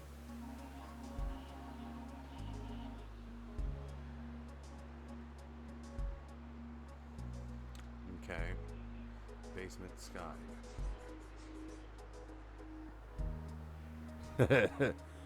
Really? Sex-based terms? Shut up, Automod. Gooch is friendly term here. The council chambers are on the first floor of City Hall, so we're in the right place. Basement beneath City Hall, sky above City Hall. Yes.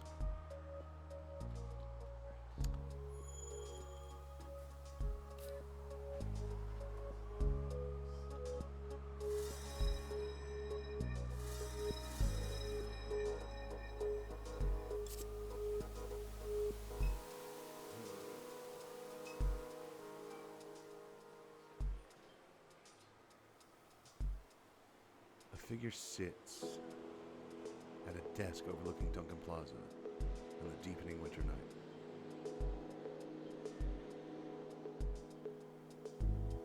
He watches the fingers of a cool front animate the tops of oak trees in the park. He watches the last remnants of commuter traffic leaving Canal Street, the pulsing taillights, the shift workers running towards the bus.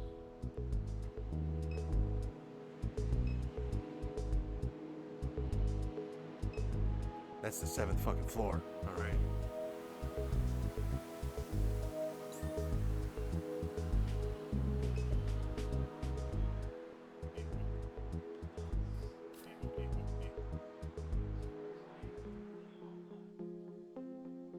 Ah, there's receipt.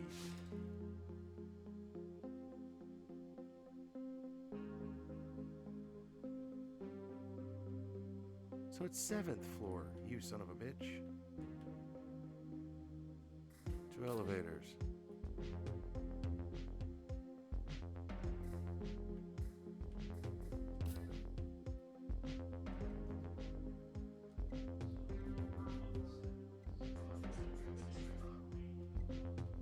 Two stairwell.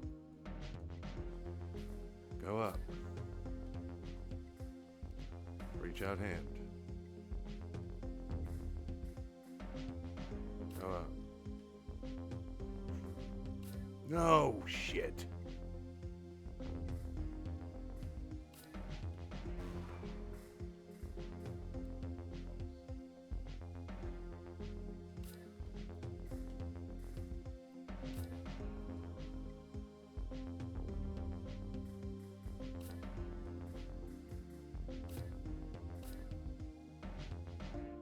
Motherfucker.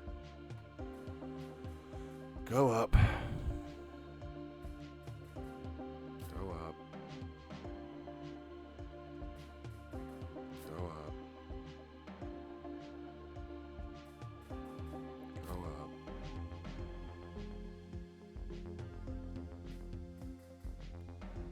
Go up. Reach out hand.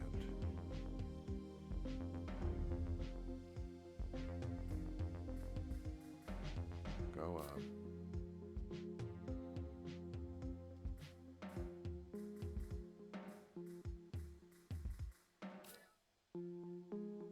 Catherine enters an unlit office. The window looks beyond Duncan Plaza towards the French Quarter.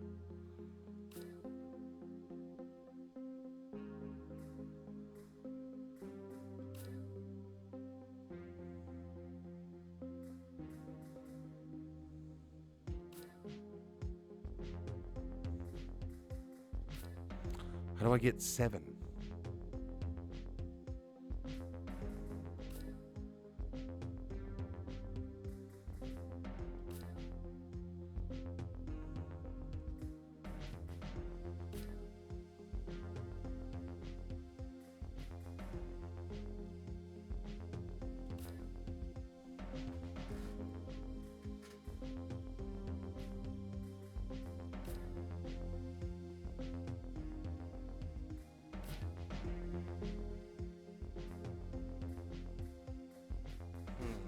I'm stumped. I really am. I'm gonna check and see if I'm fucking something up.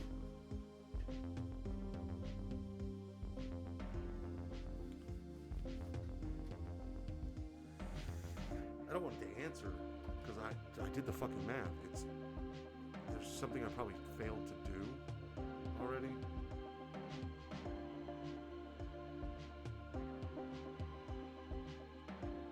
Let's see if it's this.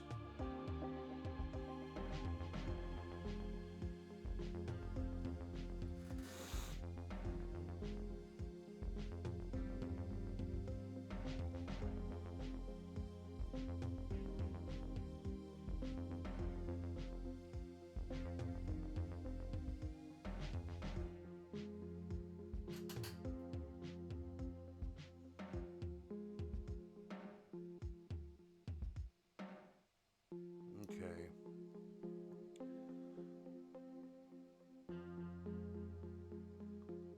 That's a YouTube video. I don't want to do that. I just want to see the goddamn... Sorry about this, guys. I'm trying to be more entertaining than just getting stumped like this, but...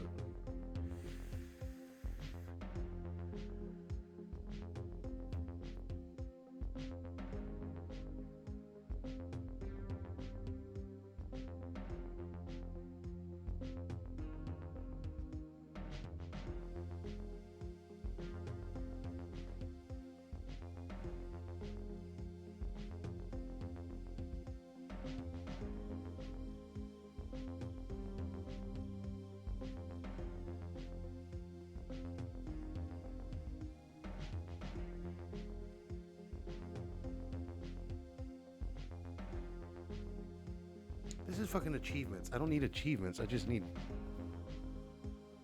Ugh, you're going to make me angry.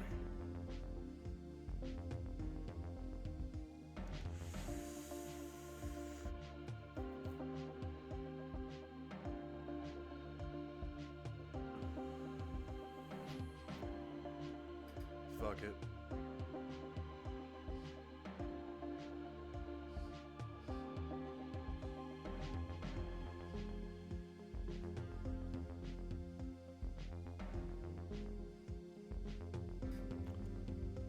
Oh, that's bullshit.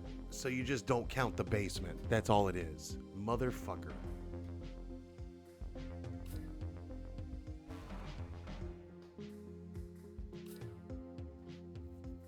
I'm so mad.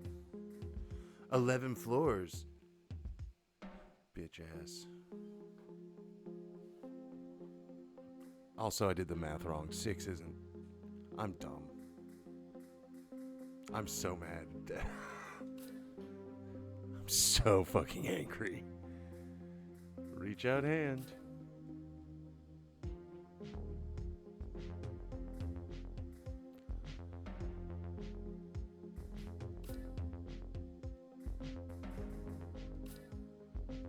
Oh, that's great.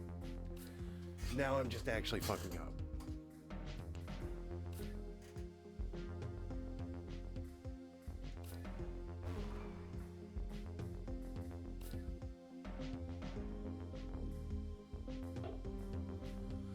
Go up.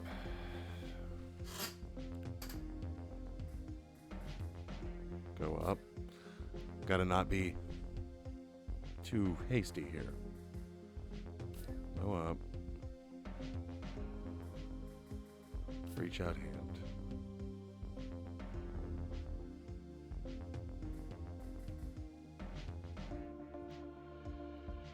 Go up.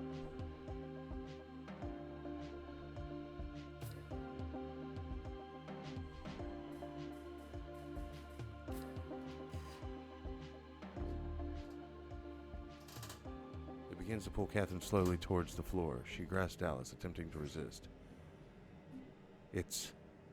A hand jerks her violently to the floor. Dallas attempts to intercept the figure in the dark, but only meets the wall. Hey! He slaps the wall. Tell me who the fuck is there? His echo trails off into the extremities of the stairwell. As Catherine looks up from the ground, a light switches on high above them. Dallas, help me up, please. Dallas recovers Catherine from the floor, and she hangs her arm over his shoulder. You're not in any kind of condition to be doing this shit. I know it. I see a light. She gestures weakly. Up there. I'll carry you. No, it's fine. Let's just go find this planter, get to the roof. Whatever it takes to be done here.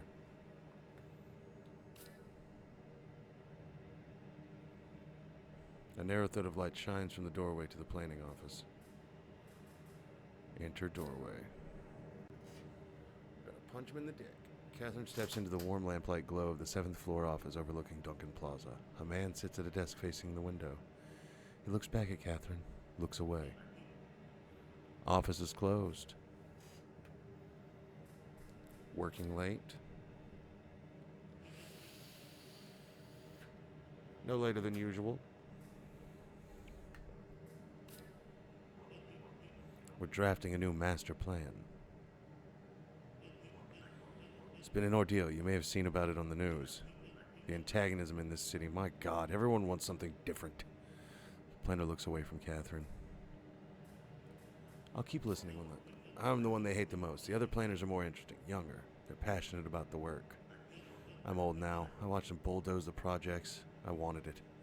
Wanted them gone. You don't know what the wrong decision is until you make it. The road splits and you have to keep going.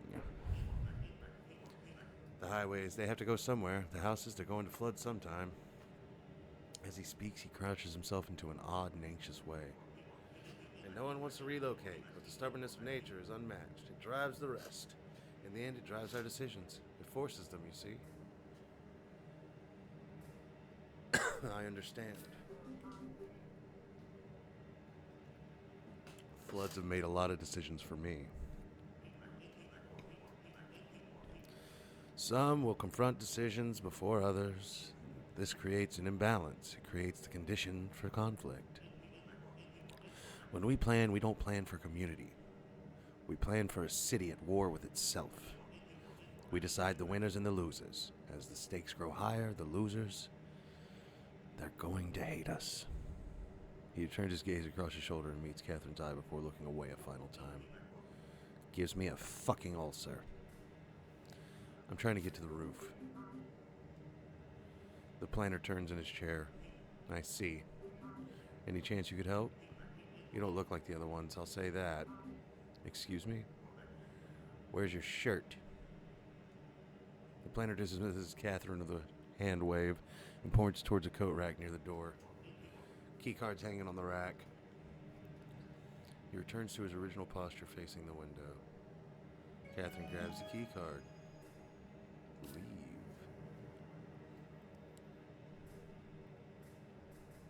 Go up. Go up.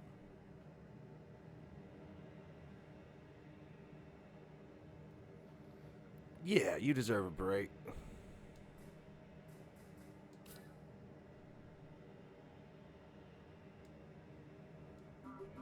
This is killing me. The exit sign casts an obscure red glow over the area. Ahead is a steel door with panic bars. Mounted to the wall beside it is a magnetic card reader. This must lead to the roof. Try door. Catherine scans ID badge and pushes open the door. Exit to roof. I need to sit for a moment. Of course. Dallas gestures to a nearby air conditioning unit. Let's sit.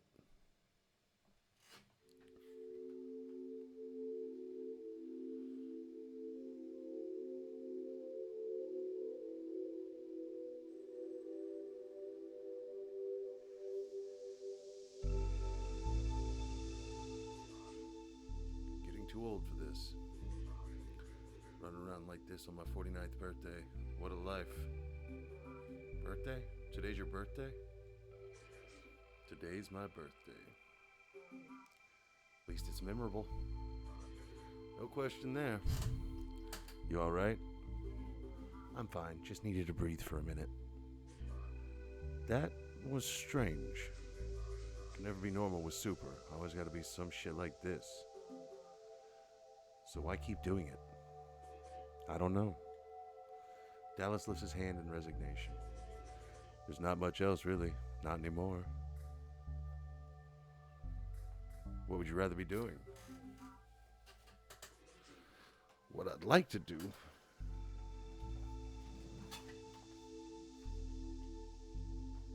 Yeah, no. You've had a full-ass day then. Is be home with my daughter and my grandchild. Where's home? Holly Grove, right near the canal. They started staying with me a few months back. They liven up the place. Kids do that. You got any? A son and a daughter, 2 years apart. Still at home? My younger one, I can't get him out of the house. But my daughter, she doesn't want anything to do with me. Thought maybe when I was diagnosed she'd come around, but she never did. Catherine looks towards the westbound traffic. No, she never did. Hurts to be dropped like that. Sometimes it hurts worse the more time passes.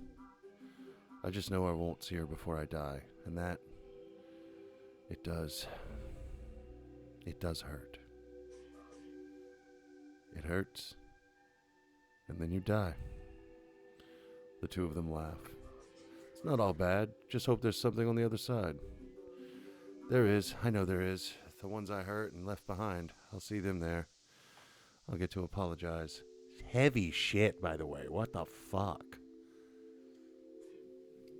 It's like you have to have a clean ass to fight crime. Also, censor.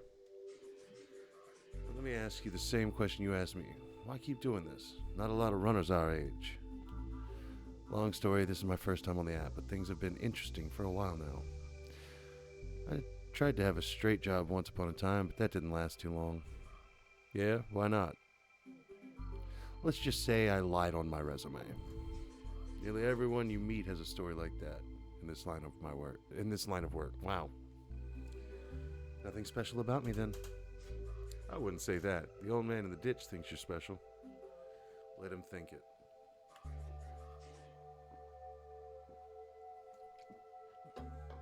So you figure this last sculpture's around here somewhere? Said something about it being in the sky.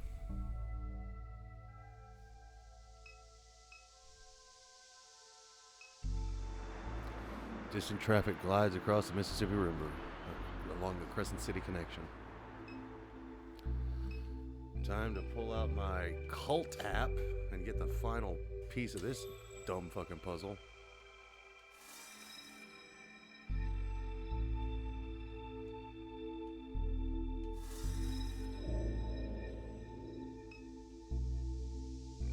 There we go.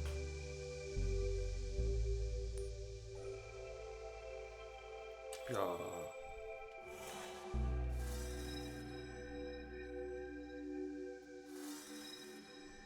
Ah, there you are, you son of a bitch. Alright, let's rant and rave. Third reading from the Apocryphon of Kenner John.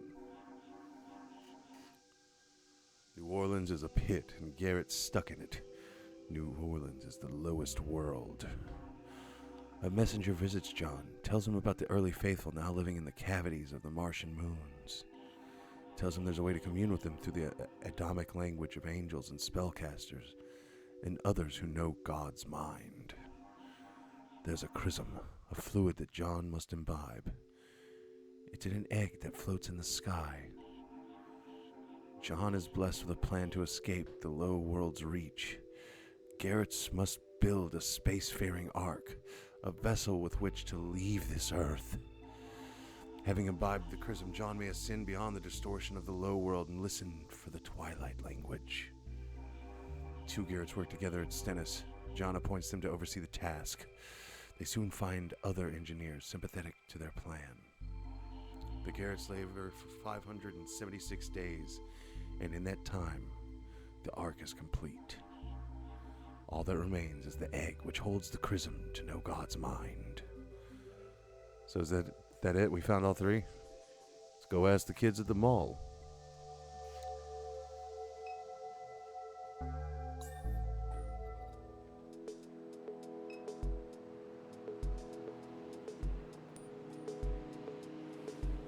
Yes.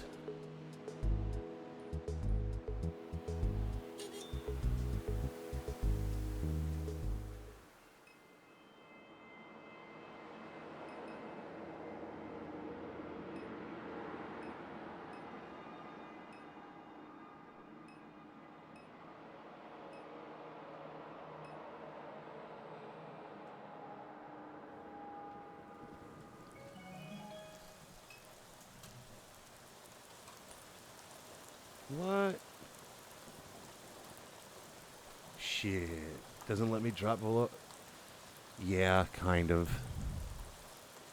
I mean, but it's Blade Runner, Louisiana. How could I not? After this, I'm out of the game. They can't pull me back in until another one comes out, and then I'm fucking stuck there. I need game suggestions. Something without a fucking puzzle. That's our next mission.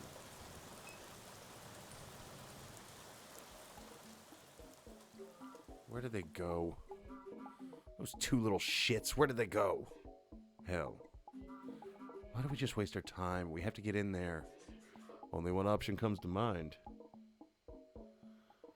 I mean, I'm a little far off from New Orleans and Kenner and stuff, but I'm about as close to Houston as I am. Well, not Houston. No, I'm about as close to Houston as I am to New Orleans. So, 3 hours one way or the other. This night, I hate it. But the map over Norco itself looks just like the neighboring area from where I'm at. Like, you drive through Sulphur, Louisiana, and you're like, eesh.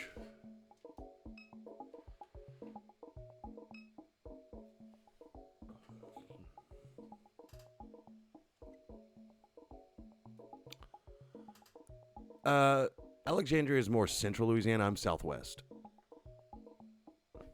But I'm from Alexandria, so hey.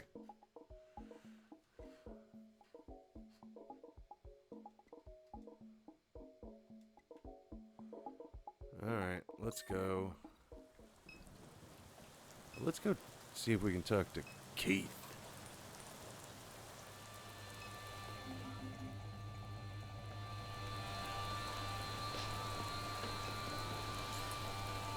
Alright, let's go talk to Pawpaw.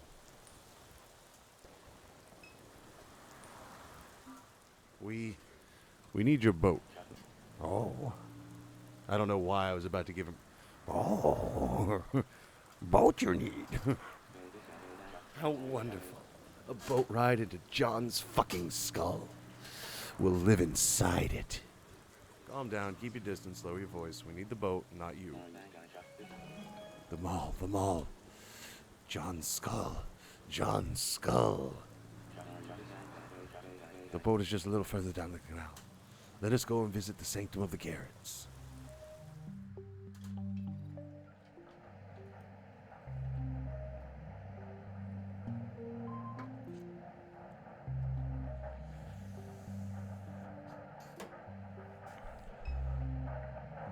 Well, time to go do some thinking. 'Cause I don't know what to do. Shield is building a brain.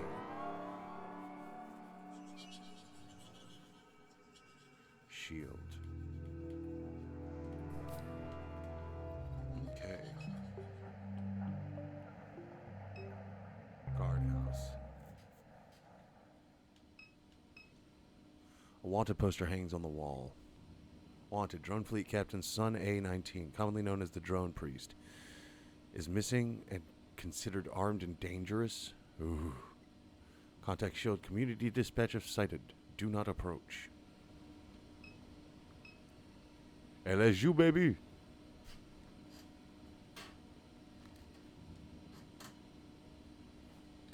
You know what I forgot?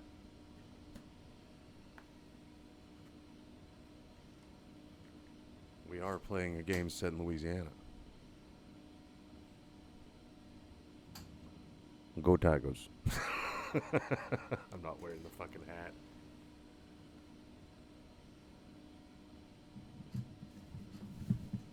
That is not happening. But it was funny for a second, right?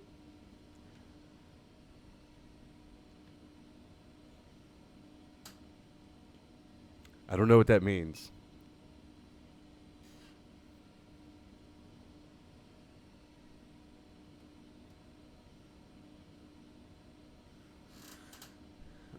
Amtrak might be the way to go, because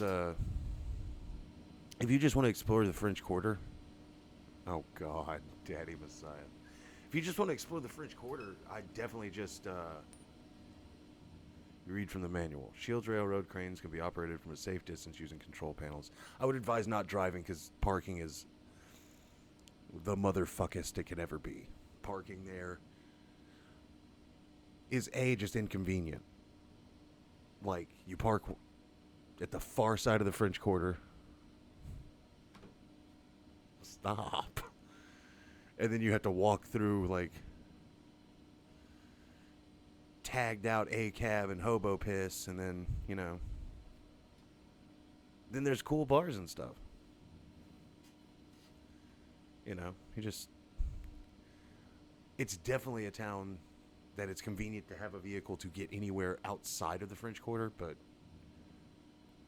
you know, it's a motherfucker to navigate. Each crane is labeled with a unique identification number. To operate a crane, enter the prefix code 2914 followed by the crane ID. 2914, then crane ID. Command line terminal sits on the computer's desktop. Let's not fuck with that yet. Let's look at this.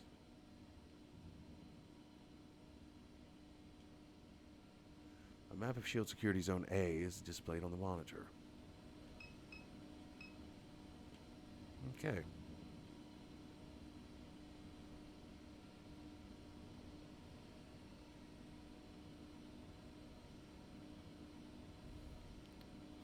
Yeah, it's definitely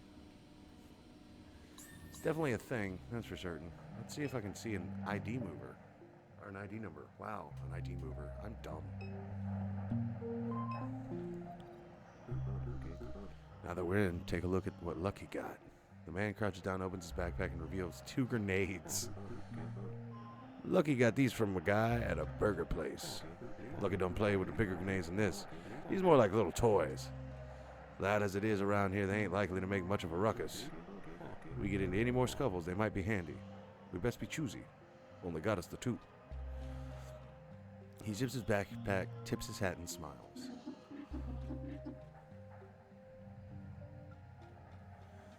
There'll be no use against the Saint Clair models that guard Good Hope Plantation. Well, sure, them guards not your average type. We'll need to find some other way to get rid of them. What do you suggest? Like I say, there's that big bastard hanging from the railroad crane over there. A freight mover. A robot, just like you. Might be your partner. Let's go talk with it. A mover has no agency. How you know? Thought you wasn't a St. Clair. Come up with something better, Lucky all ears. Till then, he go with his gut. Lucky done got help from all kinds of robots. 2 men watch the monitor displayed above the freight elevator. So what this is, they're making us go to space now? Imagine the overtime you get, bruh. Not to mention the hazard pay. Shit, wish I could be like one of the old timers and retire on workman's comp. Careful what you wish for. You know them old guys just play it up for the news. They bump their heads tying their shoe and get a paid vacation. Give me a break. You know any of the ones that died in the blast? Yeah, I knew a couple. Blue, Wiki, good guys. Wiki weren't on the plant 2 weeks. This work, no joke, bruh. Somebody got to do it. People want to drive around, eat their microwave dinners, all that shit. That don't come free. Somebody's got to make it. Just hope it ain't us next time. Keep your eyes and ears open. The one that get hurt ain't paying attention. All right. Let us see what we can find.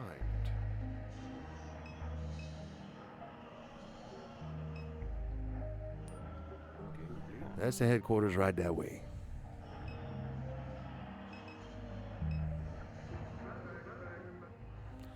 How you think that party's going over at HQ? I saw inside one of them parties one time. Don't want to think about it. What was it like? I'll tell you when you're older. Oh boy. So my options are...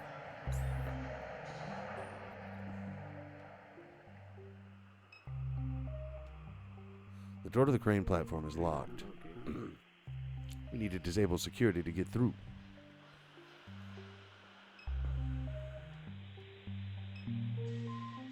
Oh, but if you do go to New Orleans, definitely go to the Ruby Slipper during brunch. They make an Eggs Benedict, like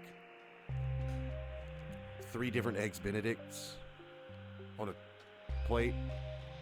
Boom. It is the shit.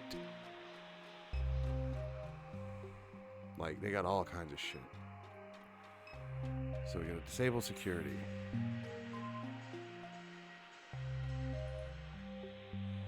I'm gonna save before I go any further.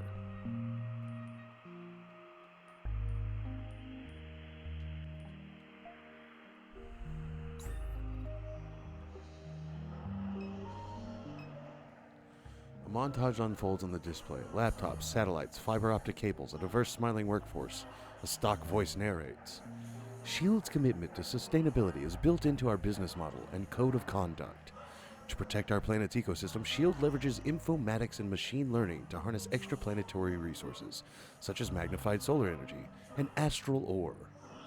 Our priority is the safety of our workers and the integrity of wetlands and other natural habitats across the planet. SHIELD. A greener world awaits.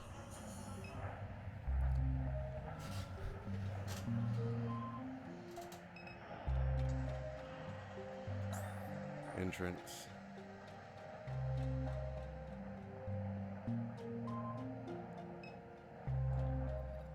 Okay, we need to find something in here. Oh, wait.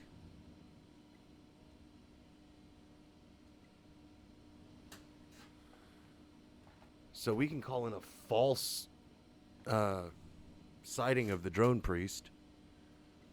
That's an idea. Ah, the center security monitor displays a Good Hope Cemetery, raised tombs surrounded on all sides by refinery architecture. The right security monitor displays a freight moving robot hanging limp from a crane. The left security monitor displays a freight elevator.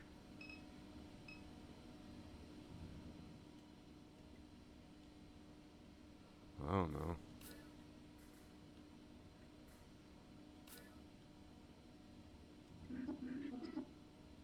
Ah, someone has forgotten to lock out.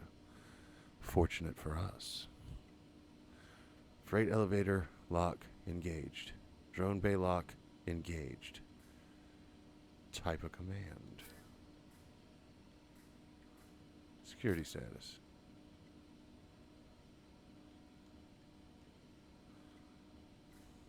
Oh wait, here. Disengage lock. Freight elevator lock disengaged. Leave. Alright. Maybe that did a thing.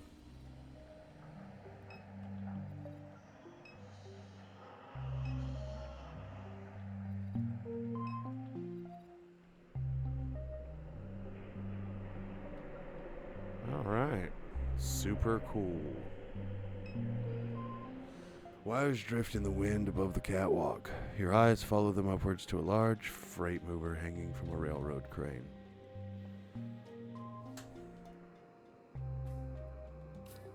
You shout towards the machine to get its attention, but it remains unresponsive.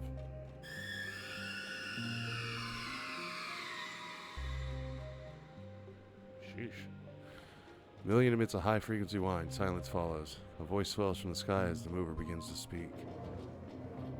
You will dive into the water and the depths will become the surface. The breeze will change the shape of the flame and the flame will be as boundless as the territory that it lights. Hey, buddy, keep it down. Ain't time to make a ruckus yet. You will find it in the water, not only flames but whole hurricanes. There will be patterns of light that form the shape of old bayous where those who killed for freedom still hide.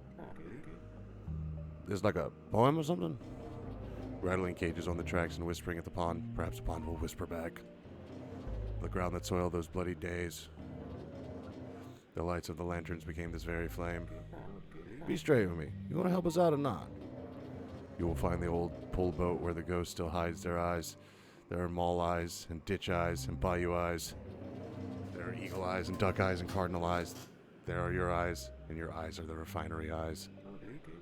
Guess I was wrong to think this thing would be any help. What's that number on his chest?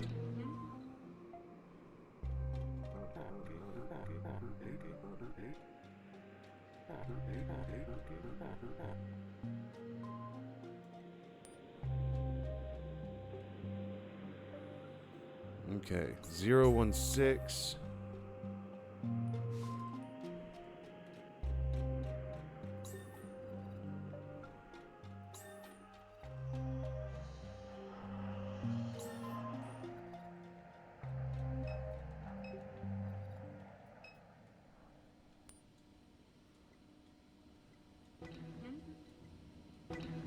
Two 914. Got you.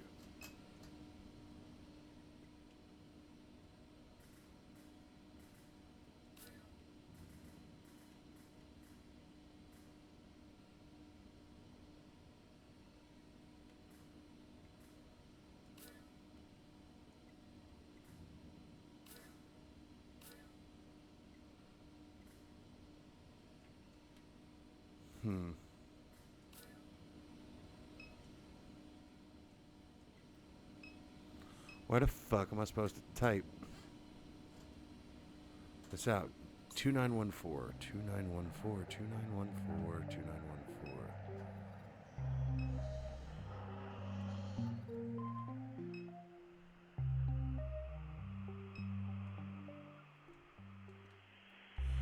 I'm an idiot. Why did I do that to myself? Alright.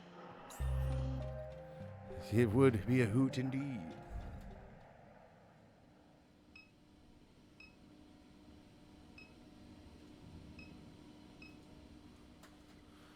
Alright, type command, disengage. Disengage lock.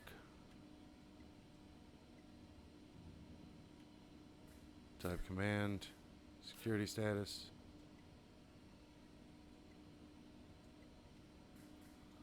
Leave.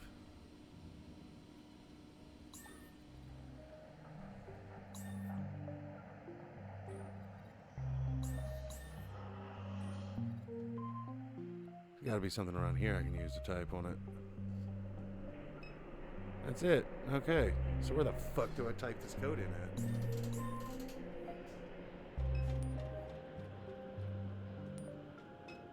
Don't spout your gibberish. I just... Remember that number stamped on the bot? Okay.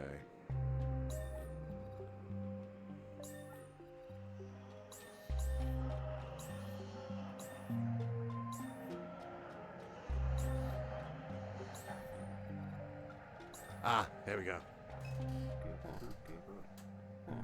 Then we could cause a little trouble. Use keypad.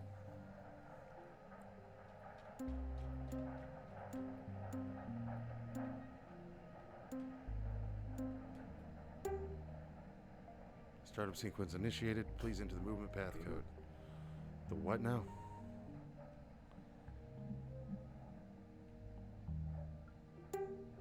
Movement path accepted.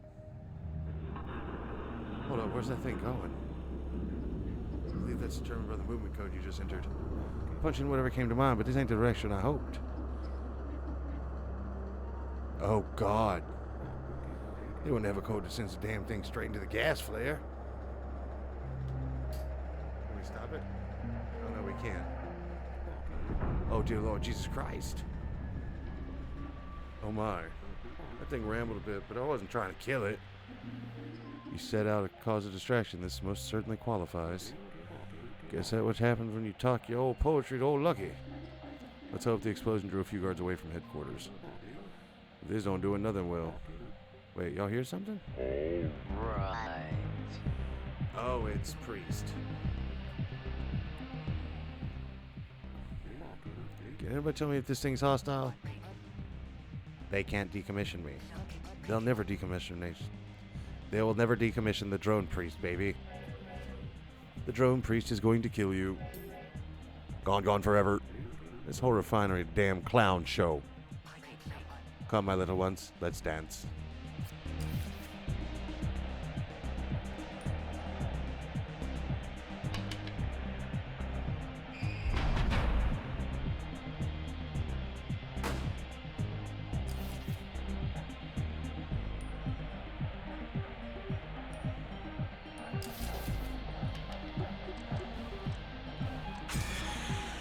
I did 8 damage, son of a bitch.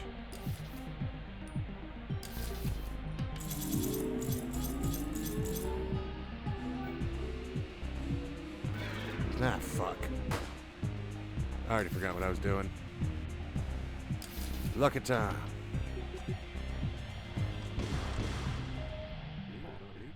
What in the good Lord's name?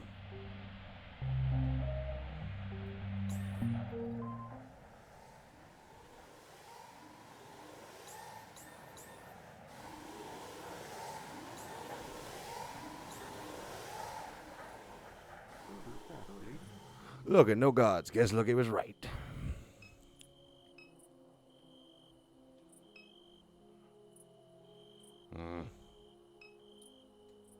All right. Oh boy. Such splendid attire. You have chosen vagabonds of the highway as your guise. Fitting finery for this pageant of the Epiphany in the ashes. Beyond these doors, the masquerade of the refinery flame. In each likeness, a shadow in opposition is cast. That which is low shall rise. The swamps become mountains, the earth the ceiling of the sky. The path is straight for the wayward, the thieves are gift givers, and the flame is the provenance of the mind.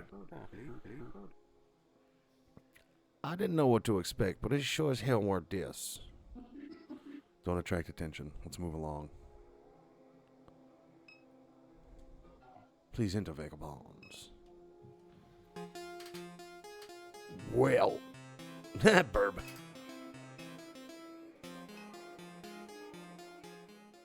The sun and the Minotaur watched the crowds flow in and out of the lobby. A man wearing a golden crown gesticulates drunkenly while those around him back away in embarrassment or attempt to calm him down. History isn't created by the sympathetic, the soft-hearted. No. Why, bend to the will of the weak, huh? Huh? Jesus Christ, dude.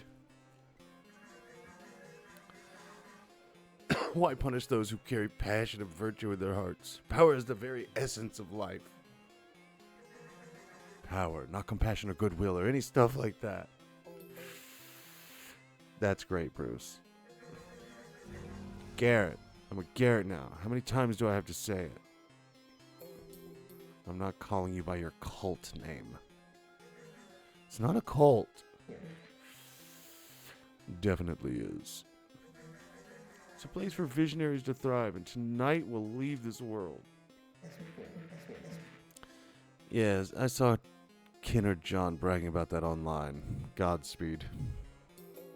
That toy rocket's going to explode before it leaves the ground.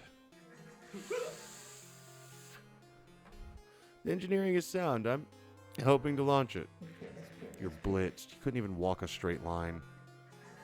Keep it up. You can only hide your jealousy for so long. You think I'm jealous that you joined a cult? Not that, you know what I'm talking about. The CEO chose me as assistant director. You wanted it. You wanted it so bad. But still, I possess the confidence to leave it behind, to take a leap of faith. Bruce, we all know you've got daddy issues. Why don't you go hug your little stuffed monkey and cry about it? Ah, that's Bruce. Weak-minded reject, you're too pathetic to understand. Excuse me? You're only humiliating yourself. Well, so glad I looked at them.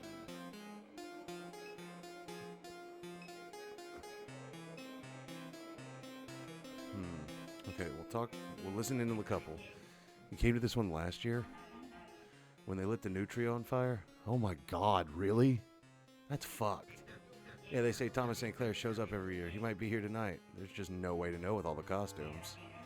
Is that why his daughter didn't show? She's probably up there in her office drinking alone. There's too much bad energy here. Saw online there's a party by the lake tonight. Might bail early to check it out.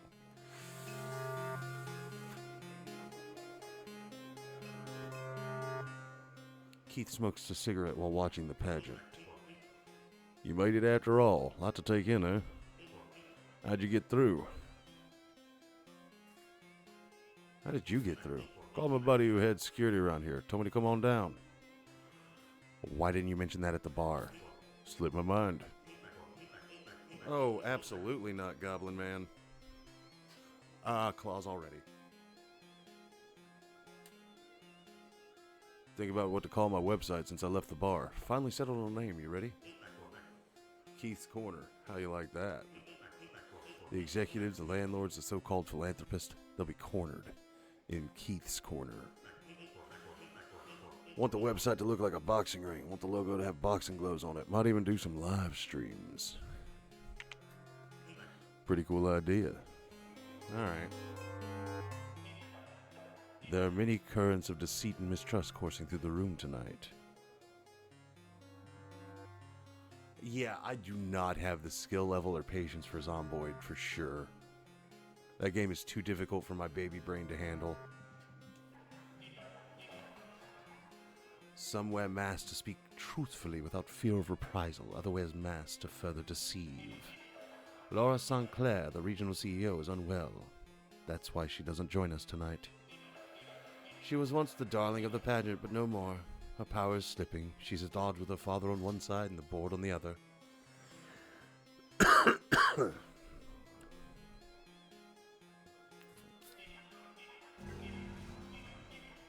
They seek the same thing, but for different reasons. There's a technology of unknown origins that has made this region its home.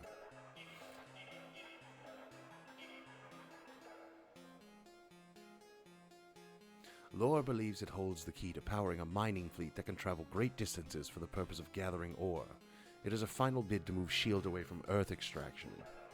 Her father, Thomas St. Clair, hopes to block his daughter's discovery of this elusive technology and to intercept it for his own designs. He is a man without a face. You will never see Thomas St. Clair, but his eyes are everywhere that he wishes them to be. They are here tonight, behind several of these masks. Perhaps closer than you realize. Why is Laura at odds with the board? She pursued a mystical, invisible device against every wish of the board, inflating the operations budget in order to siphon money towards a zealous mission. She believes that if she can secure this technology, the board will forgive her for her many transgressions. I'm in a position to know that she is mistaken. It's too late for her. A coup is already underway. It has only taken this long because they hoped her spiraling madness would drive her to suicide. Shit. They fear the wrath of her father, with whom S.H.I.E.L.D. holds many profitable contracts, but Laura's self-destruction may prove too costly in the end. What's this technology you're talking about?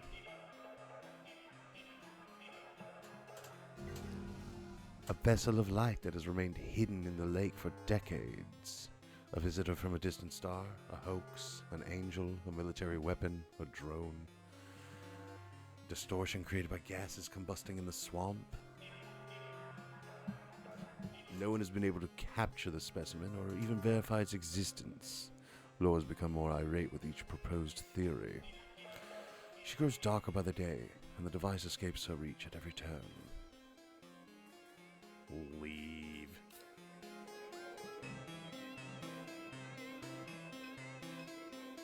Performance. An improvised dance performance plays across the stage. The dancers periodically pause in their motion and eye the crowd with an exaggerated look of distrust. One is dressed in a maroon robe, the other in a feathered cape. Approach the stage. You make your way towards the stage.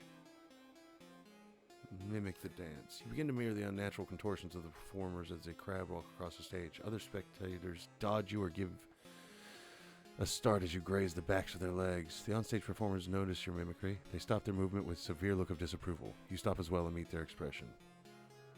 One of the performers raises his hand to you. The Shadow. You raise your hand in kind. The Tryhard. The performer gives you the middle finger and turns away.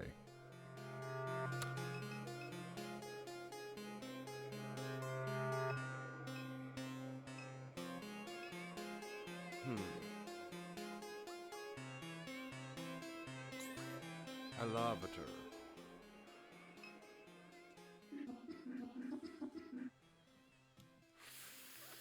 The elevator is protected by retinal authentication. The executive offices are above. It's likely where your mother's possessions are being held.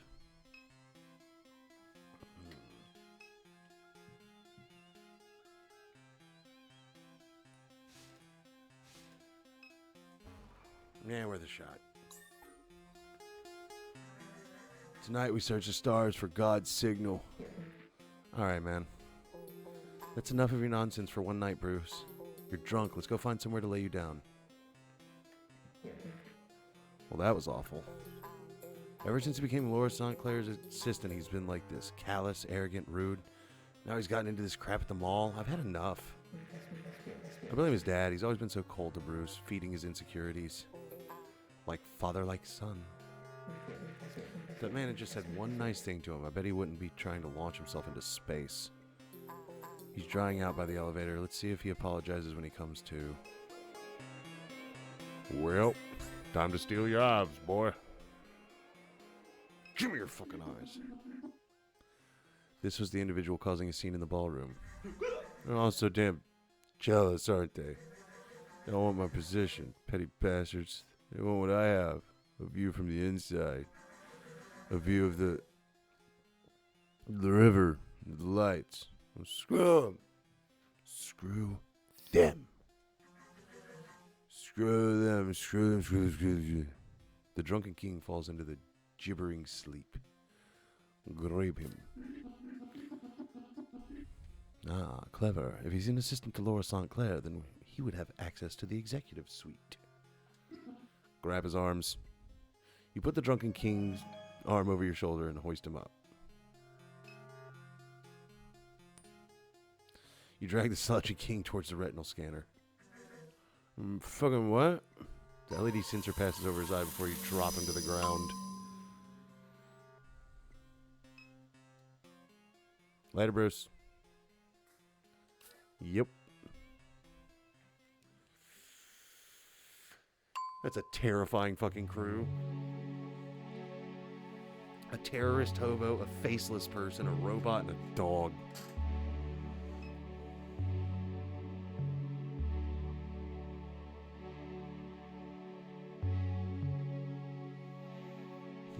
Let me brain dance for a moment. My God, I can't stop brain dancing to save my life. Just searching for something. Same. Okay, finished thought. Let's go ahead and run through here.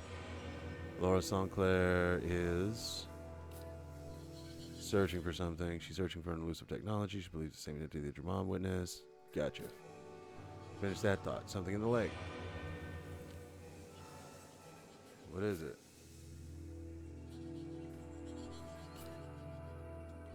I mean, we already covered this, but I need to finish the thought so that I can get through it and no longer have Garrett. What's a Garrett? Useful. Okay.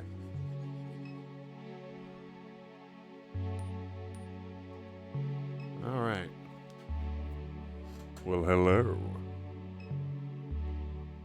The text of the console displays lists a sequence of locations, each entry timestamped. It is, you infer, a description of your movement through the premises.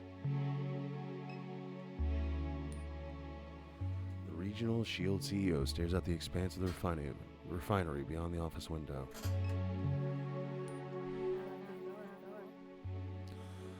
I felt you here, even before I saw you on the monitor.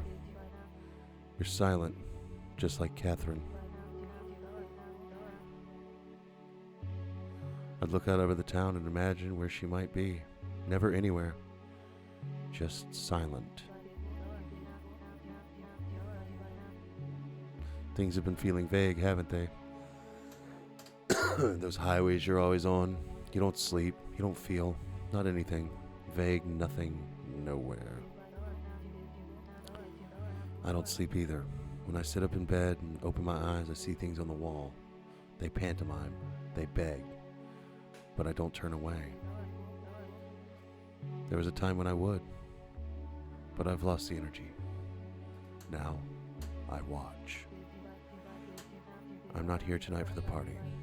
I've kept my distance from the others. If they vote me out, it will upset my father, so they'd rather I resign or die. I stay here, right here. I can see the river here, and the flame.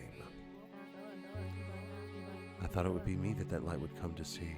Of course it was Catherine, but the flame is still mine. Still burns for me. I've done so much that is wrong, held out so long just to stay near it. But I've lost my hold. The vagueness, the shadows. The board has had it. The box on the shelf, it's what you came for, so take it. By all rights, it's yours. I thought I found what I needed. But it was a mistake. Catherine was smarter than me. Or more stubborn. I don't want the others to have it after I'm gone. Not my father, not the board. I wanted to experience the light. I wanted to touch it.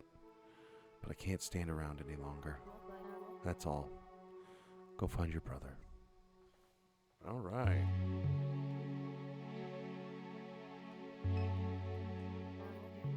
Don't rifle through my things. All right, bitch. You rifled through my shit.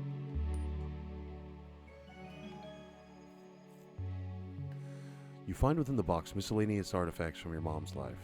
Medical bills from Oshner Hospital, books on the range of environmental topics, a dimes discount rewards card, and other ephemera.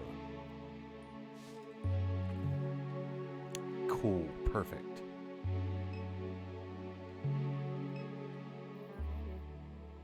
Alright. I mean, there's 4 of us. I can rifle through whatever the fuck I want. But we'll just leave. Oh, and Kay? Don't trust her.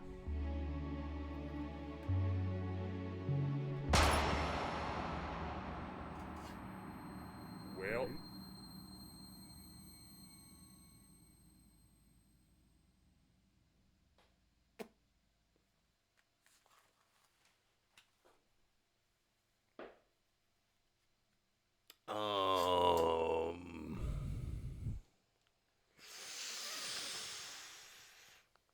Guess the board got what they wanted. Ba-da-da-da-da-da.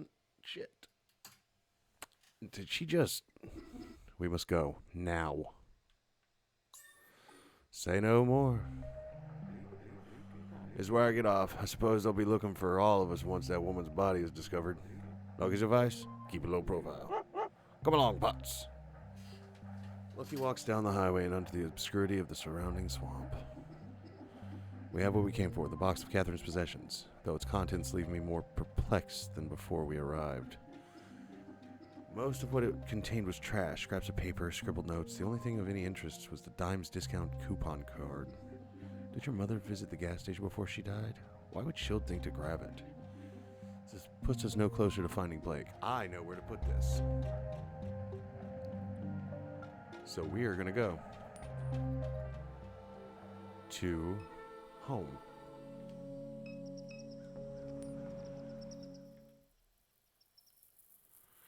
And put the discount card into the card reader. You insert the coupon card into Mary's face. From within the house, you hear a vague clop of something mechanical.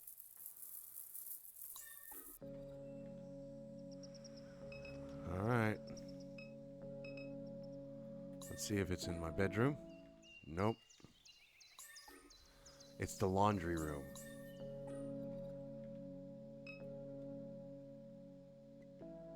Nope, it's the attic. Nope.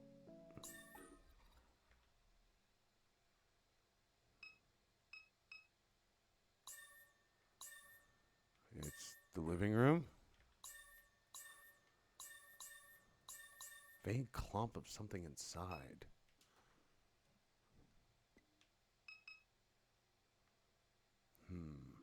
What could have done a thing?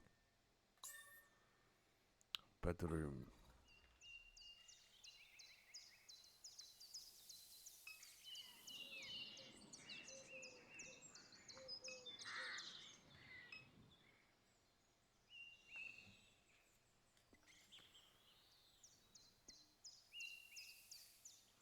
Got whipped in the face with a bike chain. I still have a scar above your left eye. After the show, you and Blake walked the river back to Norco. You watched the sunrise over the grain elevators. Okay, so we need to go. We've checked all this before. Wait. Dear neighbor, please be advised. There will be elevated flaring at the site of our number 5 stack near Good Hope on the evening of Thursday, March 19th. This will pose no health risk to residents. If you have any questions or concerns, gotcha. Kitchen.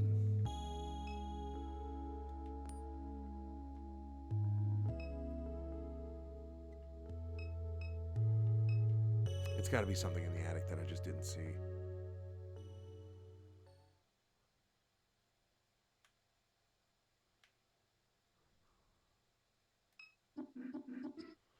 This pile has shifted since last time I looked. Move boxes. Clear away the boxes, revealing a portal built into the floor. Unbelievable. How many years has Catherine kept this doorway hidden?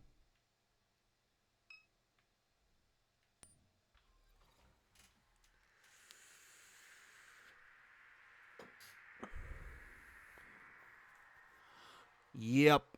They are unalive. They are gone. Top question marks. Signal jammer. The center of the table sits a cheap plastic electronic device. One USB cord runs from the instrument to the computer tower. The other runs to the laptop. Air power on the processor. The machine breathes into life. The small LED lights start to flicker in the face of the oblong plastic device on the desk. A USB cord runs from the device to the laptop. The computer's terminal is quickly obscured by pop-ups advertising malware scanners and other products.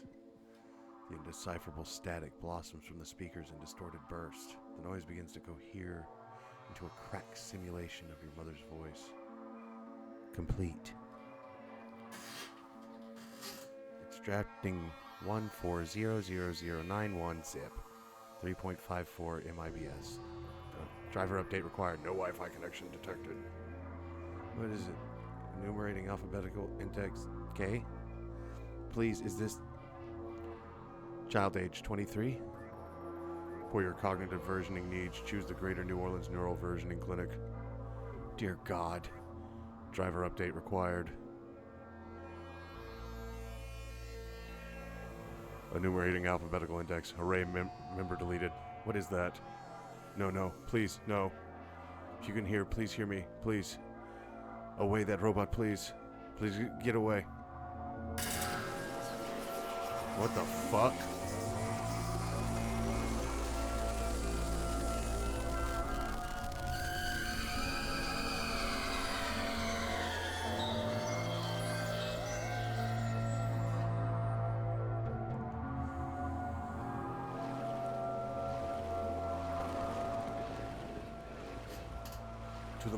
To the mall, through John's skull. The guards have been instructed to protect the sacred messenger, but they are foolish and easily outwitted. The greatest weakness is their treachery. All you must do is catch them fibbing, lying, and going against the will of John, their idolater. And then what? Show them for the hypocrites that they really are. Sow the seeds of disloyalty.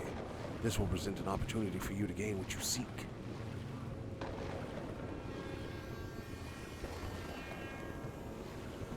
Yeah, unfortunately. But stay strong, everyone. Don't do that. I'll play games with less of that. Promise. I see. You got any kind of recording app on that phone of yours, Catherine? If we're going to try to play these people against one another, might help. Good point. I'll install one. Heist himself was a man of great cunning. We will be the Garretts. We will be to the Garretts presently.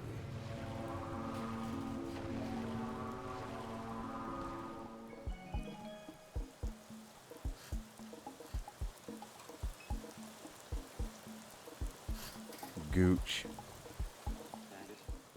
Garrett, my boy. Papa. You're the only one around here who still calls me by my name. The others gonna be cruel, can't they? They steal one's name. So cruel. I can't get that last reading. I don't think I'll ever be a Garrett again, bruh. I'll be stuck wearing this shirt forever. Look me in the eyes, boy. Papa squats before the man. Look your pawpaw in his eyes. Papa takes over this mall. He will give you back your name. And the others will deem Gooch to punish them for their abuse. Patience, my boy. You're a real one, Papa.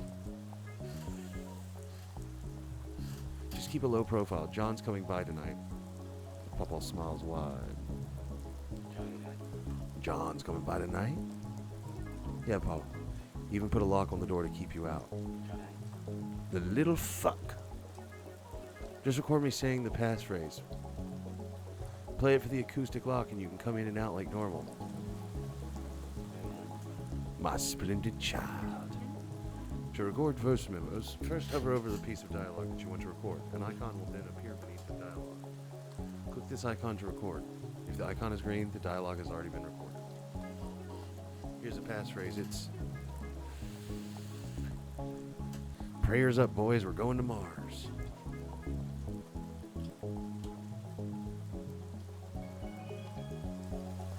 There we go.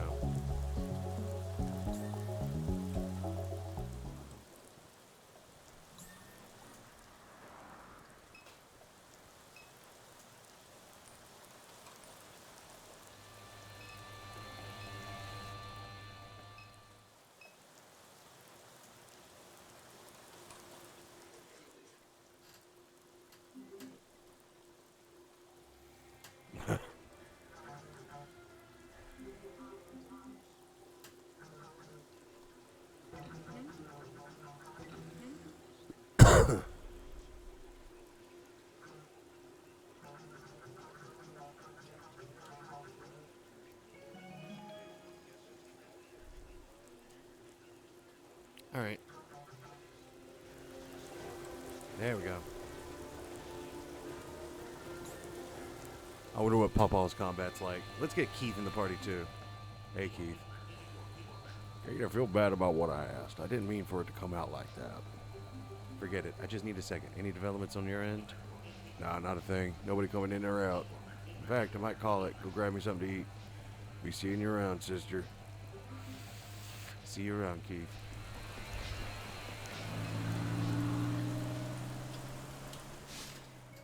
The wet bag of half-eaten potato chips. Fuck yes. Just what we need for reasons.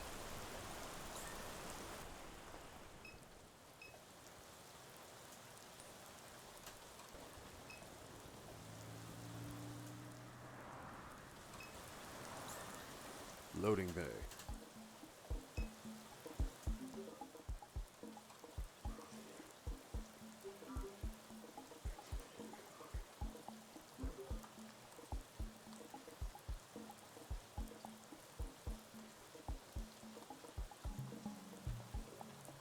Ah, there we go.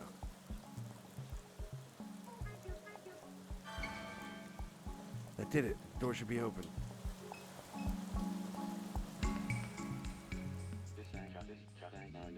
These hallways belong to the Garretts. Derelict corridors forgotten by John. Whichever hallway you choose to follow, it will take you to the far end of the mall. That is where John has imprisoned the messenger.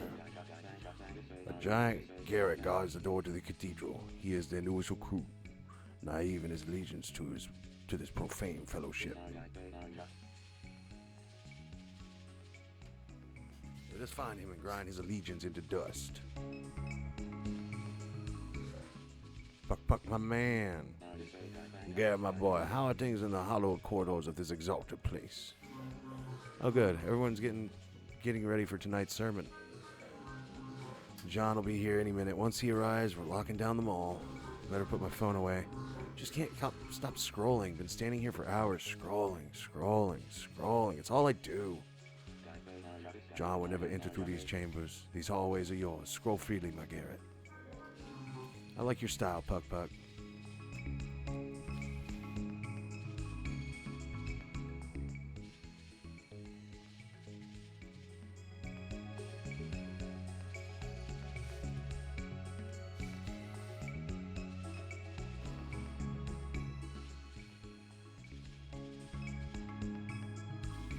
A schematic of a spacecraft hangs on the wall. Each vertical compartment of the vessel is labeled. At the base of the operator's commons, John's quarters sits above this, followed by Petroleum Dream, and then the Chamber of Birds. The Shepherd's Watch crowns the ship.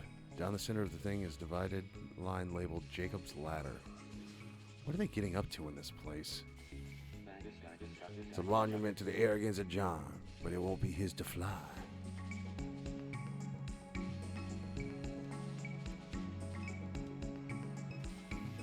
Alright, service corridor A1. Sweet. Gamer Garrett's. Whoa, don't block the screen. We're killing civilians. I'm killing civilians, dude. There's only one remote. Are games allowed here? So John lets you play the games? John wants us to become our best selves. This is me at my best. You're quite good at it. I know. It's because of practice. How often? All day, every day. You guys get stuck doing stupid shit like work and guard duty and gardening. A true Garrett knows what's really important. Video games. Kill the man wearing the little shorts. I was going to, dude. Just shut up.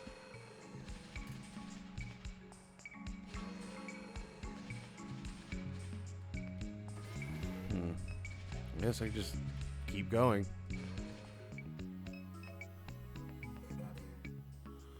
Paul the Immortal. Oh wow, this dude looks anime as fuck. Paul the Immortal.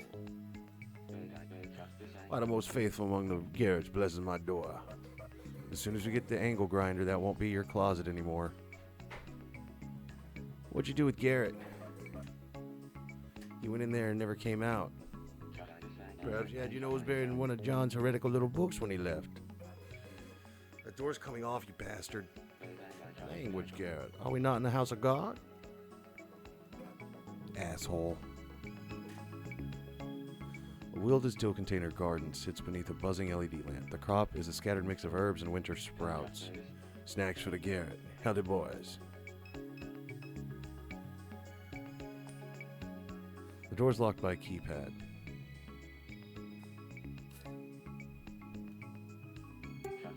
Wrong. It's not time for you to enter this door, dear Catherine. Okay. He perused the titles on the bookshelf. The Angelic Language, The Unnamed Apostles. To speak the angelic language, this will cause a temporary madness in the aspiring speaker before removing all internal barriers that imprison one's mind.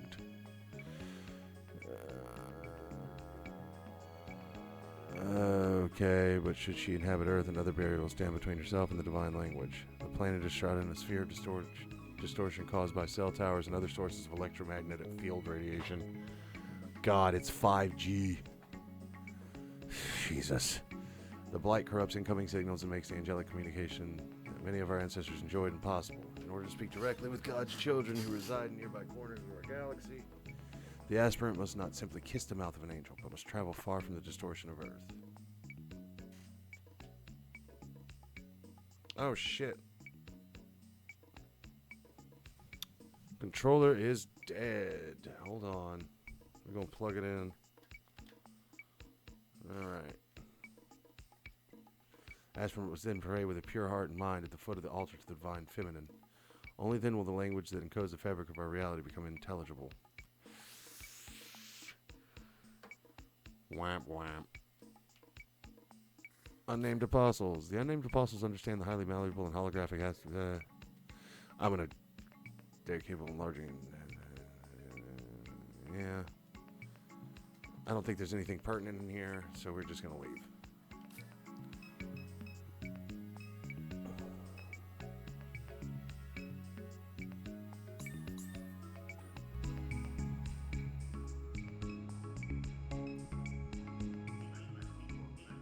Hey, Pup, you got any of this stuff from last time? Could really use something to take the edge off. The energy's bad in here, man. What is it you desire, my Garrett? Something to clear your mind and widen your eyes? For that I must venture to St. Somewheres. Or perhaps something that will open your heart to the divine presence of God. Your papa must visit La Freniere Park for such stuff.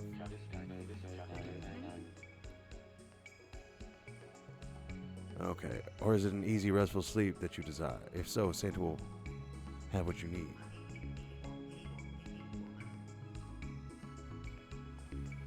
Yeah, we'll definitely go to St. Somewheres. Because that would require me not having to talk to the Santa Claus again. John's coming. John's coming. John will be here soon to spread the good news. Where are your shoes, Garrett? John says you shouldn't wear shoes, just like the Desert Fathers. But he wears shoes. Nah, Papa, John just goes around barefoot, just like us, just like you. John's delicate little Pete. Poor little baby, he wears sneakers. He'll be here soon and you can see for yourself and see. He'll make a mockery of the blasphemers who are so foolish as to disobey him. Like who? What blasphemers are you talking about? Why, the new Garrett, of course. I fear the new Garrett does not take his responsibilities seriously. The one guarding the cathedral right over there. Yes. You're newer than he is, goofball. But my hair's much nicer, much smoother. The new Garrett. You're the new Garrett. The new Garrett who guards the cathedral does not wear his hair as he should, straightened and at the jaw, as John requests. The new Garrett sins against John and will be punished. Man, you're the weirdest one here.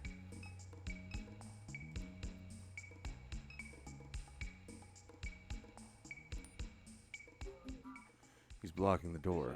Beyond that door is a messenger. We must access it. Oh good, the ditch fairy crept out of his closet. Garrett. John doesn't want you around here. You keep showing up, I'm gonna have to do something about it. Soon we'll not have to worry about John at all.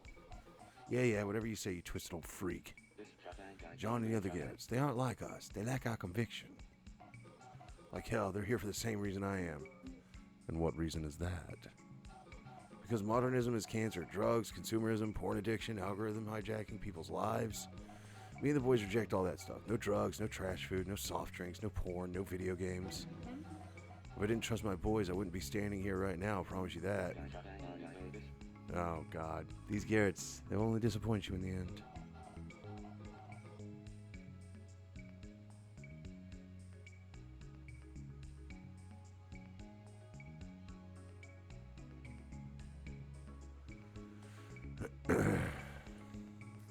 What's behind the doors? No one's allowed to leave. Not even you?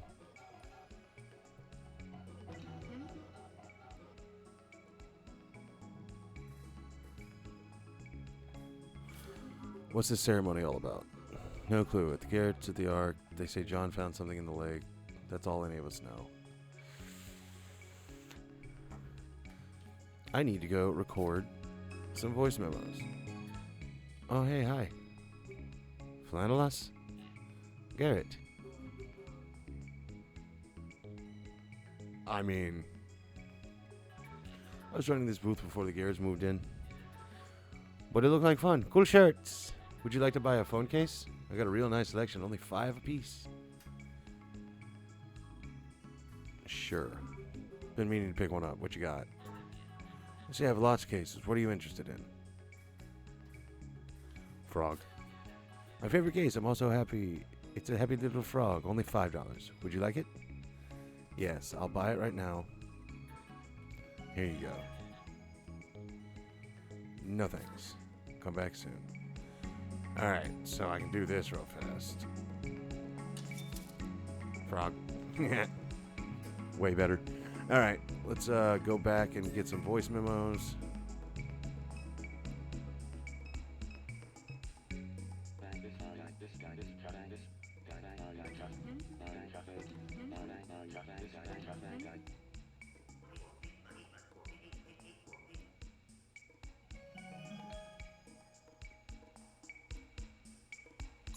Alright, him asking for drugs.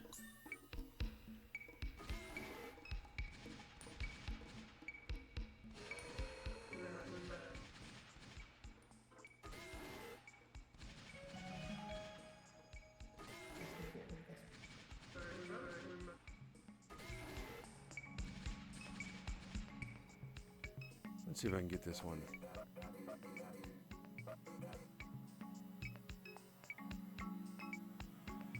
Alright, let's go play voice memos for old big boy.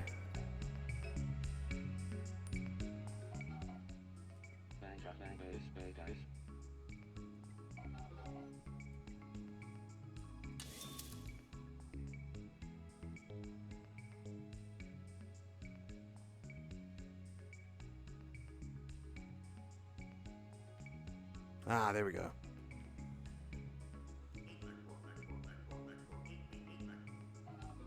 Yeah, that don't mean nothing to me. Alright, well, how about this one?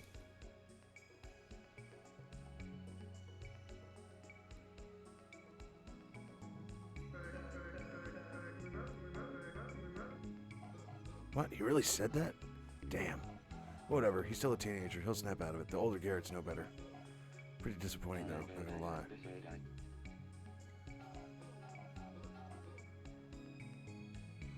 Oh, I can get this one, too.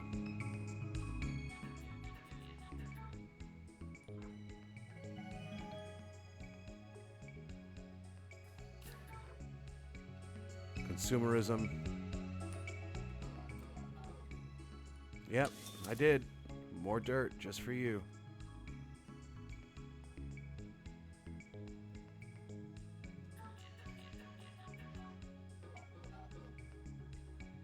Oh.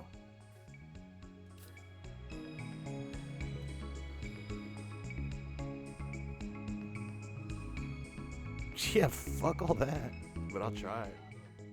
Ah, never mind. I won't try it. So let's get out. Let's get out. Let's get out.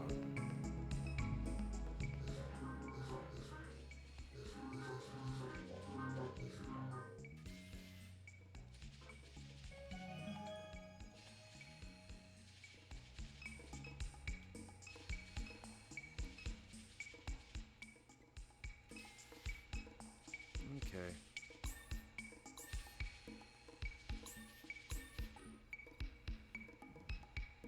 Does he have a sword on his back? Two Garretts hurl stray comments back and forth across the hallway in an exchange that resembles a conversation. Fantasy Horse 6 was designed around player agency, but it has no regard for beauty. I liked it when you got to ride the cricket thing.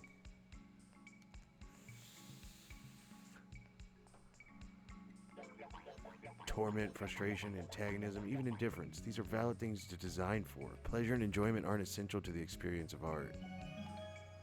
Oops. I wasn't trying to record that, but...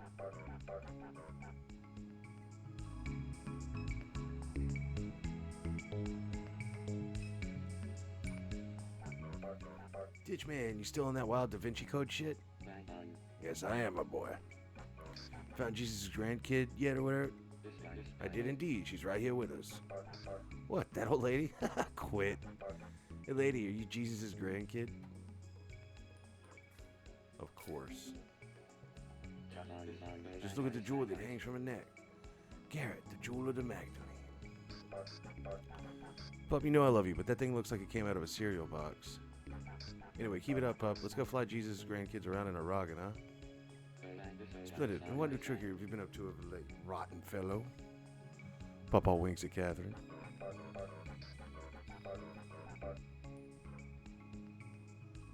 All right, that's...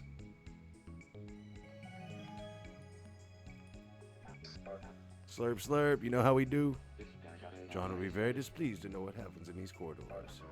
Dude's never been back here in his life. These hallways are ours. Hallway kings, that's what we are. I kneel, I bow. Stand up, puppy, you're a king like us. A ditch king. The thrones of Garrett are arranged beside those of the seraphim in the kingdom of the Lord. Yeah, I know.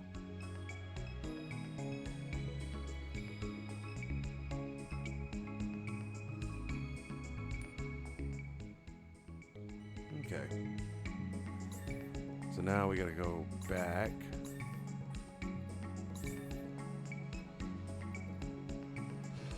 We'll just use this. Fuck it.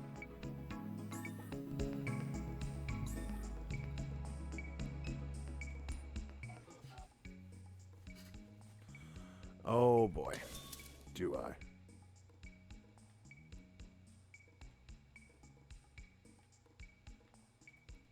Play this just for fun.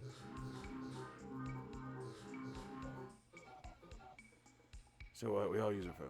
Sure, the timeline's poison, but that's how most of us found John. You'll have to do better than that. Okay.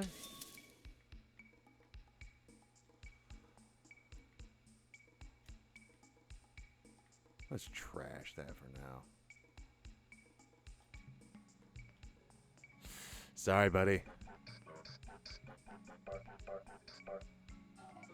Who said that? The snivelly Garrett with the sword? Bong rips, hentai, soda. They're all back there getting stoned and watching porn? No, can't be. Those are my boys. I trust them. They will only disappoint you, dear Garrett. Only too bad Garrett shake my faith. Bro, how many more Garretts do I need to get?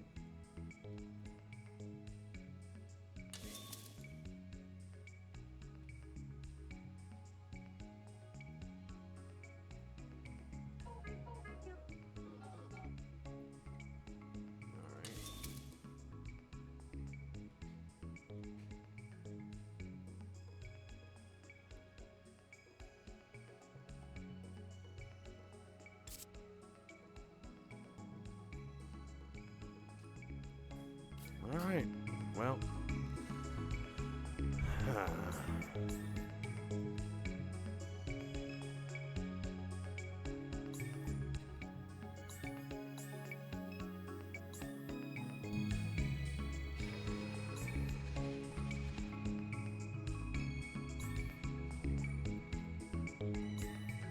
Gotta talk to this guy now. Kitty.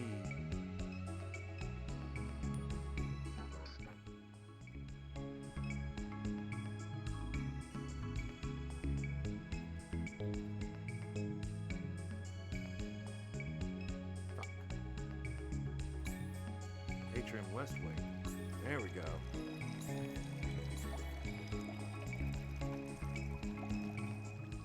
The altar of the Virgin Mary sits at the foot of the central fountain in the atrium. Garrett stands scrolling among the vegetation of fiberglass stones of the fountain. He ignores Catherine and Dallas as they pass. Okay.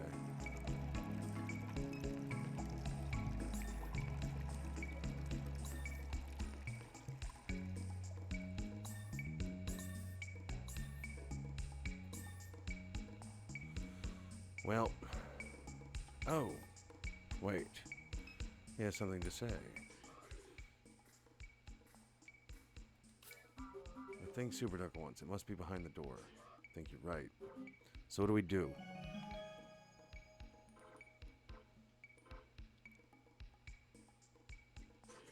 It's like the guard said, if he didn't trust the other kids around the mall, he wouldn't be standing there, so we need to find some way to undermine his trust.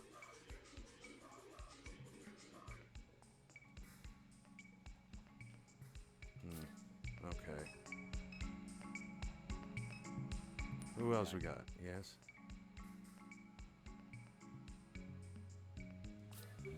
These Garretts in the boat, you said we should play them off one another? They're a fragile kind. Their confidence is easily shaken. We must exploit their vices, weaknesses, and mistrust in order to free the messenger. The Lord will show us the way. Fragile kind, confidence, okay.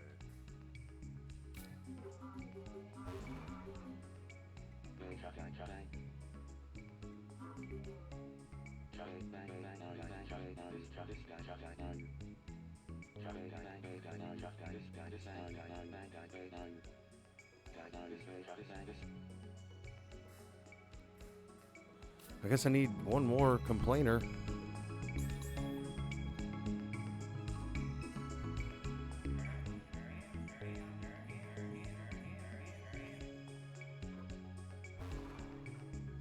Ah.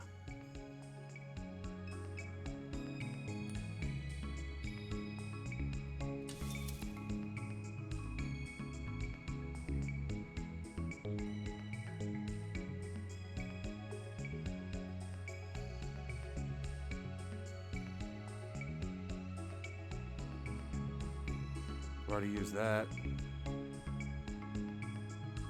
Didn't need that.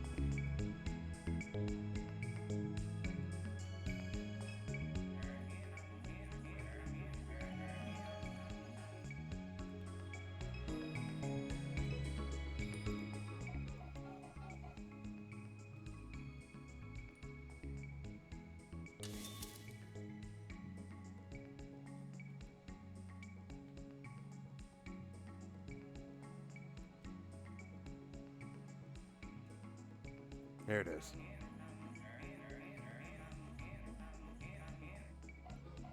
Man, what? I told that little creep, I'm growing it out. What the hell does he want? Can't grow my hair any faster. Let it rest. God damn. Sorry that these Garretts have hurt you again. This sucks, man, but that's only 3 of them. Alright. I think I need to leave.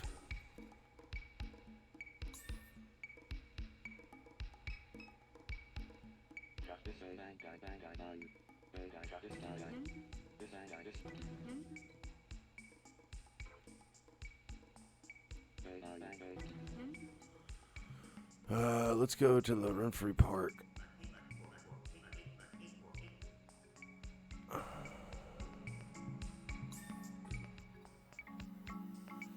wonder if I can...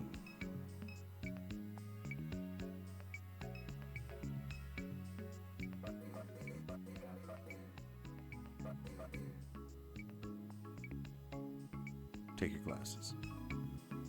Alright, sorry, I know this is super thrilling.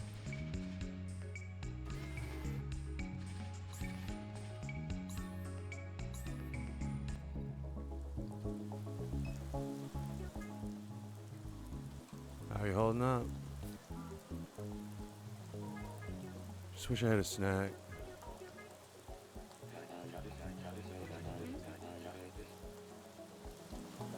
Aha.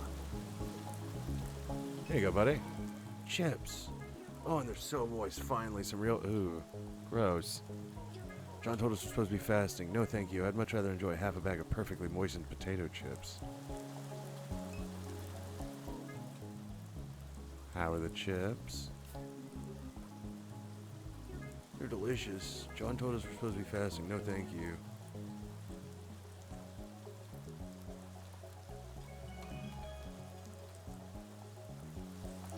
Junk food. That might be the last one. Let's see if this works. If not, I'm just gonna go buy drugs for a child.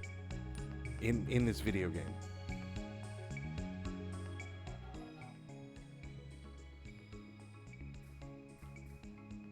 Breaks my heart to hear that shit.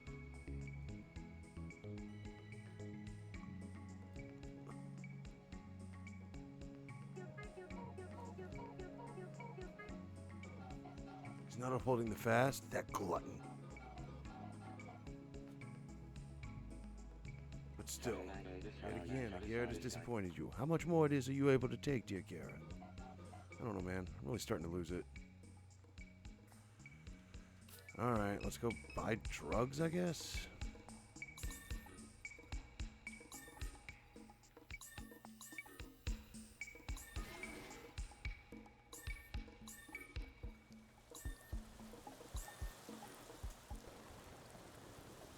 Alright.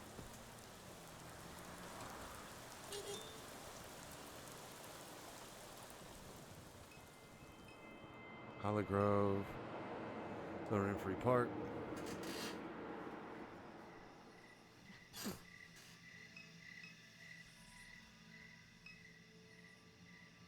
Kitty cat. There it is, the place where the wild things grow. Just give me a moment, won't you? I must collect something for my Garrett.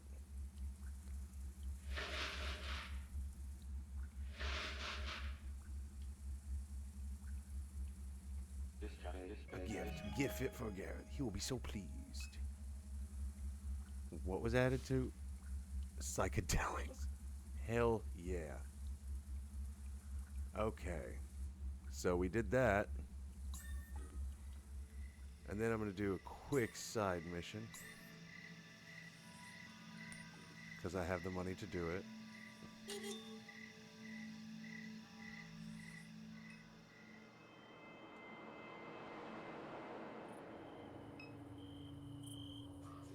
Love this house, but it was my daddy's. But be damned if it isn't cursed. Every time I get a little money in the bank, the place floods again. Let's go in. Hold up, man. Yes. You're not going in here. Go wait in the driveway. As you wish.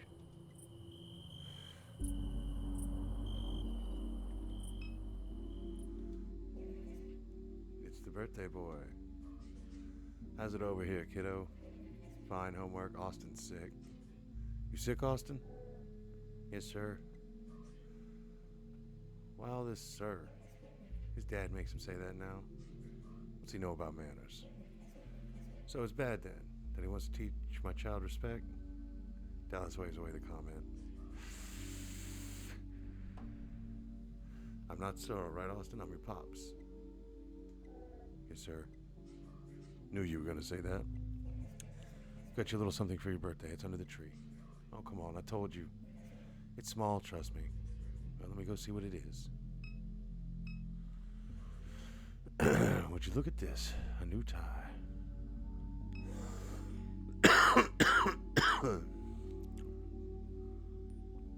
Yeah, I saw that too. Thank you for the tie. Have some psychedelic.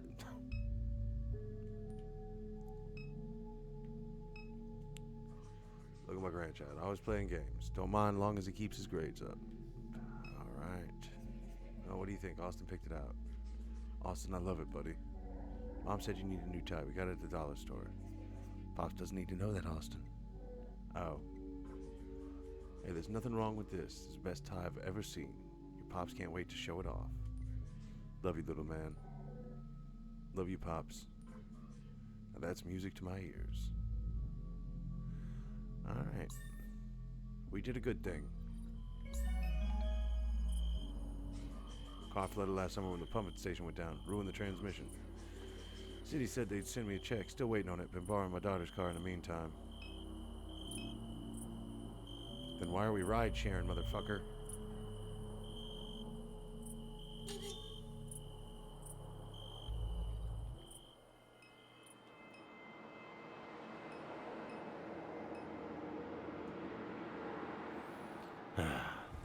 Alright, this should be the last bit.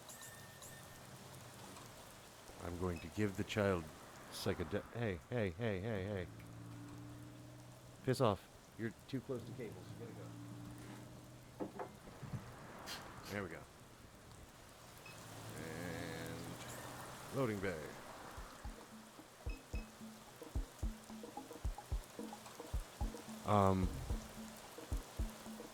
Yes, a kitty, and also I'm giving it a man-child drugs that we got out of a toilet. Hey, so like got into stuff, pup? The stuff you were talking about? Here you are, my boy. Something to open your mind's eye.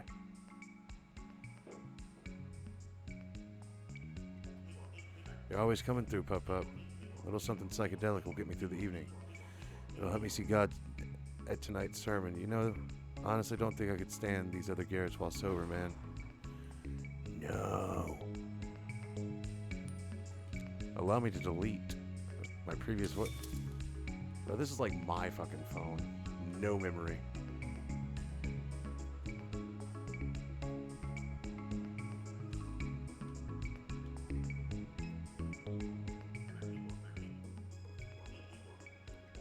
Nah, son of a bitch.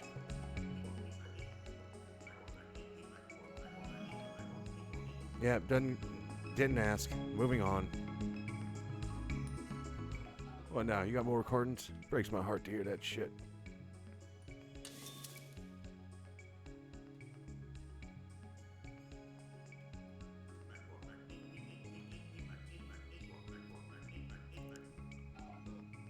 You serious, dude? Garrett's over there tripping before the sermon? Whatever, everybody knows he is. He shakes his head angrily. Pisses me off, though. Just pisses me off. Again and again, these Garretts lie, deceive, and disappoint. I'm going to crack. I don't know how much more of this I can take. Nah, you know what? I'm sick of taking this whole thing seriously while everybody else is a creep, fuck-up, stoner loser. Grew up poor, okay? I didn't have shit growing up. All these degenerates around here come from money. Wanted something good. Oh, boy. Just wanted something good. I'm tired of always being alone. But forget these people. I'm not going to space with these clowns. Plus, my mom's making roast beef tonight. I don't need to be here. And fuck you too, Pawpaw. Freaky little dude. Peace. Sweet.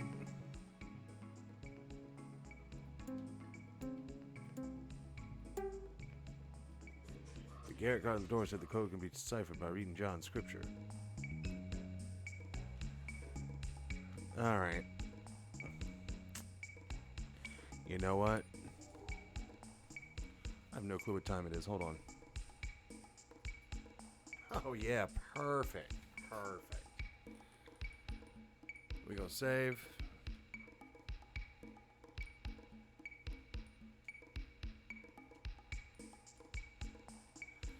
Alright.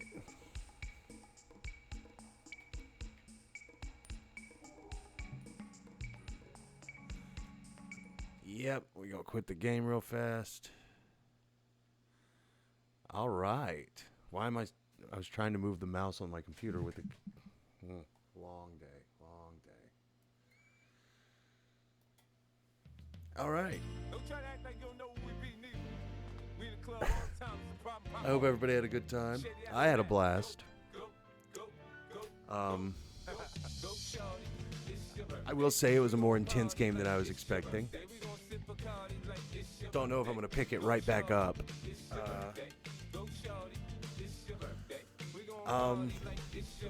I may try something else tomorrow. I got a game called Helltaker, but I think it's also a puzzle game.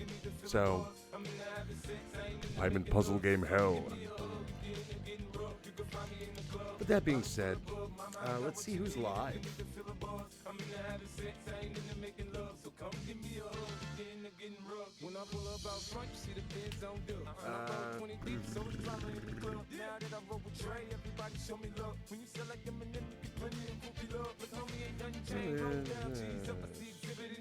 Playing.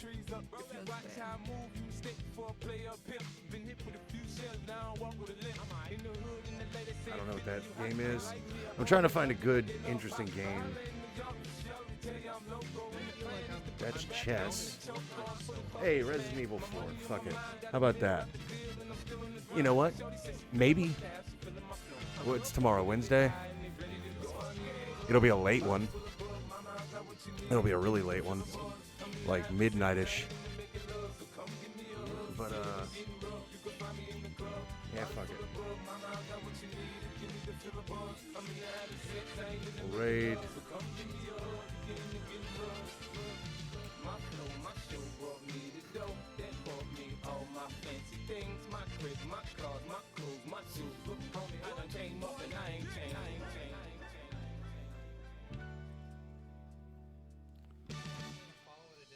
Okay, sweet.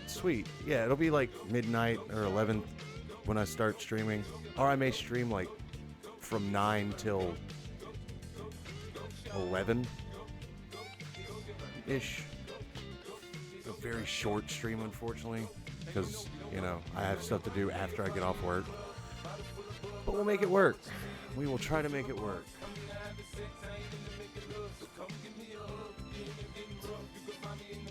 Yeah, schedules are very hard. But we're going to raid Shiny Pockets playing Resident Evil 4. I do believe they are trying to speedrun it. I've been wrong before. But hey, Thanks for joining, and I'll see you later.